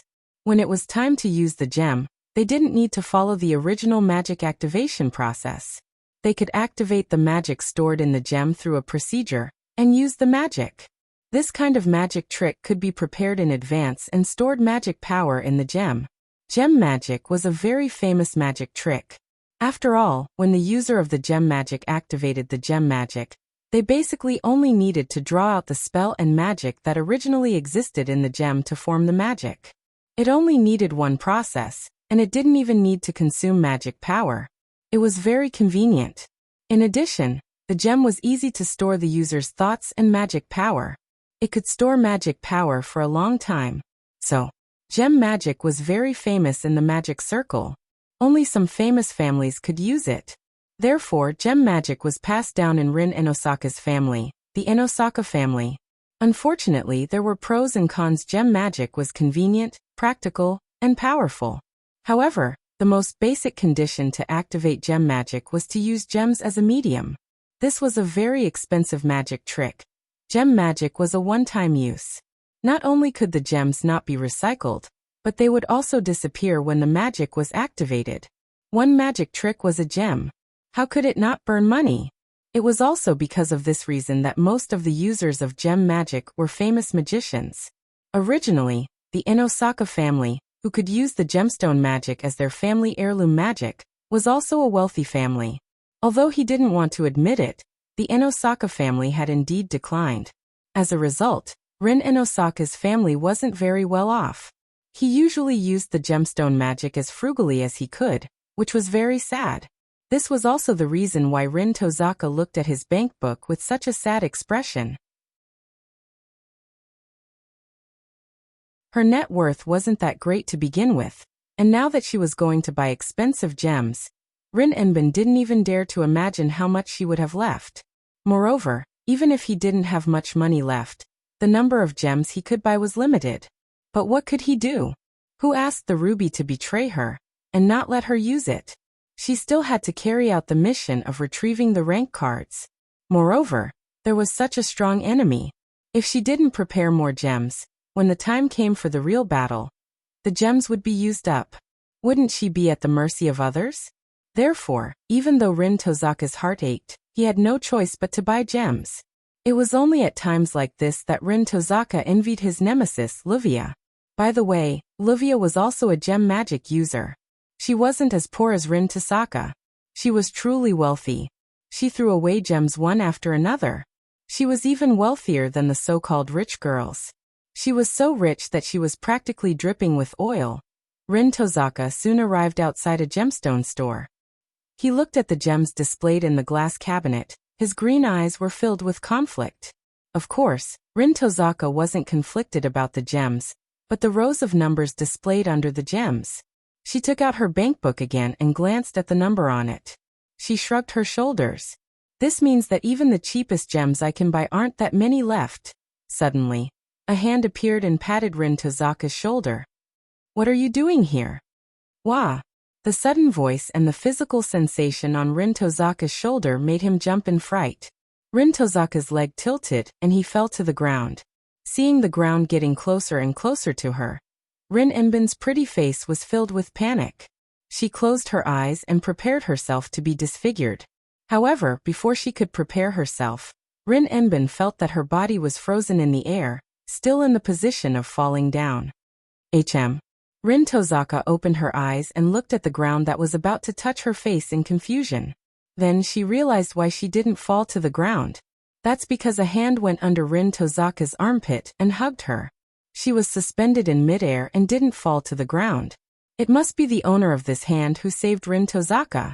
However, not only did Rin Enbin not feel the slightest bit of gratitude towards the person who saved her, her beautiful face slowly changed color. And in the end it was completely dyed red. The reason was simple. That hand was holding onto one of Rin Inosaka's plump breasts. His fingers were even digging deep into it. Even the owner of the hand felt that something was wrong. He started to move his hand and knead Rin Enbin's softness. Why are they so soft? Ugh, well. With her chest being rubbed like this, Rin Enbin immediately felt a strange feeling in her body. She couldn't help but let out a delicate moan. The blush on her face instantly covered her entire face, causing her to scream out crazily. What are you doing? The hand that was pinching Rin Tozaka's breasts froze. At the same time, a stiff voice was heard. This soft thing can't be. Rin Tozaka's heart was filled with anger as she struggled to free herself. She covered her breasts and sat on the ground. She looked behind her with tears in her eyes. Rin Tozaka was stunned for a moment before she screamed in shock. It's you. Yo. The culprit, who had played with Rin Inosaka's round and smooth hand for a while, raised the hand that he had just enjoyed with an embarrassed smile. Even though it's the same line as last night, I'll take it as you greeting me. The person who came was Wu Yan. You. Rin Tozaka's hands trembled as she pointed at Wu Yan. Her eyes were filled with tears. How dare you? Wait. I didn't do it on purpose. I was trying to save you. Wu Yan retreated a few steps and shook his head without a second thought. Even if I wanted to attack someone's breasts, I wouldn't choose you. You don't have that much. What did you say? Rin Tozaka's eyes widened. This bastard, not only did he snatch the Lancer card, he also took back the Rider card and caused her a lot of headaches. Now, after touching her breasts, he actually said that she was not well endowed? Rin Tozaka was furious. You tell me. Who? No. Material. Ah. Rin Tozaka stood up like a mad beast and walked in front of Wu Yan. Before Wu Yan could react, she grabbed his hand and pressed it against her breasts without hesitation. Pooh. Wu Yan felt something soft passing through his hands, and he froze up in shock. Tell me, who doesn't have any material? Rin Tozaka, who didn't realize what he just did, finally woke Wu Yan up from his stupor. Wu Yan finally realized what kind of situation he's in. This. Without thinking, Wu Yan rubbed the soft mounds in his hands. His eyes were glued to Rin Enbin's chest, which was changing shape as he rubbed it. It's not that unattractive. Is it? Rin Tozaka's body trembled and her face twisted. Then, when are you going to stop rubbing? Wu Yan continued rubbing her breasts as he stared at Rin Tozaka's breasts. Let's wait a little longer. At that moment, Rin Enosaka felt as if a string in his head had snapped. You damn pervert. In the midst of the hysterical screams, the scene of a woman chasing a man on the street was played out.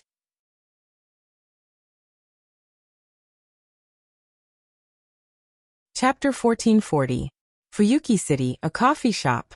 Sitting across from each other at a table with 2 steaming cups of black tea, and some desserts in front of them, Wu Yan couldn't bring himself to eat. The corner of his mouth kept twitching as he endured the negative gaze from the other party. He couldn't stay calm. Of course, if there's anyone who's not calm, it's Rin Enbin, who's staring at Wu Yan with a sinister gaze. After all, one of the most precious parts of Rin Enosaka's body had been captured and cruelly abused by someone. How could Rin Enosaka remain calm? That's not the most important thing. Most importantly, this man who was inhumane and torturing his most important part was destined to be his enemy, and he still had something he wanted in his hands. Rin Enbin felt like there's nothing worse than this. In fact, even Wu Yan himself doesn't know why this is so delightful. No, it's such a bad thing. He just wanted to stroll around this unfamiliar Fuyuki City and see if there was anything in Fuyuki City that was worth killing time during the day. The mission to retrieve the rank card could only be carried out after midnight. During the day, the passage to the Mirror Realm was extremely unstable, not to mention the problem of whether he could enter. Even if he could, it would be quite dangerous. Therefore, if he wants to retrieve the rank card, the most conservative time is after midnight. It's also the safest time. This way, he won't have anything to do during the day. If he stays at home, he won't be able to stay there. Since Hinajiku and Mikoto are out shopping, the lone Wu Yan decided to go for a stroll to see if there's anything new happening around him. Then a new thing happened. Because he happened to meet Rin Enbin, who went to buy some gems, with the intention of scaring Rin Enbin, Wu Yan approached him in a mischievous manner.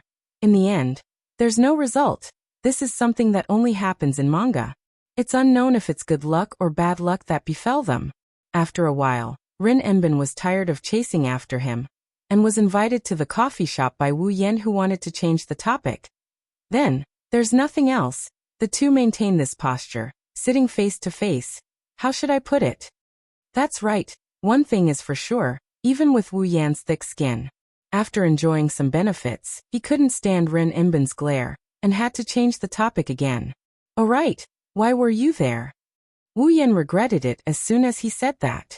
What kind of change of topic is that? Wasn't he just poking at a sore spot? As expected, when Rin Enbin thought of the gem store, she immediately remembered her own experience. Blushing, she covered her chest without thinking and glared at Wu Yan.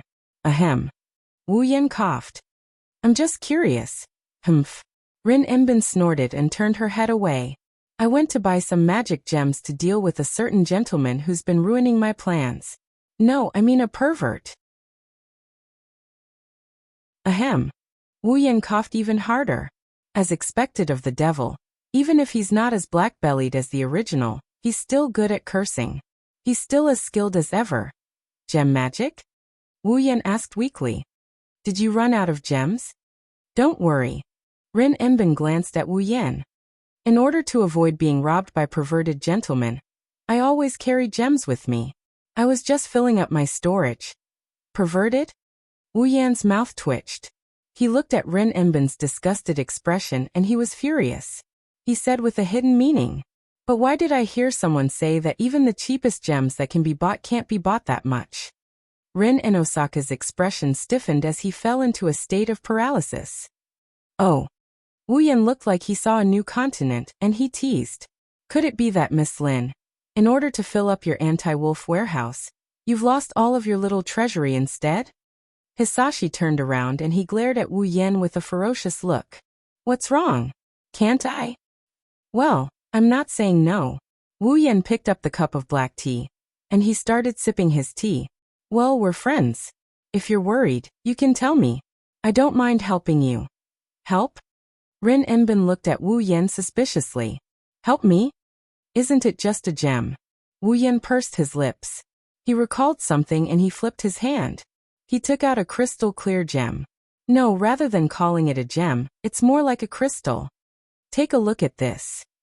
Wu Yan tossed the crystal to Rin Enosaka. "Can you use this as a medium for your gem magic?" Rin Enbin caught the crystal that Wu Yan tossed to her. She felt a cold sensation in her palm. Then Rin Enbin froze. She could feel that the translucent crystal in her hand contained an enormous amount of magic power. This. Rin Enbin cried out in shock. "What gem is this? How can it contain such a large amount of mana?" Wu Yan scratched his face. He didn't know how to explain it. Should he tell Rin Enbin that it wasn't a gem, but the crystal of an 8th grade magical beast? I'm afraid Rin Enbin doesn't even know what 8th grade magical beasts are. "I got it by chance." Wu Yan could only give such an explanation. "Tell me, can you use this gem as a medium for your gem magic?" "Of course it can." Rin Enbin looked at the crystal in her hand excitedly. To put it bluntly, gem magic is actually storing magic power in a gem, writing a spell pattern into it, and forming all the conditions to activate the magic. When it's time to use it, the magic power and spell pattern in the gem will be drawn out, forming the magic itself, and it will be able to form the magic. This gem already contains a large amount of mana. There's no need to store it. All you need to do is inject a spell formula into it. When it's time to activate it, the mana in the gem will be able to deal great damage to even heroic spirits with high mana resistance. It's a killing machine. Rin Enbin looked at Wu Yan with a fervent gaze. "The mana in this gem is at least 100 years old. Where did you get it?" There were good and bad gems, and this also had something to do with the quality of the gem magic. Better quality gems could store more mana, increasing the power of the spells cast by the user. On the other hand, poor quality gems could store less mana, and the spells injected into them couldn't be too advanced, so there were many limitations. It was obvious how important gems were to the user of gem magic. As for the mana that Rin Enbin mentioned, it was something that had never been seen before. At the very least, Rin Enbin had never seen a gem that could store 100 years' worth of mana. That was equivalent to a magician with standard magic power, continuously inputting magic power for 100 years to reach that level. How could a gem withstand such a large amount of magic? But now, a gem like this was right in front of Rin Enbin's eyes. Rin Enbin didn't dare to imagine how powerful it would be if he used this gem to cast a magic spell. In the past, Rin Enosaka had a gem that stored 17 years of mana. Each of those gems had the power equivalent to an A-rank magic spell. An A-grade magic spell was enough to deal damage to a heroic spirit. If he used a gem with 100 years worth of mana to cast a magic spell, it would be equivalent to a heroic spirit's full power attack with a noble artifact. In other words, with this gem in his hand, Rin Enosaka could perform a magic spell that was as powerful as the one the rider used last night on the Pegasus. If it wasn't a killing machine, then what was it? If this gem was used properly, it would definitely be able to deal a fatal blow to the heroic spirit. Rin Enbin didn't even need to inject mana into the gem. He only needed to inject a spell formula. Just like that, Rin Enosaka would have a trump card that could kill him.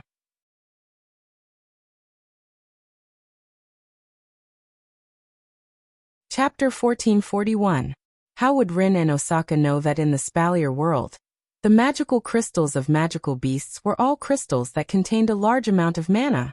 The power of magical beasts mainly consisted of two aspects. One was their powerful physique, and the other was their innate magic.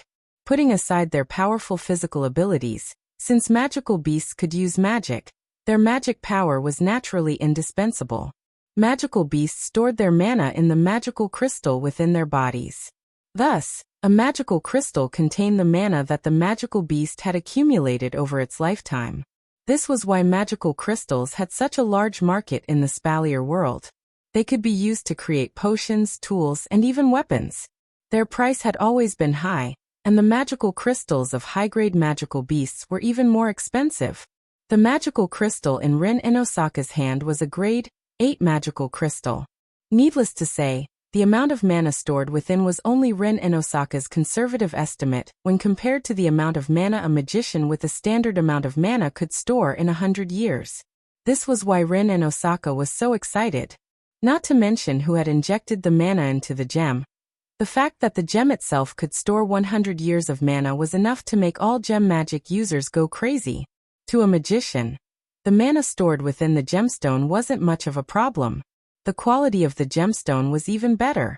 At this moment, Rin Inosaka had completely forgotten that the person in front of her was her enemy. Her eyes were filled with passion as she looked at Wu Yan. She leaned forward and almost reached out to grab Wu Yan's shoulder. Her face was only 20 centimeters away from Wu Yan. Seeing Rin Inosaka's pretty face pull so close, her red lips and warm breath coming close, Wu Yan couldn't help but feel a little awkward. If Wu Yan didn't know why Rin Inosaka was so excited, he would have thought that she was trying to take advantage of him. Wu Yan awkwardly pressed Rin Inosaka's shoulder and pushed her back to her seat. Isn't it just a gemstone? Don't make such a big fuss. Isn't it just a gemstone? Rin Inosaka's expression was one of disbelief.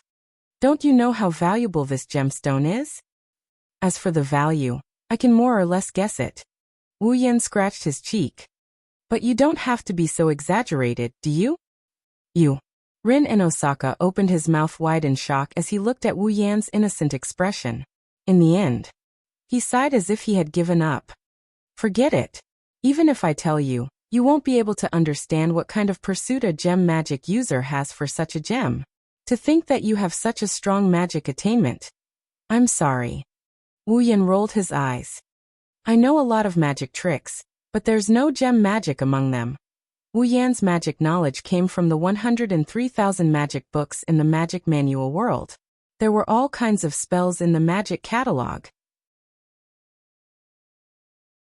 This included magic, alchemy, yin-yang, boundary, spirit language, and so on. He understood everything. Although there were some similar gems in the 103,000 magic books, they were still different in nature.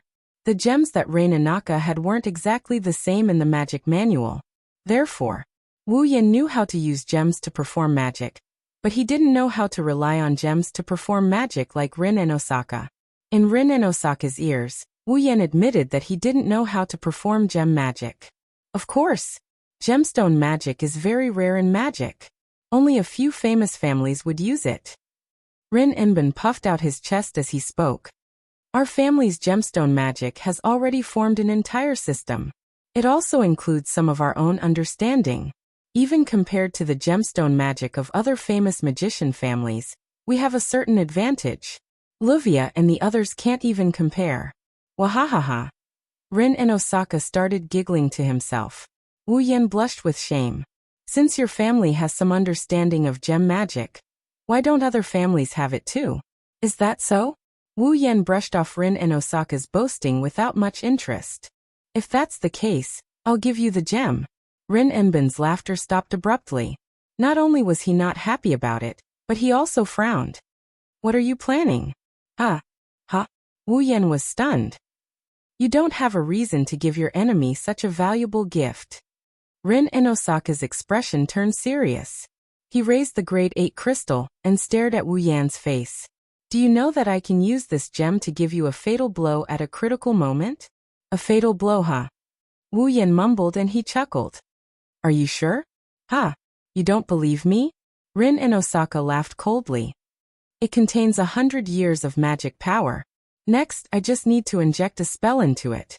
When it's time to use it, it can completely unleash the power of the noble phantasm that the knight used last night. Do you think that it won't cause fatal damage to you? At this point, even Wu Yan didn't dare to make any assertions. If he unleashed all of his power, let alone the attack that was comparable to the last relic that the rider used last night, even if it was 10 times or 100 times stronger, he would still not be bothered by it. However, Wu Yan's level has been suppressed to 75. If that attack hit him, it would definitely kill Wu Yan. But that's it. Even if it hit him, he would only die once. Wu Yan has the body of a true ancestor, and has died before. Shouldn't you be happy? Wu Yan smirked. You have a trump card against me and I gave it to you personally. Why don't you take advantage of it? Oh. Rin Enbin raised an eyebrow as he stared at Wu Yan's face. He tried to figure out something from Wu Yan's expression. After a while he snickered. If that's the case, I'll take it. Rin and Osaka put away the Tier 8 magic crystal in front of Wu Yan, and changed the topic. You're going to recycle the cards tonight, right? That's what I thought. Wu Yan took a sip of his black tea, and he replied casually. What? You want me to give up again? At this point, I know that it's impossible for you to give up. Rin Enbin rolled his eyes and said. But I think we can discuss. Discuss? Wu Yan looked at Rin and Osaka with interest. Discuss what? Discuss, let's discuss our goals. Rin Enbin took out a map and placed it on the table. On the map, there were a few places that were circled in red. These are the places where the tier cards are. Rin and Osaka looked up and met Wu Yan's eyes. To be honest, if we meet like last night, it'll be difficult to recycle the cards. Not only do you have to be wary of us, we have to be wary of you too. It's too much work. You said it yourself. We're both aiming for class cards, and each of us has a class card. Sooner or later, we'll face each other. Rin Enbin's eyes narrowed. If that's the case, why don't we split up and recycle the cards? We'll decide the winner after we recycle all the cards. Wu Yan sighed. Indeed, if the two groups of people met like last night, it was inevitable that there would be some accidents. Wu Yan wasn't afraid of Rin and Osaka and the others causing trouble. However, it'll be a hindrance if Rin and Osaka and the others do something while they're recycling the cards. It'll be too much work, just like what Rin and Osaka said. It'll be better for them to recycle the cards separately and decide the winner in the end. Rin and Osaka had the same concerns. If they were to bump into Wu Yan and Co., with their current strength, it's very likely that they would be reduced to mere spectators like last night. Rather than that, it'll be better for them to split up and increase the tier cards they have. They'll see if they can use it as a trump card and think of a way to deal with Wu Yan. That was Rin and Osaka's plan. Okay. Wu Yan nodded and pointed at a circled area on the map. We'll go there tonight. Then we'll go somewhere else. Rin and Osaka smiled. It's settled then.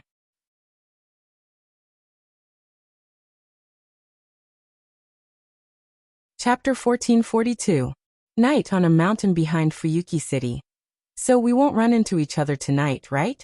Standing in the middle of a forest, Hinajiku and Mikoto listened to Wu Yan and Rin's discussion at the coffee shop.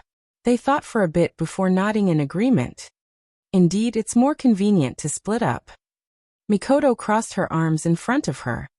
I don't want another little girl to jump out at me in the end. Me too. Chuju complained. Putting a sword on a child's neck, it's not a pleasant feeling. But, we'll run into each other sooner or later. Wu Yan sighed.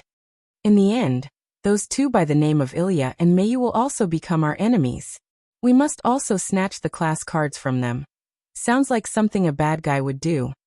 Chuju turned around and looked at the brightly lit Fuyuki City through the gaps in the forest. They're fighting with a certain Einherjar somewhere over there, right? Rin Enbin didn't say where she's going. I only told her we're coming here, and asked her to avoid us. Wu Yan shrugged. But we'll enter the same realm later. That's for sure. If you're interested, wait until the battle is over. Let's see if it's possible to move from the mirror realm to where they're fighting. If that's the case, there's no point in splitting up. They'll suspect we're going to do something behind their backs. Mikoto shook her head. Forget it, it's not a bad idea to split up for now. We'll just snatch their rank cards in the end. That's what a bad guy would say. Wu Yan's expression turned sour. He patted his cheeks to cheer himself up. All right, it's almost midnight. Let's go. The two girls responded in a small voice. They moved their feet. They stood on both sides of Wu Yan. A rainbow-like light centered on the ground where the three of them were standing. It fluctuated and spun, forming an intricate geometric pattern of a magic circle. The three of them were encircled in the circle. In the vision of the three of them, the space around them began to distort. Up, down, left, right, east, west, south, north, and other directions suddenly became blurred. Even the mountain and the night view of Fuyuki City in the distance also became blurred. Then, heaven and earth spun as waves of light flickered. When the surroundings returned to normal, and their senses returned, the scenery was still the same. However, this scenery was filled with a sense of dissonance. The sky seemed to be covered by a moving arc mirror. It was like the surface of a rippling lake, swaying at an extremely slight angle. In the forest, a wave of blue fog was spreading, causing this space to fall into a blurry vision. Are we there? Mikoto's body glowed with a bluish-white light as her brown eyes scanned the surroundings. Where's the enemy? I don't think so. Cherry blossom petals floated in Hinajika's hand. When the petals fell, the white cherry blossom was already in her hand, but she raised her beautiful eyebrows. I feel like something's wrong. Be careful. Wu Yan stepped forward and stood in front of the two girls. His wine-red eyes emitted a cold light as he scanned the area around them. There's an unusual aura around here. Just as he finished speaking, a shadow suddenly flashed through the forest in the distance. It was like a venomous snake that was hidden and agile. Who is it? Mikoto's body flashed with electricity, and a thick blue and white electric current shot out towards the direction of the afterimage. Bang! A heavy sound of impact. Mikoto's electric bolt brushed past the shadow's tail and landed on a tree. The tree was charred black. The afterimage spun once again and disappeared into the forest. He dodged it. Mikoto exclaimed in surprise. That's fast. No, it's not just speed. Wu Yan narrowed his eyes. Aura. Even the aura disappeared. As soon as he said that, the forest became silent. Not a single sound could be heard. It was extremely eerie. It feels like... Chuju timidly took a small step back. It's a little scary. Don't be affected, Chuju. Wu Yan reached out and held Chuju's cold hand. It's just a spirit that hides its head and shows its tail. It's not some demon, don't be afraid. You're right. Chuju took a deep breath to calm herself down. But you did remind me. A spirit that hides its head and shows its tail. It should only be one of the 7 ranks, right? That should be it. Wu Yan lowered his voice as his eyes scanned the surroundings. Nimble speed, elusive silhouette, faint aura, and such a method of hiding. Only the assassin of the 7 ranks would be able to do that. Assassin of the assassin? Mikoto pursed her lips and retreated to Wu Yan's side. What should we do now? What else can we do? It's the assassin's bad luck to meet us. Wu Yan's lips curled up. Chuju. Mikoto. Activate the system's perception. Chuju and Mikoto were stunned for a moment before realization dawned on them. That's right, no matter how high the concealment technique of the assassin was, no matter how fast they were, or even how much they could conceal their presence, once they got close to a certain distance, under the perception effect of the system, there was no way they could hide. The 3 of them stood back to back in a triangle formation. Their eyes flashed with the system's unique light, and their pupils emitted a faint glow as they began to observe their surroundings. With this observation, the information of the assassin hidden in the surroundings immediately entered the trio's senses. Assassin of the assassin. Level 59. The existence of a spirit is based on the belief of the people in myths, legends, and heroes who left behind great achievements in history. Thus, the more glorious the spirit's deeds are, the greater the fame and reputation, the stronger the spirit's power. As for an assassin, no matter what great deeds they did, they would not be publicized. They would only be an unknown character. Because of that, heroic spirits who had the ability to take on the role of assassin would leave behind glorious legends of heroes in their past lives. It could be said that compared to heroic spirits of other classes, they were more or less lacking. As a result, most of the heroic spirits who were assassins had relatively low ability points. They could only rely on relics or some special skills to win against their enemies. Chuju and Mikoto had learned some basic knowledge about heroic spirits from Wu Yan. They also knew that the assassin's heroic spirits' abilities were usually weaker. But the peak of Tier 6, wasn't that a little too weak? The other information they received from the system's perception also shocked them. Because in the surrounding forest, the system sensed that there was more than one peak Tier 6 assassin. Target 1, 2, 3, 10. According to the system's perception, there were at least 50 hidden targets. There were 50 assassins' heroic spirits? Yen. Hinajuku and Mikoto couldn't help but tense up, their expressions full of shock. What's going on? Don't think too much. There's only one assassin's rank card. Therefore, there's only one assassin who can use the rank card's power to materialize. There's no doubt about it. Wu Yan calmly answered the two girls' doubts. The system sensed so many assassins. I'm afraid it's because the real assassin's relic is using it. A relic? Hinajuku tightened her grip on White Cherry and forced a smile. It doesn't matter. Since the system sensed them, it proves that they're at least clones and not illusions. They can definitely hurt us. 50 peak rank 6 heroic spirits as opponents? Mikoto slowly straightened her body. Streaks of blue and white electricity began to run wildly around her body. That's exactly what I wanted. Then in the forest, several black figures appeared from behind the trees.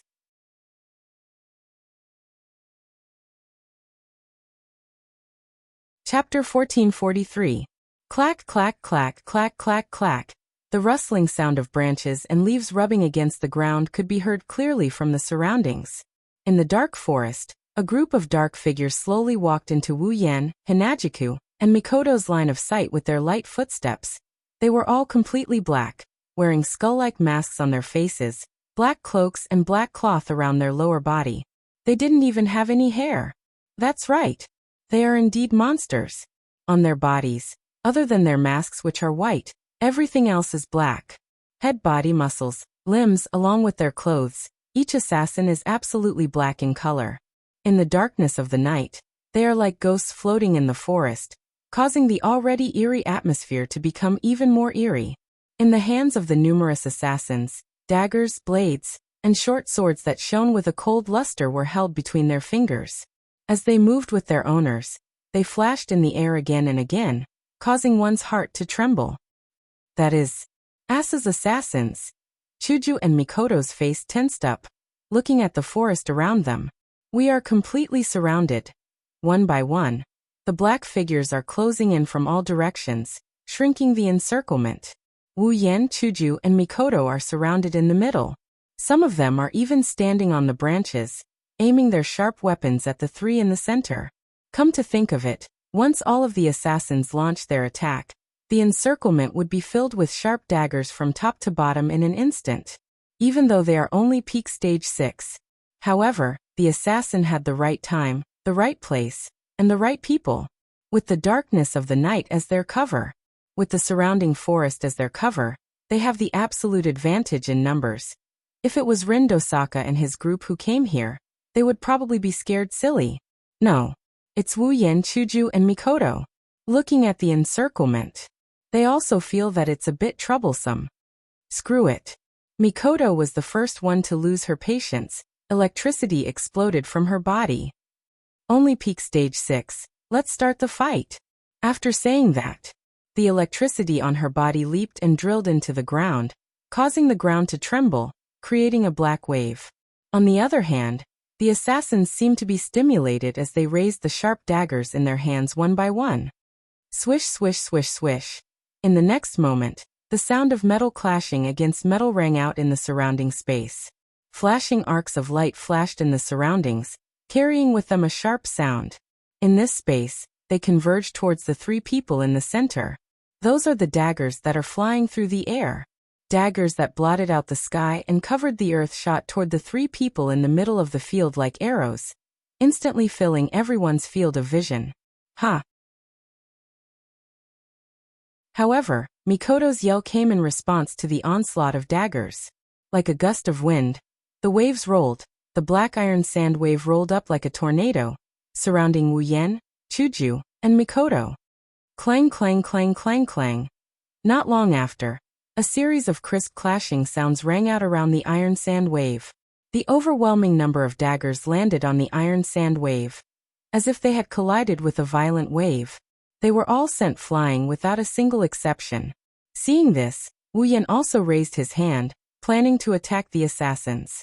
However, someone moved faster than Wu Yan. Whoosh! In the woods, a gentle breeze blew. A pink stream of light carried a sharp edge as it flew around the surroundings. Like a cool breeze dyed with color, it flashed across the middle of the many assassins that formed the encirclement at a speed invisible to the naked eye. Then the assassins that were hit by the pink ray of light froze in place. TSS TSS TSS TSS. A series of ripping sounds echoed without any warning. The assassins who froze suddenly trembled, as if they were cut by a sharp blade. Their chests burst open neatly as red blood spurted out. They fell to the ground and lost their breath. At this time, the pink ray of light hovered and quietly landed, revealing its original form. Pink hair fluttered in the air, beautiful to the extreme. With white cherry in her hand, Hinajika tapped the ground with her feet, and a fierce look appeared on her pretty face. With a leap, she once again turned into a stream of light, piercing through space and slicing through the assassins who couldn't react in time. As for the assassins that were hit by the pink light, they all followed the path of the assassins in front of them. Their chests were neatly cut open, blood spurted out, and they fell to the ground unable to get up. Chuju. Wu Yan's hand stopped moving. He watched the assassins fall one by one under the pink ray of light Chuju's slashes. He was stunned on the spot. It wasn't just because Chuju took care of the assassins one by one. It was also because he could only vaguely catch a glimpse of Chuju's figure. Fast. She was too fast. Surprised? Mikoto suddenly spoke as the waves of iron sand around her gradually subsided. Actually, we were all surprised at first. Wu Yan looked at Mikoto in confusion. Chuju doesn't have a mystical ability like me, nor does she have a myriad of tactics like you.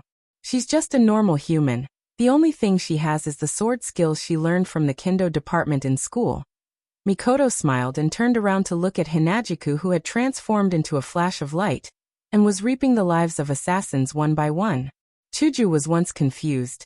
She didn't know if she should be like us and learn some mystical abilities, or learn dochi or magic like the practitioners in the Spalier world. But in the end, Chuju gave up on all of these. Chuju felt that since the system gave her a level and allowed her to level up, then even if she didn't have any mystical abilities, she would still get stronger as she leveled up. Mikoto pointed at Chuju. Then this is where Chuju's true strength lies. Fast. Faster than anyone. Like a person who was genuinely happy for her friend, Mikoto laughed proudly. Her sword is faster than people, her attacks are faster than people, even her attacks are faster than people. In terms of speed, Chuju is definitely the best out of all of us. Wu Yan couldn't help but look forward, looking at Chuju, who turned into a ray of light and flew back and forth in the forest like a meteor, leaving a trail of light behind her as she slashed the assassins one by one. Wu Yan's wine-red eyes were filled with gratification. All this while, Wu Yan had been worried about Chuju's growth in strength. After all, just like what Mikoto said, Chuju didn't have any superpowers or magical powers. She didn't know how to perform magic or use any mystical abilities. She was just a normal human, unlike elves like Kotori and Kurumi. Her combat style had always been close-range sword skills. For this reason, Wu Yan had thought more than once of taking out some items from the system that could transform people or equipment with mystical abilities like relics for Chuju to use to increase her strength. It couldn't be helped. The abilities in the system, whether it was skills, talents, or lineage, could only be exchanged for by Wu Yan alone. Even for those skills that could be directly imprinted into Wu Yan's mind through memory, Wu Yan had to personally teach others before they could learn it. That's why Wu Yan could only rely on items and equipment. It's a pity that every time Wu Yan brought it up, Hinajiku would resolutely refuse his help. Chuju never once told him the reason. Wu Yan was always troubled by it, but now he finally understood. Chuju has her own way of thinking and Chuju has her own path. She must have thought that since she had a sword skill from the start, she should stay loyal to it and rely on herself to become stronger. It was also because of this that there was such a beautiful figure that was both graceful and as fast as lightning right now. This proves that Hinagiko herself is not weak at all.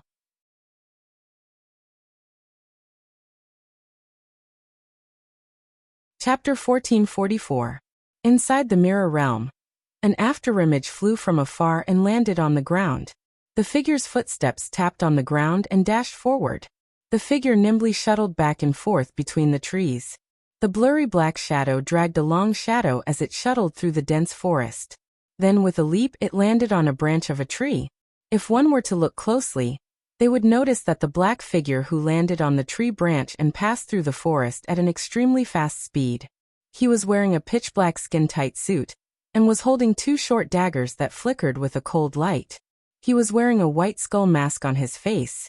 It was none other than the assassin. Between the gaps of the skull mask, the assassin's eyes glowed fiercely. It's like a mad beast, proving that the assassin's owner has lost most of his sanity. The assassin who stayed on the branch didn't show any signs of life. It grabbed the two short daggers and wanted to jump up again. But when it tightened its leg muscles, the assassin stopped moving. A pink stream of light pierced through the assassin's body at an unimaginable speed. It whistled softly and pierced through the assassin's body. Huh! A groan that sounded like it was squeezed out from the throat of the assassin came from under the skull mask. His body trembled violently. On the assassin's chest, there was an empty hole. Then, the assassin's body dissipated and turned into black dust. It melted into the air bit by bit. At the spot where the assassin used to be, there was a card floating in the air. The pink stream of light wandered and landed on the branch, revealing its original form. It exposed the beautiful girl with long pink hair to the air. Chuju held White Cherry in one hand. His other hand reached out and grabbed the card that was suspended in the air. Phew! Chuju let out a sigh of relief. She looked at the card and smiled.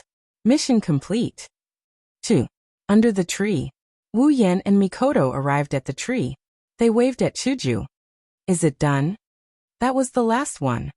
Chuju jumped down from the tree. She jumped down from the tree and arrived in front of Wu Yan. I didn't think a heroic spirit would run away after losing its mind.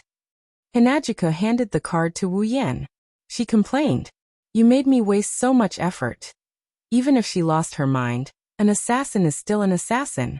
Her instinct to run away when she failed to kill her target is deeply engraved in her soul. It's not strange for her to run away. Wu Yan shook his head helplessly. He took the card from Chuju and looked at it. On the front of the card was an assassin with a skull mask and two curved daggers. At the bottom of the card was a line of letters. Assassin. Class card. Ass's Private. Assassin, a card created with extremely high magical theory. It has the miraculous ability to trigger the power of a certain heroic spirit that corresponds to the card's class. The method of usage is as follows.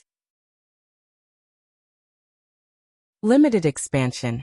Using magic attire as the medium, the class card as the pass to Seat of Heroes. Materialize the heroic spirit's noble phantasm, and use it for a short period of time. Note: this class card is Assassin. The corresponding heroic spirit's noble phantasm is Delusional Illusion. Parallel limited expansion. With multiple magic attire as the medium and the class card as the pass to the Seat of Heroes, multiple heroic spirits' relic corresponding to the class card can be materialized. The same relic can be materialized repeatedly. This is the overlapping expansion mode of limited expansion. Note: this class card is Assassin. The corresponding heroic spirit's noble phantasm is Delusional Illusion. Dream summoning. With the user as the medium and the class card as the pass to the Seat of Heroic Spirits, the user can summon the power of the heroic spirit corresponding to the class card and materialize it on the user's body. The user can turn into a heroic spirit and obtain the power of the heroic spirit corresponding to the class card. Note: this job rank card is Ass's Private Assassin, and the corresponding heroic spirit is the Assassin of the 100 Faces, Hasan Mandala, Sabah. Delusional illusion. A unique relic that can separate one's soul and make it independent. It can exist in the real world in the form of multiple bodies and create clones of oneself. The limit of the number of clones that can be created is up to 80 people. Note: the user's power will decrease as the number of bodies increases. If a body is split, the user's power will be halved and the body will have half of the user's power. If two bodies are split, the user's power will be 1/3 of the user's power, and the other two bodies will have 1/3 of the user's power. So on and so forth. When the user has a maximum of 80 bodies, the user's power will be 180% of the user's power, and each body will have 180% of the user's power. Looking at the card in his hand, Wu Yan smiled. Class card, Assassin. I'll take it then. So it's a noble phantasm. Mikoto also used the system to sense the information of the class card, Assassin. She pouted. The limit is 80 people. That's cheating. But there are pros and cons as well. Hinagika nodded in relief. No wonder I've always felt that the peak of Tier 6 is too weak. Even if it's an assassin whose strength is weaker to begin with, it's still a heroic spirit. It's impossible for it to be this weak. So it's all thanks to the noble phantasm. If the assassin doesn't use the noble phantasm, its power should be at least at the pinnacle stage of stage 7. Wu Yan shook his head. The difference in power is too big. It's useless even if there are more of them. After witnessing Chuju's power, the real assassin would know that it's the right thing to do no matter how stupid it is to keep its body and recover its power. That way, it can still fight for a while. Unfortunately, the assassin that uses the class card has no intelligence. Well, it saves me a lot of trouble. After that, Wu Yan kept the assassin's card. Crack. Crack. It was also at this moment that the arc light mirror that covered the entire sky suddenly cracked open. Then, as if there was a chemical effect, the whole mirror realm began to shake violently, and the sky was like a glass, cracking with a series of cracking sounds. Wu Yan, Chuju, and Mikoto were slightly shocked, but they quickly reacted. The mirror realm was not a real world. It existed by relying on the distorted magic power of the heroic spirits. Once the materialized heroic spirit was defeated, the mirror realm would disappear, and the mirror realm where the other materialized heroic spirits were would shrink as well. By the time all 7 cards had been collected, the entire mirror realm would have completely disappeared. Let's get out of here. With that in mind, he grabbed Hinajiku and Mikoto's hands in each hand. His body emitted a majestic amount of mana. The entire forest that was in a state of collapse was filled with blue mist.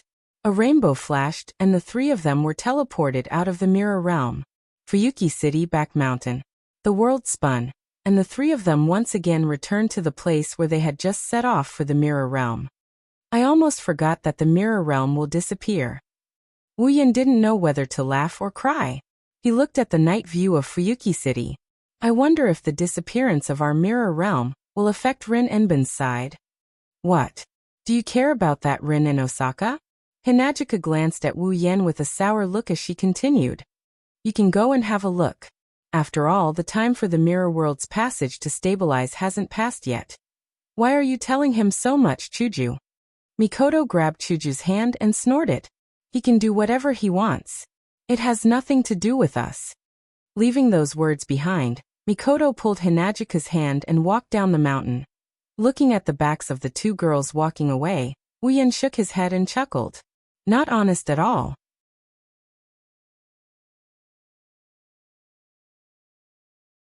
Chapter 1445. Fuyuki City. Ha! Wu Yan yawned as he put on his jacket. He walked into the living room and greeted them with sleepy eyes. Morning. Morning. Unlike the groggy Wu Yan who just woke up, Hinajiku and Mikoto, who are preparing breakfast and wearing aprons, responded energetically. However, they quickly turned to look at Wu Yan, who walked in with sleepy eyes. You're up. Chuju handed a glass of milk to Wu Yan and asked in surprise. Why are you up so early today? 8 a.m. Mikoto looked at the clock on the wall. She was surprised. It's too early for Yan. That's why I'm so tired. Wu Yan patted his cheeks to wake himself up and drank the milk. But there's something I'm worried about. I can't sleep if I keep sleeping like this. I might as well get up early and ask for confirmation. Something you're worried about? Hinagiku and Mikoto tilted their heads at the same time before sitting opposite of Wu Yan. What is it? About the cards. Wu Yan didn't intend to hide anything from the two girls. He took a sip of milk and narrowed his eyes. So far, we've recovered 3 cards. They're Lancer, Rider, and Assassin. Rin and Osaka has the Archer card. Last night, Rin and Osaka and the others also recovered a card, so we're left with 2 cards. In other words, in Fuyuki City, there are only 2 mana sources left that are distorted due to rank bottlenecks in the Mirror Realm. Wu Yan raised an eyebrow. But just now, when I tried to sense the remaining source of distorted mana, I found that there are actually 3 other sources of distorted mana. 3. Hinagiku and Mikoto were stunned for a moment before exclaiming. In other words, Wu Yan put down the glass of milk in his hand. Last night, Rin and Osaka didn't retrieve the cards for some reason. Either they ran into trouble and returned in failure, or they might have died in the mirror world. That's hard to say. That's impossible. Mikoto's eyes widened. You're saying that Rin and Osaka's people might have died in the hands of the materialized spirits? Dead? Chuju was shocked. That can't be right. Even if they're weaker than us, they could have chosen to retreat at a critical moment, right? The materialized spirits couldn't have chased them to the real world, right? That's why I said I'm worried. I wonder what kind of situation it is. Picking up a piece of bread, Wu Yan bit into it and mumbled in bewilderment. There's no point in making wild guesses here. I just want to go out and find Rin Tasaka and see what happened. At the very least, I want to see if they're safe. That's. Chuju didn't know whether to laugh or cry.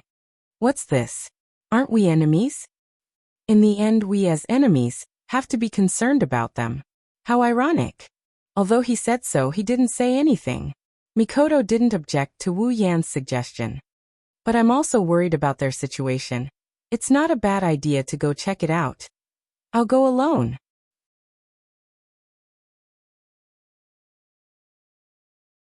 Wu Yan waved his hand when he saw that Chuju and Mikoto were about to leave.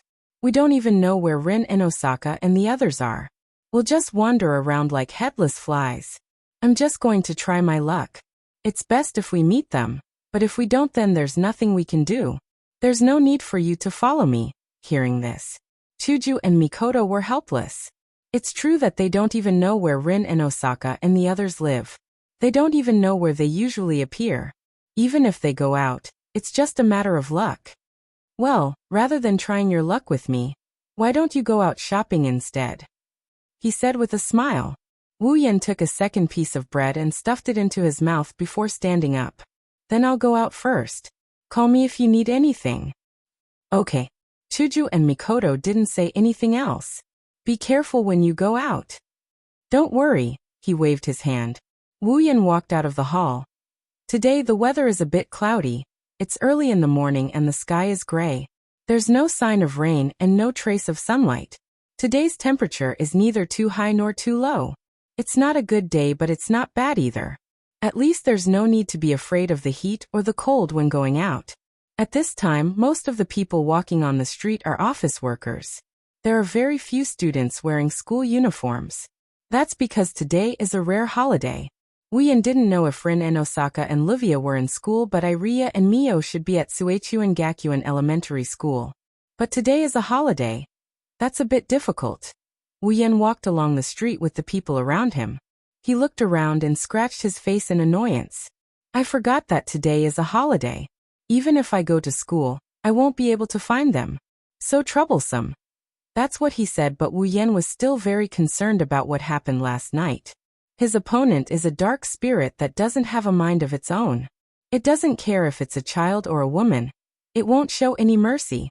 Since Rin and Osaka and the others didn't manage to retrieve their class cards last night, it's possible that something unexpected happened. Although he hadn't known Rin Dosaka and the others for long, they were still the first people he had met after coming to this world. Furthermore, they had the same goal. Their natures weren't bad. They weren't friends, but they weren't real enemies either. It was impossible to say that he didn't care about their lives. What else can I do? Wu Yan sighed. I can only try my luck. When he said that, Wu Yan didn't have much hope. Fuyuki City isn't big, but it's not small either. If he wants to try his luck and see if he can find the person he's looking for, it's not like looking for a needle in a haystack, but the chances are slim. However, Wu Yan found out that his luck today is pretty good. After walking for a while, Wu Yan's footsteps suddenly stopped. His eyes lit up. On the street in front of him, a familiar figure that he had only seen once before appeared there, snow-white hair that reaches her waist.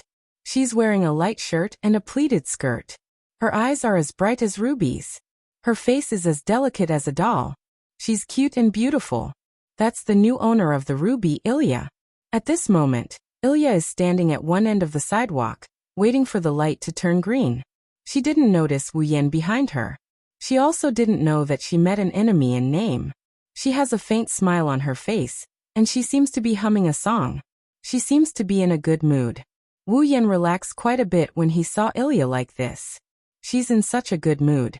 Even if she didn't retrieve her class cards, at least she didn't suffer any casualties. The light on the sidewalk began to turn green. The vehicles on both sides of the road also stopped. Ilya blended in with the surrounding crowd and walked to the other side of the sidewalk. She even walked to a side road. She doesn't seem like she's planning to go out to play. Wu Yan couldn't help but feel curious. He rolled his eyes and chuckled as he followed her. Gradually, Ilya left the city and walked to the suburbs. She plunged into a nearby forest. She didn't have the awareness of a 10-year-old child at all. She happily walked into the depths of the forest. Don't tell me she's planning to play some secret base game? Wu Yan, who was hiding behind a tree and secretly following Ilya, pondered for a while. He couldn't help but ridicule. Why do I feel like a strange uncle who's about to follow a little lowly and commit some kind of crime? Although he said that, Wu Yan still followed her without realizing it. After a while, the surrounding trees began to become sparse, and the field of vision also became wider. A grassland full of green appeared in front of them, imprinted in their line of sight. After arriving here, Ilya stopped and looked around. There shouldn't be any problem here, right? Along with those words, a small black shadow flew out from Ilya's hair. Then, the ruby waved her ribbon-like limbs. Let's hurry up and start. Okay.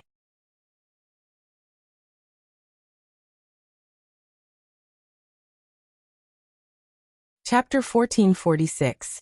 BZ. A ray of light appeared on the vast green field. Within the light, the young girl by the name of Ilya closed her eyes and began to happily spin in circles. The clothes on her body gradually turned into white light particles and completely dissipated. As if they were replacing her, pink light particles suddenly appeared in the light and gathered around Ilya's body. Like living spirits, they nimbly fluttered around her body that had yet to lose its childishness and slowly took shape. In the end, the light also dissipated. The witty and cute little girl was holding a pink magic staff with 3 pairs of ribbons on it. She had changed into a pink pleated dress with more pink than white, and landed on the ground with light footsteps. She stepped on the wild grass and opened her ruby-like eyes. She was exceptionally adorable. In that case, Ilya, who had entered her magical girl mode, seemed to be in high spirits. She stepped on her pair of feathered boots that seemed to have a pair of wings attached to them, and lightly stepped on the ground. Then Ilya began to fly. Yua. The feeling of flying is truly great. With a happy smile on her face, Ilya adjusted her body with great difficulty, and floated in midair not far from the ground. It would appear that she did not dare to fly too high. Only at this time did I have the feeling of becoming a magical girl. Right? Right? Isn't it great? Ruby, who had transformed into a magic staff, also spoke with an excited tone as she twisted her ribbon-like limbs. But, even if you're a magical girl, Ilya, you've only just started. You still need a lot of training in order to surpass that older twintails. Our purpose today is also special training. Don't forget about it. Ahaha. Ilya rubbed her little head in embarrassment. In that case, what should we be training in? Of course, it's the flying technique. Ruby answered without the slightest hesitation. This caused Ilya to be puzzled. But, don't I already know how to fly? Ilya, You can only be considered to be capable of flying right now. You can't be considered to be capable of flying. Ruby explained with a serious and playful tone. Ignoring everything else, you can only fly up, down, left, and right. However, it takes a very long time for you to do so. Your technique is also rather stiff. I can't fly skillfully, let alone move quickly. The efficiency of my mana usage is also very low. Magic power? Ilya tilted her little head, not fully understanding what was going on. Don't you have unlimited mana? Indeed, both Sapphire and I can provide you with unlimited mana, but the amount of mana you can use at once is fixed. Ruby explained. Just like a faucet, even if the switch is turned on, it can provide unlimited water. However, there's only so much water that can flow out in a second. The same goes for the mana we provide. Depending on the user's mana capacity, the amount of mana that can be provided in a second also varies. And flying requires a lot of magic power. If you can't effectively use your magic power, and use a small amount of magic power to maintain flight, it will have a great impact on you. Really? Ilya began to examine her body. Why don't I feel anything? Isn't it also full of magic power? That's because you don't need to fight now. All of your mana can be used to provide flight. Of course, there won't be any burden. Ruby waved her arm. If you don't practice using a small amount of mana to fly skillfully, the amount of mana that can be provided to you in a battle will be very limited. Your damage output will be greatly reduced. You won't be able to deal with the spirit that broke the rules last night. Not enough damage output? Ilya tilted her head as if she understood something. Then she smiled brightly. Then, if I use this, my damage output should be enough, right? Ilya reached for a card holder on her thigh, and pulled out a card with an archer with a bow and arrow drawn on the front. Ruby exclaimed in surprise. Isn't this the archer's rank card? I got it from Sister Rin yesterday. She said that it might come in handy if she gave it to me. She can't use it herself. Ilya looked at Ruby with anticipation. Ruby, didn't you say that you can use yourself as a medium? Using the rank card to summon the spirit's relic? If I use this, my damage output will be much higher than mine, right? I'm sorry, Ilya.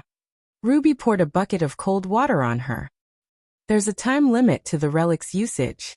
Not only is the time limit short, after using it once, you can't use it again for a few hours.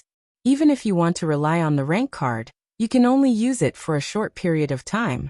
That's why the rank card can only be used at a critical moment. Rin has always used the rank card as a trump card. Not only that, each class card can only materialize one type of relic after it's limited to unfold. Not all of the relic are useful. Ruby spread her hands out regretfully. Unfortunately, the archer's rank card is useless. After the limited to open, only a bow will appear. There's not even an arrow. When Rin tried to shoot, she used the surrounding black keys to replace the arrow. Although the destructive power is indeed great, it's impossible for you to carry a bunch of black keys all the way. You have to replenish your ammunition after every battle, right? How can this be? Ilya shrugged her shoulders in disappointment. The relic used by the spirit called Rider the day before yesterday is so powerful. The strong one is that Pegasus. The Rider's noble phantasm only strengthens the Pegasus' strength. The Rider's noble phantasm itself is also very limited. Even if the card is in our hands and we can instantiate the noble phantasm at that time, there is no one to ride on to use it. It is also a meaningless noble phantasm. Ruby's tone became playful. Not to mention, the Rider card is still in the hands of that terrifying man. Oh? The moment Ruby's words left her mouth, a hand suddenly reached out and grabbed it. Under Ilya's exclamation, the entire wand was pulled out. So in your eyes, I'm such a terrifying man. Upon hearing this voice and looking at this familiar person who appeared out of nowhere holding a ruby wand in his hand, Ilya's pretty face turned stiff. Even the ruby froze and did not move anymore. I wonder how it feels to bully a wand. Wu Yan raised Ruby with a smile, and slowly increased the strength in his hand. Can you please tell me? Wah. It hurts. It hurts.